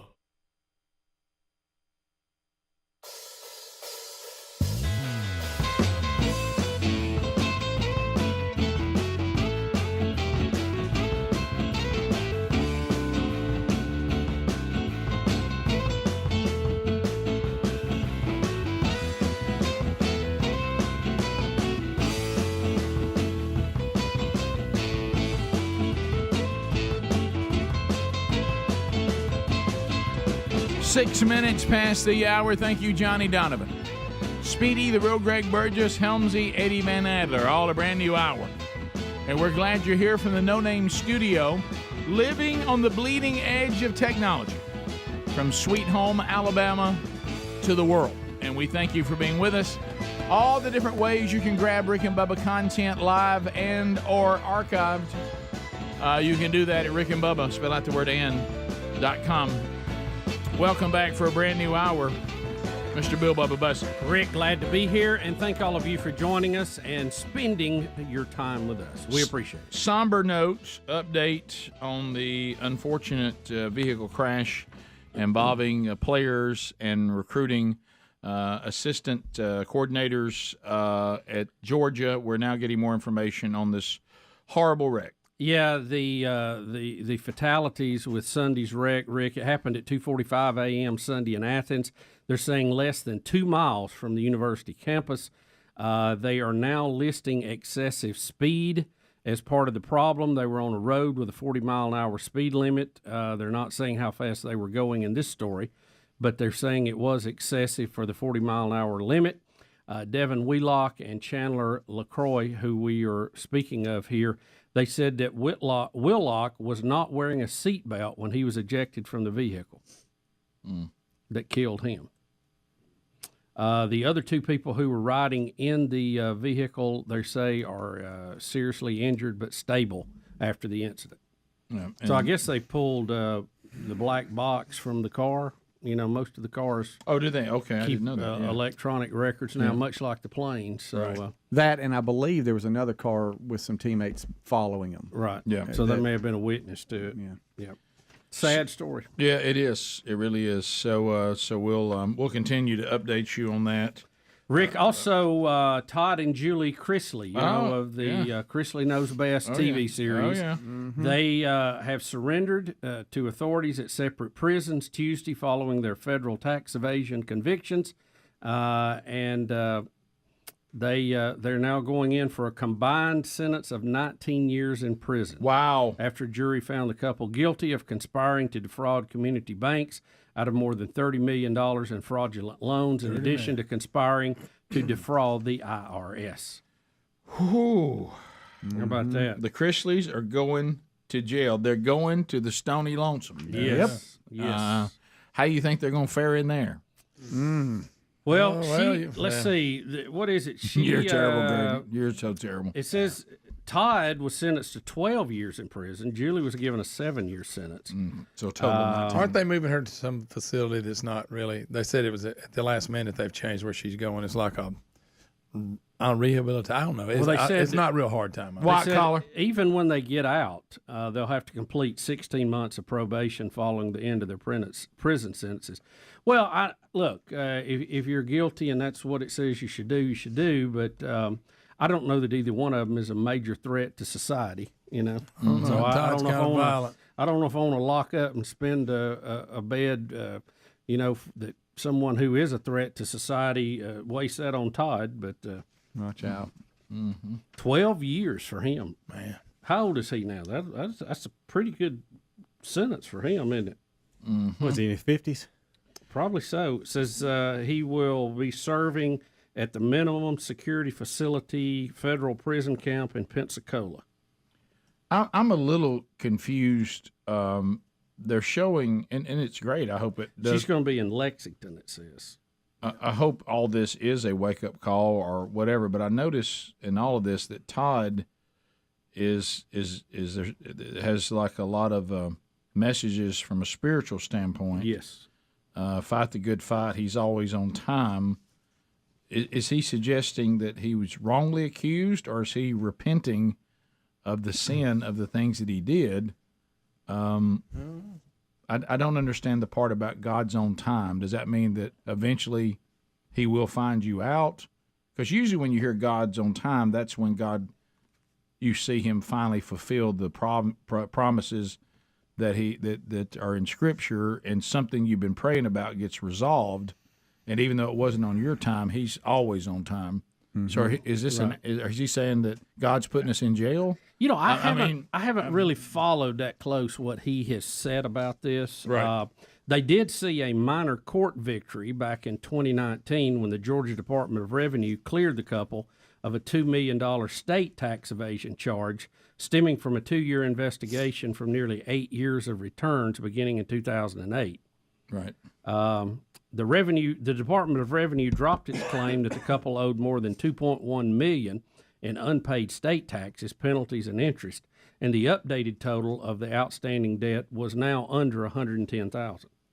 Still a lot of money, though. All right, so here's a little more explanation of what I was talking about. So it's they have, I guess, a spokesperson for them, their lawyer. Yesterday was a difficult day for the Chrisley family. But Todd and Julie are people of faith, and their faith gives them strength as they appeal their convictions. The family attorney, Alex Little, said in a statement, their trial was marred by serious and repeated errors, including the government lying to jurors about what taxes the couple paid. Based on these issues, we're optimistic about the road ahead. And then Chrisley says, but we still hold steadfast to our faith, and we trust that God will do what he does best because God's a miracle worker. And so I guess they're saying that they will be they will be vindicated in all this, that they're saying that they haven't done everything they've been accused of doing. So Julie and I knew all along that we had done nothing wrong, and that when all the facts all came out, we would be fine. We're glad that the Department of Revenue will be willing to keep an open mind and look at all the evidence. That was before the trial, but now they're going to jail. I mean, I'm just I'm a little confused by that. I guess they're saying we still hold fast to the hope that our appeals will be heard and will be released. Or if not trying to beat it totally to get it knocked down. Right. And you see that pretty standard. Right. So there you go. They've reported to their where they're going to serve time, right? Yes. Yeah. Okay. That's a tough day. Savannah, we've had her on the show before. She's actually Is that the daughter? Yes. Mm-hmm. Mm-hmm. So, but she's not going to jail. No, she's actually somewhat normal. She's going to have to take care of the younger siblings and the grandmother and everybody else, I guess. Grandmama's still around? Yeah. Oh, yeah. Yeah. So I haven't seen much. Full of energy, Rick. Much of that show. I've seen enough of to know who these people are. Pretty funny show. He's 54, by the way, Bo, if we didn't clarify 54. that. Yeah. So he'll be My age. 66 when he gets out. Yeah. It's a big chunky life right there. Yeah. Yeah. You don't want that. In a period of time, you really don't want it. No. You don't want it ever, but, I feel like if I get out at 26, 28, then I got my life ahead of me a little bit. My goal, at times it didn't look like it was my goal, but my goal has been to not serve time in jail. Sure. Yeah, I think that should be everybody's goal, Rick, on some level. You're right. I can 100% stamp that at the moment, that I have I never spent a single second in jail, prison, anything. Marking the tape. I'm marking this. I will know. say, Well, I mean, look, as someone in law enforcement told me, crazy world out there. someone in law enforcement at one time in my life told me they disagreed with that assessment because apparently I'm trying to go to jail. and he actually literally said that you're just begging me. I really don't want to. Right. I wish you would not put me in this position. Yeah.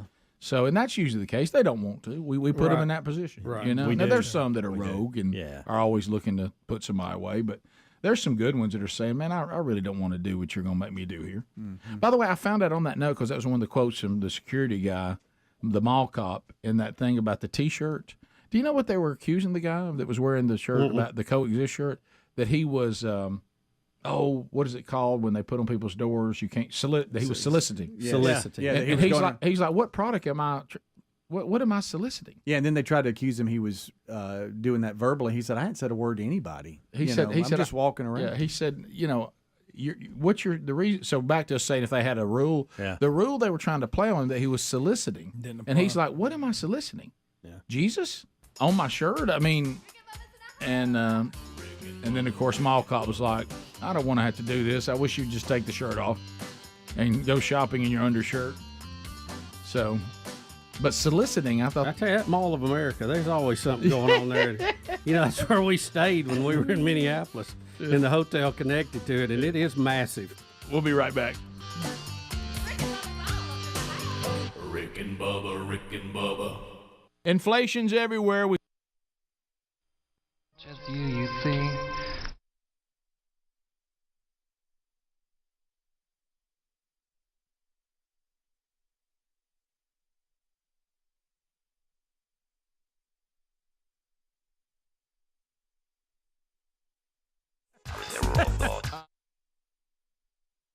Update with a short.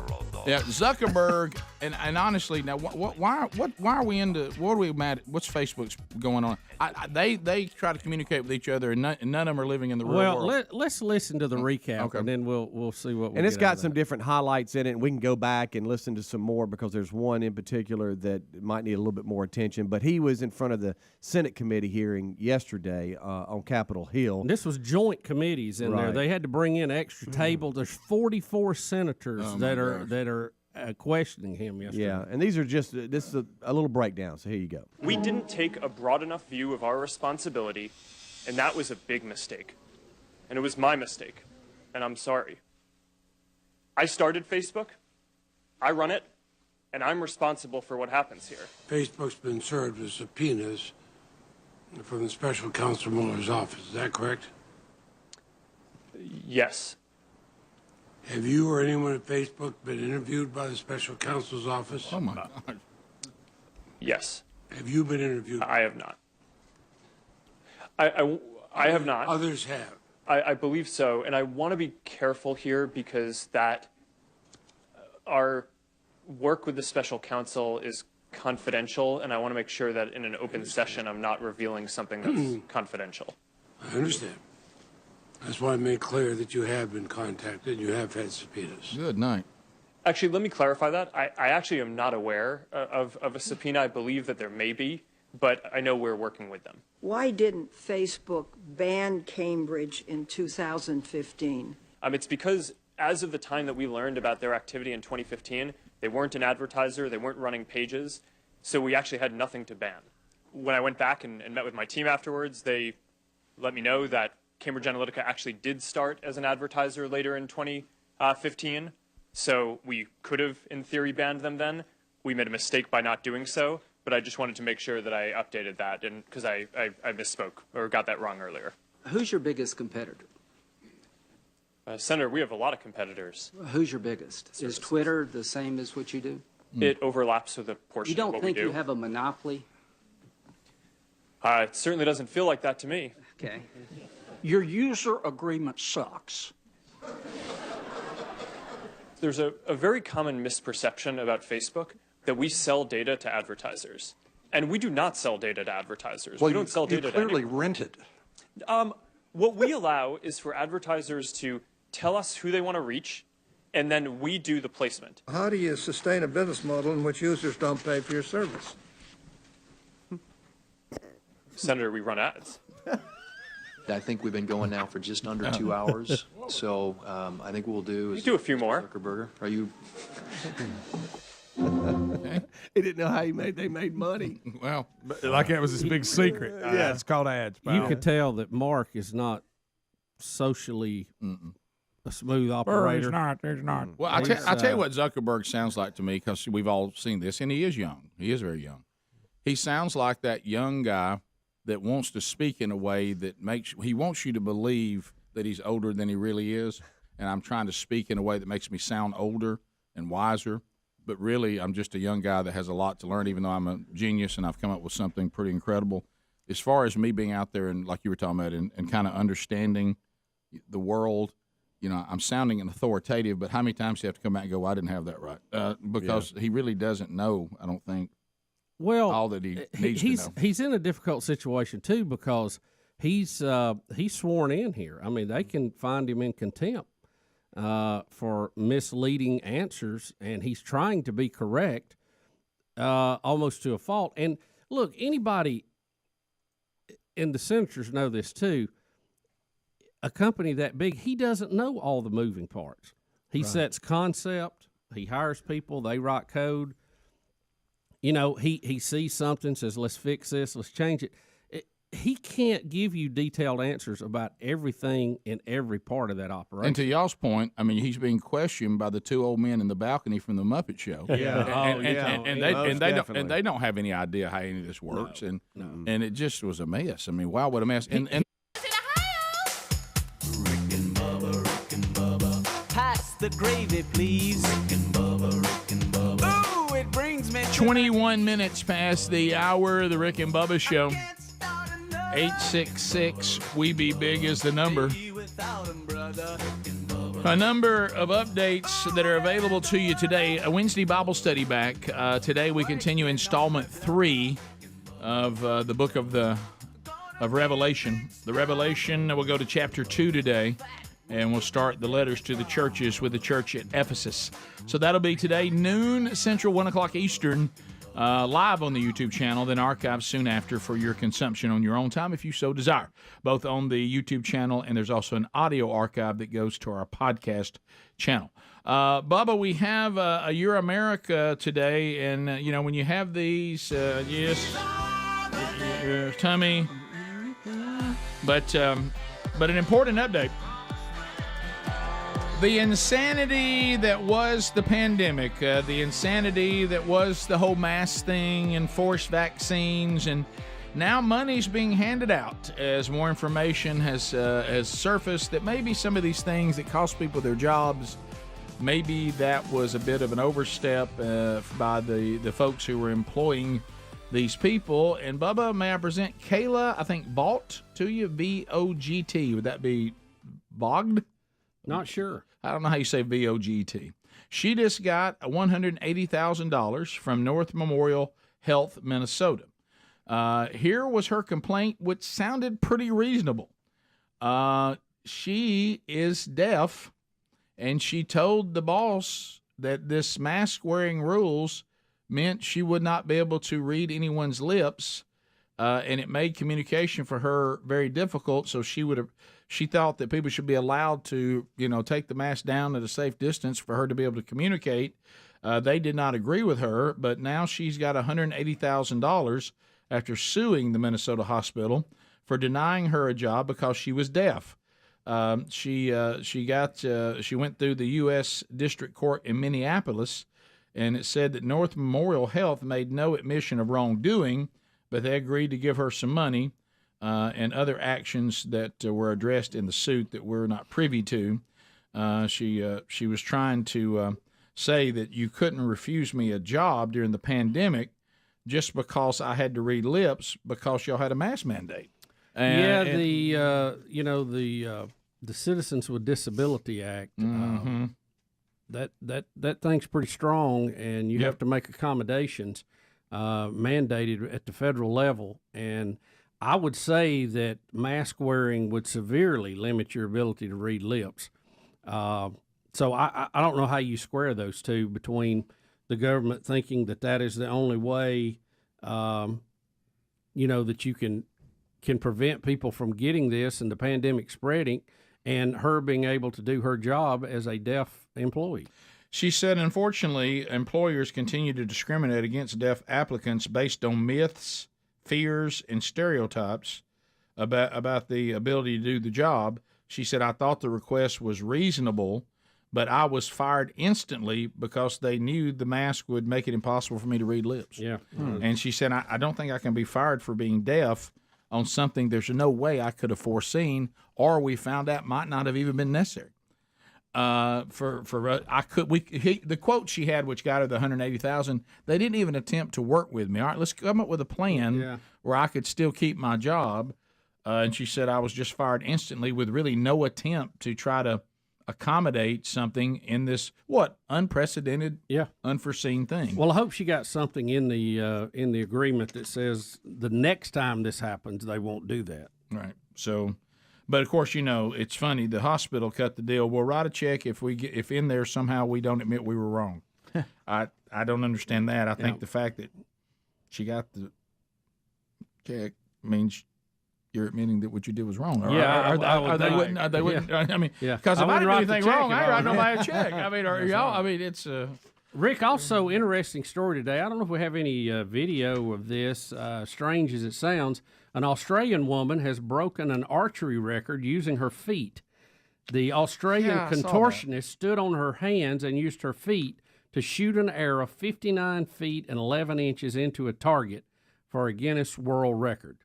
Adler, this is an important question. I want to ask you about this. Okay, when you drew on the deer on the staff hunting trip, if you could have shot the deer with your feet, could you have done it? Would it have made that shot possible? It would have helped. Yes. Yeah, okay. I got to start practicing. I'd like to see you start shooting like that. Yeah, I got to start practicing like this. How in the world do you aim that when your head is way down below where the bow is? That's crazy. I mean, How in the world? Please look at, she's standing on her hands, and she draws it with her foot too. Oh yeah, that is just amazing. That is unbelievable. You got to admit, y'all. I don't know how. I mean, it said she's practiced, a contortionist. She practiced 6 years before trying to break the record. What's funny is really 6 years. So it took some time to work on. Yeah, the forearm guard that you normally wear, she's wearing on her shin. Yeah, that's true. I wish Adler could do that. Why is everybody running around shirtless? Nice. Australia, man. Probably kind of hot, maybe. I don't know. Well, none of them have a whole lot of clothes on. It appears to be warm. Well, it is. They're Australia. They're in the they're- summer. Yeah, it's summer there now. Australian Open to you. Yeah. So. Look, the jaw's out. Can you imagine doing your body like that? No.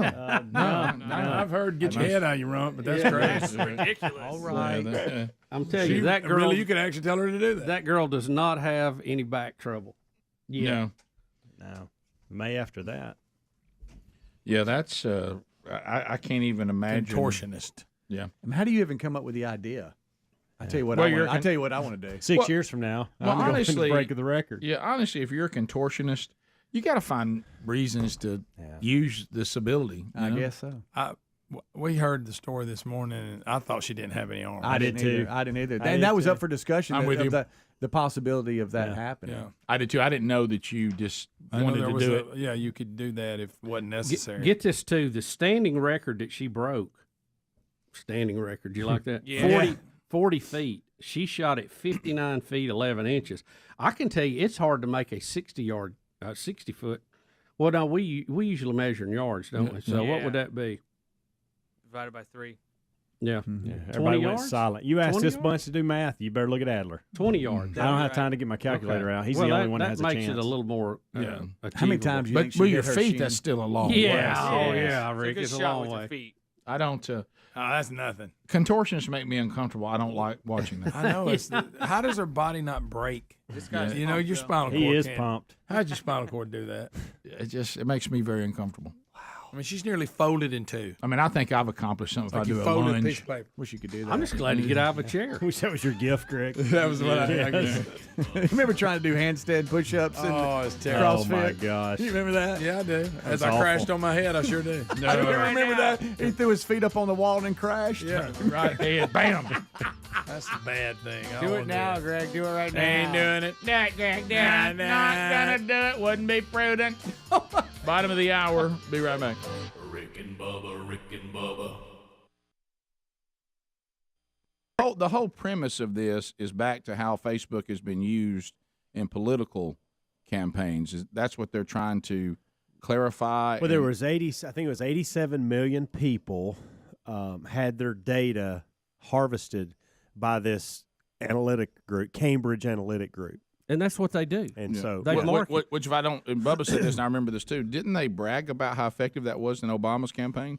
Well, the and then Obama and then people Trump's did. campaign said it's so effective, we'll do it too. it was not a real big secret. Yeah. I thought they were all talking about it like, look at this great strategy that we've all found, right? Rick, Which is why Cambridge says we'll help you, right? Rush had a clip So yesterday. why are we backtracking? Right, on it? yeah. That he had played on his show of one of the guys that was in charge of this part of the Obama campaign.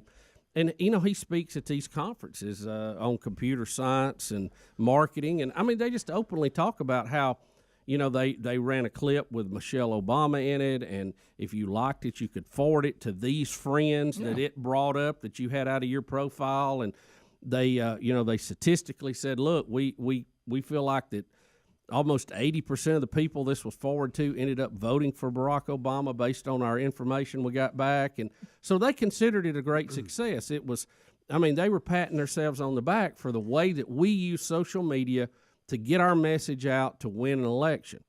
Well, now, because Trump hired a group that also was very good at it and effective, everybody's offended. Well, let me just go back to this whole online thing. What are they talking about selling? Are they looking in your window? No.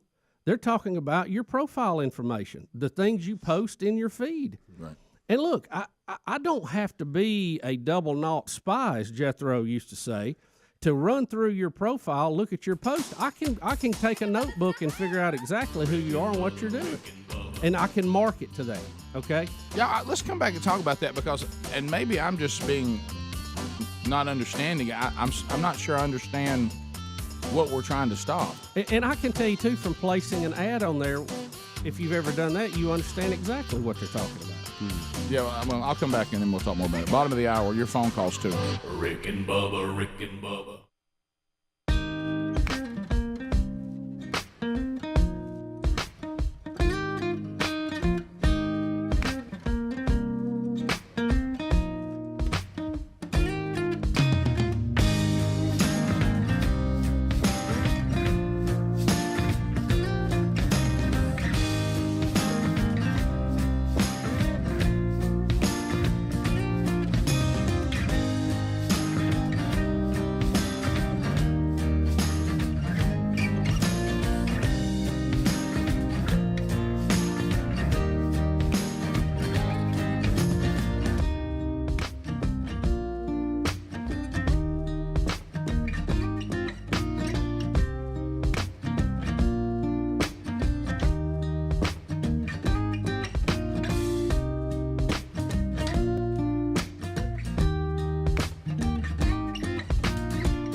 Thank you, Gladys. I know you will. Carshield.com/Bubba. Just fired up. You're out there. You're driving the automobile. It doesn't have warranty. All these people keep calling your cell phone about it. You don't even know how they got your number. They use fake numbers, and you're like, I don't want to hear about this anymore. Well, here's the real answer. Just simply go to carshield.com/Bubba and get yourself a car protection plan. The protection plans from CarShield, they're there to help you when your automobile no longer has warranty. And if it's covered repair, they'll pay that ASE certified mechanic directly, the one you pick. It could be the dealership, it could be somebody you trust, and they'll pay them directly. And then you always have 24/7 roadside assistance while you're under one of the protection plans. You have access to rental cars at no extra charge to you. So if you'd like to find out more, so that car repair, and who needs that right now, don't be wondering if there's going to be a $1,500 something around the corner, or God forbid even more if it's something more serious. Go ahead and get a protection plan through carshield.com/Bubba, and that way you get coverage. It's easy. You just contact them for a free quote, carshield.com/Bubba, or call them 1-800-451-7776, and we'll save you 20% on the plan you pick. They're also at rickandbubba.com under the sponsors. All right, so we remember when Bubba, America's news anchor, was warning everyone, check your flights. And we have flights being canceled by the Gillians all over the place. Everything's shut down, computer glitch, blah, blah, blah, blah. You remember when all that happened, right? All that. Yep. Matter of fact, yesterday was the first day that I've booked a commercial flight in a very long time, and there was just a sense of dread, impending doom that came over me. It's so unreliable what I'm going to speak in April. The guys there even had talked about me speaking Friday night and then Saturday morning, and I literally told them, you and I both know I'm never going to get there on time. Even though there's flights that say I should be there on time, you and I both know that's not going to happen. Mm-hmm. So I don't think we should depend on me on Friday night. I think Friday night's got to be a wash. I'll do Saturday morning as part of the conference, but you and I both know I'm not going to get there on time. Even if the flight says I will, I won't. Yeah. So you can't do that. I'm protecting you. Get another speaker for Friday night, because there's no way I'm going to make that. I just don't have that much confidence in them. But that's another story. So anyway, the other is this. Tucker Carlson has a theory about all this. Have you heard this yet? No, I haven't, but I'm curious to see their take on it. From his show. So we'll just let Tucker talk to you in about 30 seconds on what he thinks is going on here. Here we go. Almost all ransoms like this are paid in Bitcoin. So if the U.S. government was buying huge amounts of Bitcoin in order to pay a ransom, Bitcoin prices would surge, of course. So the question is, has that happened? Oh, yes, it has happened. Since the nationwide ground stop last Thursday, the price of Bitcoin has shot up about 20%. Is that a coincidence? We asked Pete Buttigieg to come on the show tonight to let us know. Unfortunately, he did not respond to our request. Yeah, so what he's saying is, we do know these ransom guys go out there and they grab your computer, they grab whatever, and say, you got to pay us for us to let it go. They hold it ransom. Did somebody do that to the government, which caused all these flights to be grounded? Now, the government said that is not what happened. They did not say it was hacked. Right. They said that basically during an update that they had someone install an incorrect file that caused everything to crash. And they're also right now asking Congress for money to update the system. So, some of that could play into this too. Prior to that monologue there, he was talking about international hackers that have, and some stories that have been verified on how, Rick, you talked about the ransom being held. Oh, yeah, they hack it. They shut it down. And they go, if you want us to let it go, you got to pay us this amount of money. Tucker is theorizing, and I want to be clear, he's theorizing, that a lot of these hackers want to be paid in Bitcoin. Right. And that if the government had to go get a bunch of Bitcoin to pay off these hackers, it would cause the value of Bitcoin should go up. And it did. Well, according to his graph, it did go up, and that did cause it to go up. But it was already trending up a little bit too. So there was some movement in that. Sure, but it's an interesting theory. It but is. it's counter to what the FAA has told us so far. Well, the government's always very honest. Yeah, well, they're always I'm very just saying what the the story that is out there. It's counter to that. So. Sure. And I don't know that he has any more proof than the government does on it, other than a theory. No, you're right. It's all it is a theory. Yep. That's all it is. The other thing, and we stayed away from it, Video 9, we stayed away from it on Martin Luther King Jr. Day because we're like, you know what, there's no win here. And little did we know the next day Adler would say what he said and just one of the most, God love his heart. But this new bronze sculpture, and the reason why we're going to go ahead and not do anything off color, but the reason why we're going to go ahead and talk about it is because the King family is even talking about it. There's a new bronze sculpture in the Boston Common that was to honor Martin Luther King Jr. and Coretta Scott King. It's called Boston Statue of Liberty, but it's an odd... It's very, very strange looking, and we don't really. Wait a minute. Greg, I know that's what you just. Greg. Even the King family they're making comments that it seems it looks real odd. I don't know what that this was supposed to be Yeah. part of the iconic photograph of Dr. King and his wife hugging each other. Right. And this was supposed to stand or symbolize that. And there's a lot of commentary out there. I'm not going to share all of it with you. You can go read it for yourself. But even some of the King family are saying this is very, very odd. Mm-hmm. It's headless. Yes, I know. Yeah, there's arms. It's headless. Why headless? Headless arms. Why headless arms? Here's what I don't get. Why didn't they just do a beautiful, you see how beautiful that art is, a beautiful sculpture of something that we tell is Dr. King and his wife. Right. Hugging. Why do we got to be weird about it? And you know, they said this was even set up so that if you're at the right angle, it looks like it's forming a heart. But there's a lot of the commentary. Something. A lot of the commentary is Stay at that angle then. It's been taking a much different take on it. Well, the angles are disturbing. Is that the heart right there? Is that supposed to be a heart? Okay, I can well, see you know, that's her shoulder and there's his arm. I don't know statue etiquette, but when whoever's doing this, can they maybe give you a drawing ahead of time? Go, this is what we're Greg, thinking. Then we go. But the artists like to have a big. Or do we reveal. wait till they reveal it? I mean, that's what I'm saying. I don't know about statue etiquette. there was a committee. This There thing was, cost and they were what? good with it. $10 million. Yeah, $10 million to the artist, and it went through a process. $10 million for that, and they were good with it. That's the big question. Greg, Greg. that view there. It's a tough angle. Greg.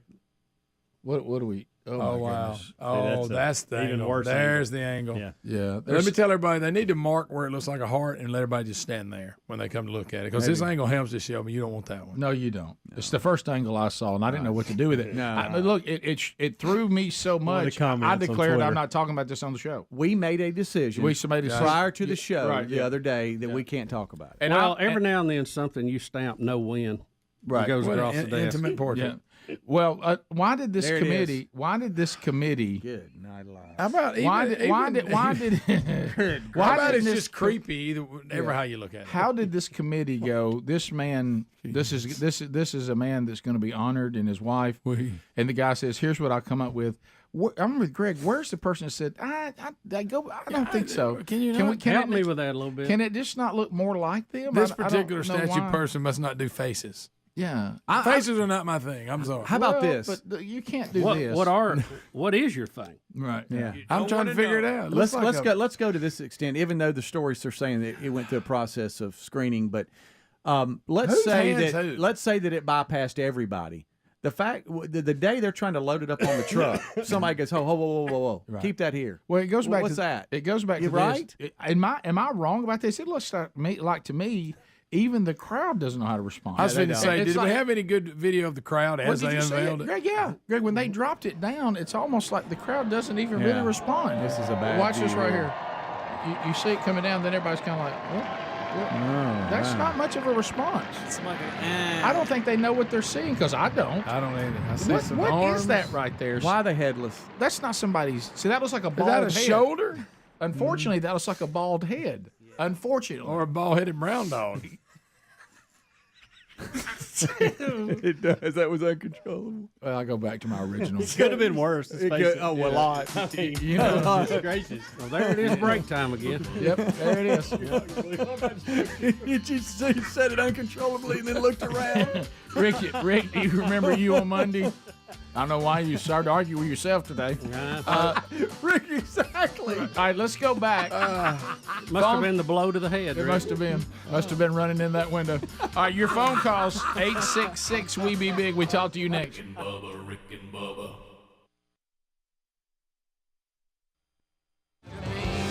All right, as we make our way back, we have much to discuss, and we do welcome Bill Bubba Bussey back to the old program. Bill Bubba Bussey's glad to be here, and thank all of you for being part of the Rick and Bubba Show 24 years now. Thank you very much. So we go back to yesterday. I couldn't believe what I was hearing. I was putting stories together.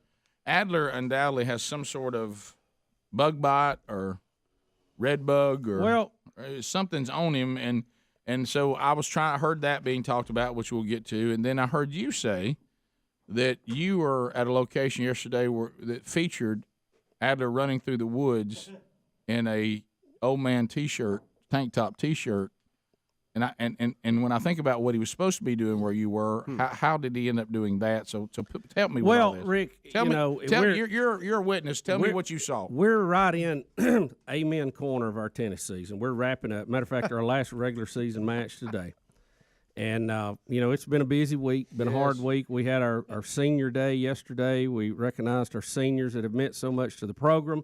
Shout out to Laura Herring, Keaton Cross, and my daughter, Caitlin Bussey. Great job. We hosted Trinity from Montgomery yesterday, and great afternoon. Trinity's a very competitive school. They do a great job. They have great support for their program. I always enjoy playing, good quality opponents. And Adler, for the past 2 years, has been an integral part of our tennis program. He is our game day DJ. Some people call him the difference. The difference. And we were striving to just change the atmosphere. Let's make it fun. Let's make it exciting. And it just adds so much because he brings the equipment and he brings the jam, okay? Yeah. It is loud. It is thumping. I tell you, when you're out there warming up and getting ready and the bass has got you, it's a whole nother thing, man. Yeah. I mean, it's like show enough sports. You know what I mean? Yeah. You're all up in it, fired up. So yesterday we're getting ready and we're excited. It's the last home match and this certain air about it, and the weather's perfect. Rick, it's just pretty sunny, but it's not too hot, and it's just a little breeze blowing. And if you get too hot, it cools you off, and then it's just one of those days you go, this is perfect. This is a great atmosphere. The weather's great. And we're getting ready, and we're going through our, getting everything set up, and the kids are getting out, and they're getting dressed, and they get there at different times, and Trinity had already got there, and, you just feel the excitement. It's going to be a great day. The music's pumping, and I look up, and I see digging through the woods. The woods? The woods? The woods. A guy with his hair flowing behind him. He looks kind of woodsy-like. Mm-hmm. He's wearing a wife beater T-shirt, and he's just digging through the woods. And I thought, that's not our cross-country team. No. I wonder who that is.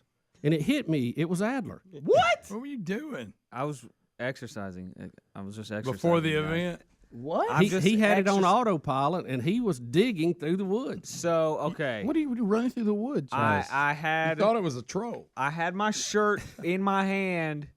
just in case, I found myself in a situation where I was like, all right, I need to have not a tank top on.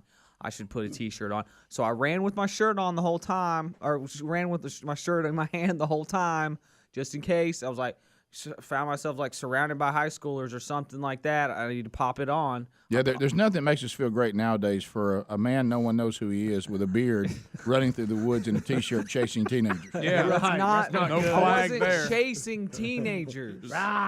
In fact, I was chasing balls. I would pick up if there was a tennis ball outside of the court. Right. I would pass it, pick it up, and then make my lap around. Boom, there's the thing. Make your lap. What are you doing? What are you Now, running? Rick, laps. his course, he wasn't just running the cross country, which goes in the woods. It comes by the tennis courts. Okay. He was weaving in and out of the courts as he went too. He was kind of on his own track. I was doing laps. Made something up. Do you have jeans on at this time? I finally now I'm wearing shorts. shorts. This is why Them our real law big ones? enforcement. I'm not running in jeans. Those real big shorts you got? Not real big. Like They're capri normal. pants? They're normal shorts. This is why our law enforcement in our today's society have such a troubled time right here. They can't because they don't know. You Right. just don't know. Right. You just never. That's not. Hey, this is not normal. Even though this is a somewhat normal guy. You could have got shot. Notice the word "somewhat" is key there. Yeah, it is. And Rick too. Yeah, I gotta give you a little more on this picture. Not only are we there, and we've got a crowd. We've got softball going on. We've got baseball going on.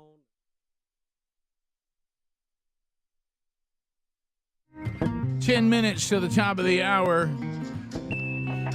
Your phone calls coming in here at 866 We Be Big. Helmsy taking them this hour. And there's room for you if you go ahead and dial it right now.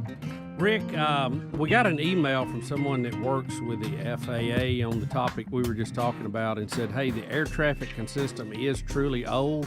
Our controllers are still operating on a 2000 system. That's smart. With retirement set, we are losing numerous pilots, and it will get worse until we update our system.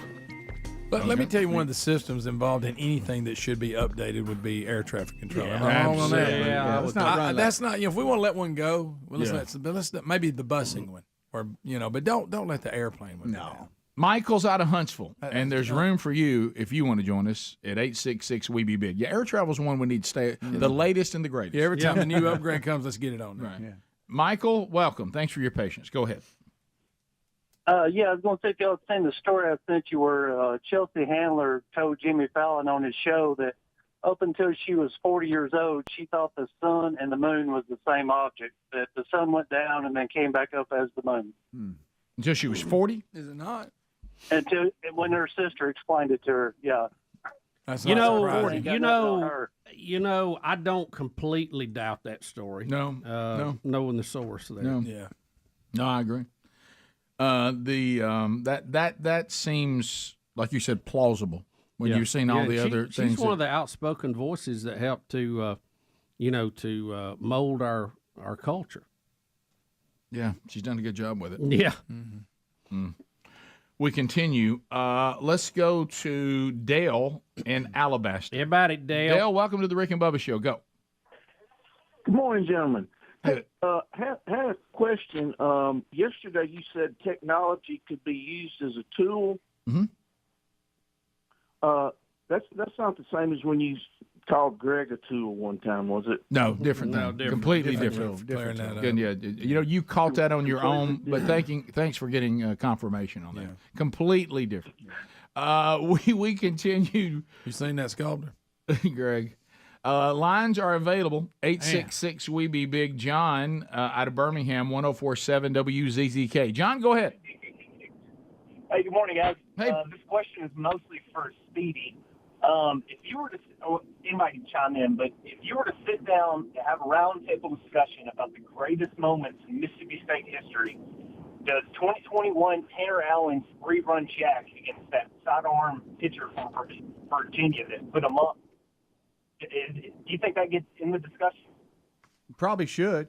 Yeah, I don't know how it couldn't. I mean, that was pivotal. I mean, without that, you don't get it. Mm-mm. So I mean, I don't congratulate y'all on being able to pull out. I was really focused. It was difficult, but can I tell you what helped is what was already written in the title over there. Yeah, he was asking Speedy, as a longtime fan of Mississippi State, would the national championship year with the baseball team and the big 3-run shot that the player hit, is that considered one of the best moments in Mississippi State sports history? Yeah. And I would say it'd have to be. Yeah, I would think so too. Yep. Amazing that I got all that from that, by the way. Northport, this is Donna. Donna, you're on the show. Go. Hello. Hey, Donna. Bubba, I would like for you to explain to me the Freedom Caucus. I'm just not clear on how they're different from the GOP or the Democrats, and why one of our senators hasn't voted like 75% of the time. I don't know what senator you're referring to. I don't even know how many votes they've had this year. It couldn't have been a lot. They just started, right? So what are the Freedom Caucus people? Are they strong Trump? The Freedom deal? Caucus I don't group really know. would be what I would call more hardline conservatives. Okay. They might even be so far right that we might consider them a little odd, some of them. But I would say overall, I would be pretty much in agreement with them. Pretty much. Now, there's a few of them birds on there a little bit, but Jim Jordan's in that group. I like Jim Jordan, so sometimes they may carry it a little far. Some of them were the ones holding out on this Kevin McCarthy deal, and they've all got some pretty good committee assignments. It looks like so. They're just hard line, what I call hardline conservatives. Maybe some of them a little too far, but. Most of what they stand for, we'd agree with. And then the second part, you said there's an Alabama senator that hasn't voted 75%. Yeah, I don't know who you're referring to. Yeah. I can't comment on it because I'm not familiar with what you're talking about. Mallory and Hoover. Mallory, go ahead. Listen on ZZK. Hey, Rick and Bubba. This is Mallory. I used to listen to y'all. Well, my dad used to listen to y'all growing up, and I used to get so annoyed. And my dad passed away 3 years ago, and now I'm a mom, and I listen to Rick and Bubba, and I just get a kick out of y'all, and my girls just love it, and I'm just so thankful for y'all. And my dad was Steve Luker. He went to Hunter Street. I'm sure y'all know him, or Shades Mountain, went there, but just so thankful for y'all. Yeah, I sure do. Well, thank you very much. So what you're saying is, once again, as we usually learn as we get older, Dad was actually right. Yep. So that's great. We used to say, stop listening to talk radio, but now it's more than that. Well, this is not talk radio. This is fun radio. No. It's totally different. Well, Mallory, thanks, and what a great honor to have you now as the next generation of Rick and Bubba listener, and you were raised on Rick and Bubba. That was great. Thanks, Mallory. Yes, we were. Yeah, thanks a lot. You. Thanks for calling. Yeah. We continue. Let's go to JJ out of Huntsville. JJ, welcome to Rick and Bubba. What's going on, fellas? Hey. I've got to say there's some bad news in Arkansas today. I found out that Tusk the Fifth has passed away on Sunday of natural causes. Oh no! So they've lost the latest Razorback. He went on in. It went on in. They call him Tusk. I didn't know that. For everybody. Yeah, how about that? They'll replace Hey, him. thanks for your legacy, Tusk the Fifth. Let's go. I'm surprised they've only been through 5 of them. Yeah. Todd in Alabama. They That's must right. live a long Yeah, they must have only started that not too long ago. Todd, go ahead. Hey, guys, I was wondering, I've been listening to you guys. I was in the Army in 2004 through 6, so I missed your beginning. Actually, I did listen to you, Rick, at K98. But Wow. I was listening. I've listened to you guys for a long time. And, Speedy, I'm wondering, you've been in, like, fighter jets. You've been buried alive. You've done a lot of things. Why don't you do crazy stuff? I know Greg has done some stuff. Why don't you do some of that crazy stuff anymore?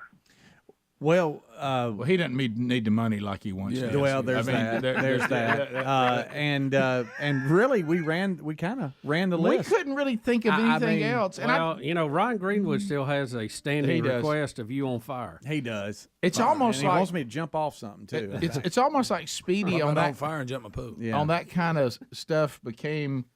Like, was it Alexander the Great that said there's just nobody else to conquer? And it was, and he just kind of went into almost a depression over it. Well, he cried himself to sleep. Believe me, we tried to come up with some things. We have, and I think also, in all fairness, there are things that you do at stages of your life that, as you get a little older, either you can't do them or you got so many more people depending on you. You don't put your life at risk as much. I mean, like, I'm only going to get buried one time. Right. Speedy's not a spring chicken anymore, No. guys. Come But on. really, I don't know. I mean, age and wisdom probably, maturity a lot there. But also, I mean, there's what's left. I mean, I've jumped out of a plane, gonna do that once. Climbed a water tower, gonna do that once. I mean, what's left? Well, there's always fire. Bubba, Rick and Bubba.